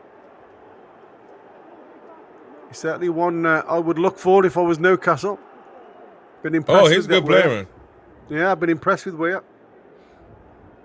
Really good player. He's been more of a right winger than he's been a. Well, that's what I'm saying. That's what. Well, that's the type of modern player that game. Newcastle wants. And by the way, if you want another American, Musa, he is the N'Golo Kante, American N'Golo Kante. Ramsey plays the ball. Oh, Harvey Oh, Barnes on let's the go. turn He's there. played Gets it on, he's done. played- Ramsey. Oh, he's then, gotta come back man. now. Yeah. Ramsey walks into traffic, but the referees pull the game back. Pavard's down. Some of the snipers got him. I don't know what's going on there with Ramsey. You just seem to just run straight into Pavard. It's like he touched he touch was Listen. well out of his feet. I like that the mods are letting the chat go. Let it flow. People are getting upset. Listen, the game here, this whole game will make any fan upset.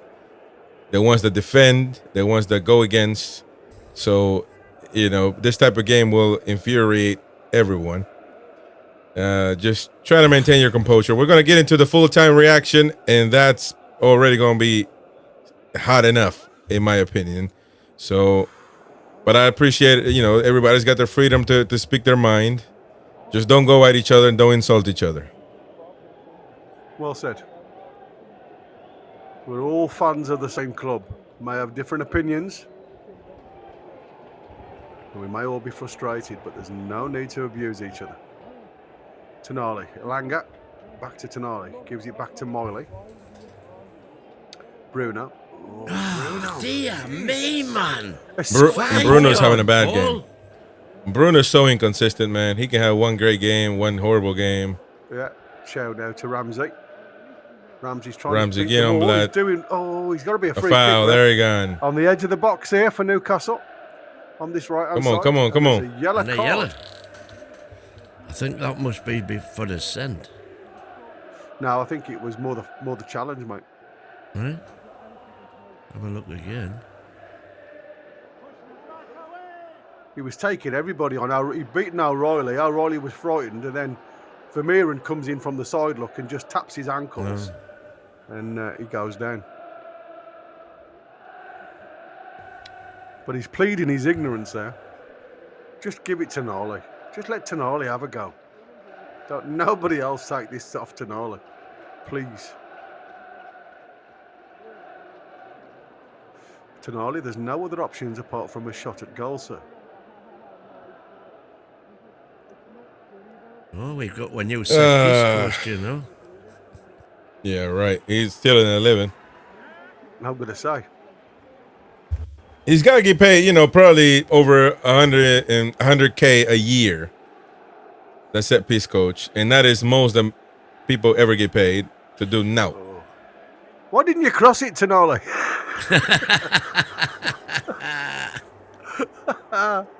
Oh, my God. We are awful. I mean, we're not as good as that. Nowhere near. It's nowhere near. I must admit, where are we? I mean, what have we learned from this set piece coach yet? Because it doesn't seem as though we've got anything in the locker, does it? Anything different? I mean, it's unbelievable because you play good against Man City, and I mean, granted, we didn't have the both of the. Look at this. Oh. We're just going. The referee gets in the way of Tonali. Then the ball goes forward, and you get Marley who chests the ball back to Pope. Everybody's stopping, thinking Pope's going to pick this up, and Pope just goes out and just kicks it. I'm having it. Chow plays the long ball forward. There's a good turn there from Tonali. Voltemada plays the ball into Ramsey on the inside. Ramsey out to Barnes. Barnes has got Hall. Hall plays the ball into the box, but it's not a great ball. Barnes out of his feet. Goes to that back post. Oh, I thought that was going to nestle the way he's... bend on it. Yeah, not enough shape on the ball. What about Sunday? I would definitely take a draw now. Even though I don't believe we deserve it, I'll be honest with you. No. Well, you're always going to take the best possible result, of course, but we are knackered. There's no doubt about it. We are chalk and cheese away from home. Dan Burn. Ramsey. Oh, it's Bruno, sorry. Hall. Bruno. All these orange boots, because we're so far away on the telly, it's like out to Elanga on that right-hand side. Elanga, go on, use that burst of pace. No. Couldn't get past Pax out. He was playing literally as a full-back now. Miley inside. Bruno outside to Elanga. Elanga gives it back to Miley. Can he keep it in? Plays it back. It's headed out though. And it's going to be a goal kick. Nothing going Newcastle's way. Couldn't keep it in, as the actress said to the bishop.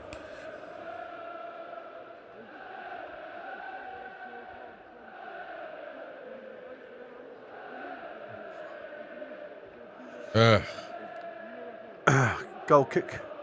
And Angel is coming on for Marseille.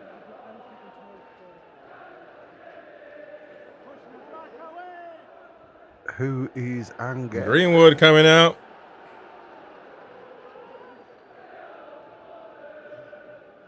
I don't know who this Angel is.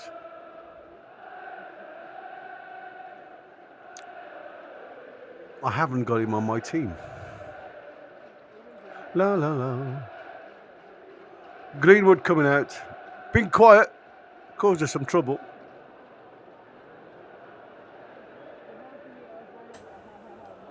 Angel Why goes. not God? Lord have mercy. He's a defender, isn't he, Angel Gomez? It's hard to find words, man. It's crazy how things. The lineup we put it was the lineup we put apart from Gomez, so we had Gomez in CDM.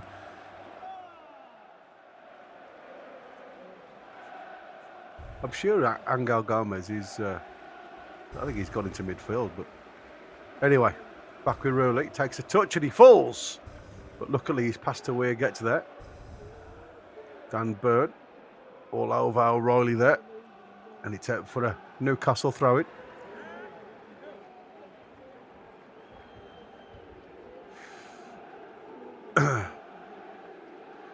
Bruno gives it to Miley. Miley gives it to Alanga on that right-hand side. Again, deep in the Marseille half. Alanga gets the ball into the box towards that back stick. Oh, Weir takes a touch, but it falls to Hall. Hall gives it to Ramsey. Ramsey on the inside left position, looking for options. Gives it to Miley. Miley looking for options, plays the ball out to that right-hand side, but it's headed clear by Marseille. 89th minute. And Newcastle are still adrift. And Aubameyang now playing a bit deeper. Marseille are happy for Newcastle to have the ball now and just defend the option. Gomez has gone, like I say, into the midfield up. Bruno, Ramsey plays it into Voltemada. Voltemada trying to play in Barnes, but again, it was just too easy to see. And that ball is just going to go out of play. Bruno just shepherded it out. Oh, it was Ramsey who's taken a bit of a tumble off the field of play there. Hobbling back to his feet, yeah. Tonali, Miley, Chow, Tonali, Burn, up to Ramsey, then back to Burn, gives it to Miley, who gives it out to Alanga on that right-hand side. Alanga now. Oh, God. Simple pass.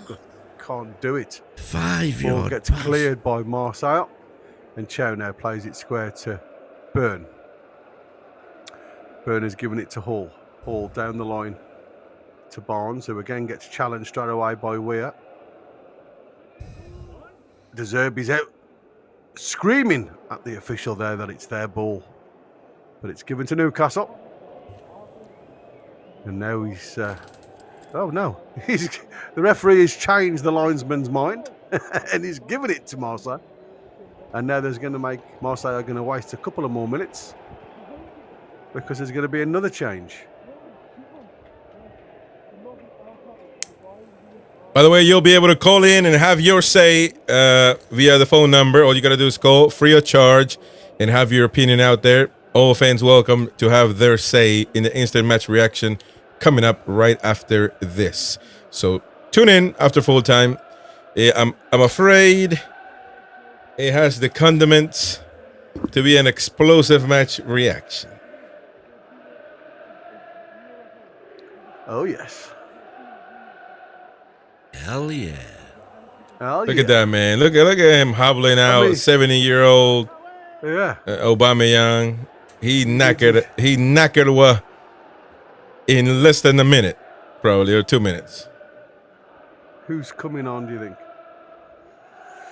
It wouldn't matter now, man. We got Ilanga, by the way. Yeah, I agree too. He's knackered, man.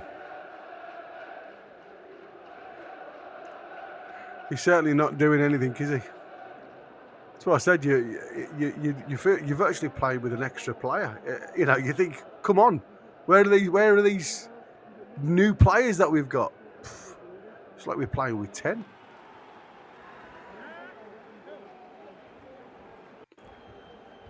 Marley now down that right back position, out to Alanga. Alanga closed down straight away by Paxel. Ball back to Chow. Again, Marseille go deep, allowing Newcastle to come forward. Burn into Bruno, but again, the Bruno's forward pass goes to nobody. Well done. Well done. We got it back. Bruno again this time. Gives it on the outside to Tonali. Tonali looks to come backwards to Miley. Miley gives it to Bruno. Oh, here we go. Bruno Pendulum. goes square to Burn. Up Burn goes forward. up to Ramsey. And again, Vermeeren straight through the back of Ramsey. You've got to be careful there, son. 5 minutes of added time, and we're into the 3rd minute. Still trailing 1 goal, Newcastle. Lewis Hall looking to get this into the danger zone.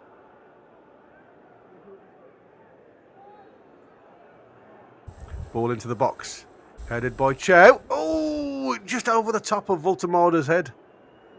I thought that was going to land on his head and he's just going to lob it over the keeper there. Chow heads it back into the danger zone. Oh. Yeah, he was being hassled by Heiberg all the way, Voltemada. Long ball again towards Dan Burn. And again, it bounces and it gives it to Pope. Pope straight away throws the ball out to Miley. Miley now picks the ball up deep in his own half. Plays the ball through the middle. Tonali. Tonali again. It's a poor ball. And it's easily picked off by Marseille. Marseille now picks the ball up and again. Anything. And Bruno having a go at his own teammates. Yeah. This lad, Pavard, he's run from their centre-back deep into the Newcastle half. He's done it all game, and he's just waving his arms to the crowd to get them roiled. Done well.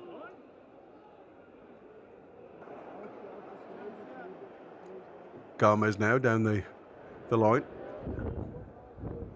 What? Another Englishman enters the pitch with Angel Gomez. What was he doing there? Well done. Pavard, air shot. Fools nobody. Oh, the ball over the top. What are you doing? I can't believe this has come all the way through. There's a chance here, but thank you, man. It's a poor finish in the end. I was gonna have to make another thumbnail. So Yeah. thanks for saving me time, at least. Alanga on that left-hand side. Oh, he gets taken down, but he gets back up to his feet. Referee says, jockey. Alanga down the line to Tonali. Tonali now into the box. But again, just fires the ball into the Marseille player. And it's Marseille come away with the ball once again. We are into the 5th minute now. Marseille just... Miley Ryback. I cannot get over Miley Ryback, man. I cannot get over it. I mean... I can't believe we can't pass 5 yards, mate. It doesn't matter I'm who's telling playing you, where. man, this is... Exactly. Doesn't matter where you play. It's criminal the way we've passed the ball today. And if anybody says we've played well today, I'm sorry. Oh, look at that. Oh, you are lucky. Bruno goes down again, and Angel Gomez was clear with a run on goal. This could be the final shout. We're over 5 minutes, so it's whatever the referee adds on now.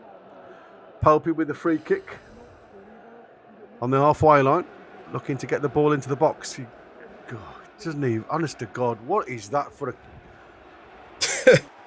Man, then I mean, you're talking last minute, the last seconds. Ball goes high. Dan Burn gets up for it. But again, Marseille clear it, and it's all over. There you go. Right, there you go. They're celebrating this as if they have won the Of cup. course, they needed a win. Yeah. They needed a win. They needed a win.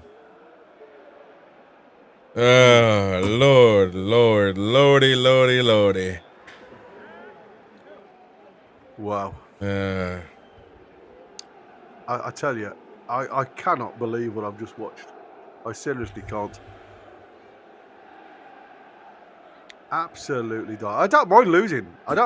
If you go out to a team that's taken you out, like Barcelona or the Liverpools. But that is just terrible. But that's the point. That's the point. It's how we do it. We do it. We do it on purpose, man. It feels that way anyway. Listen, thank you to all of you for watching the watch along, the live match commentary, the build up, and all that. Right now, we're going to jump into the instant match reaction where you can phone in, have your say. So please do that, and you should be redirected right now to that stream. Full-time match reaction, ladies and gents. Oof. It's going to be a lovely one. Mighty Wayne can't even defend this nonsense. We're going to give him 5 minutes so he can, gather up, the amount of passes we created and all that nonsense so he can happy clap. We'll see you in a minute, folks.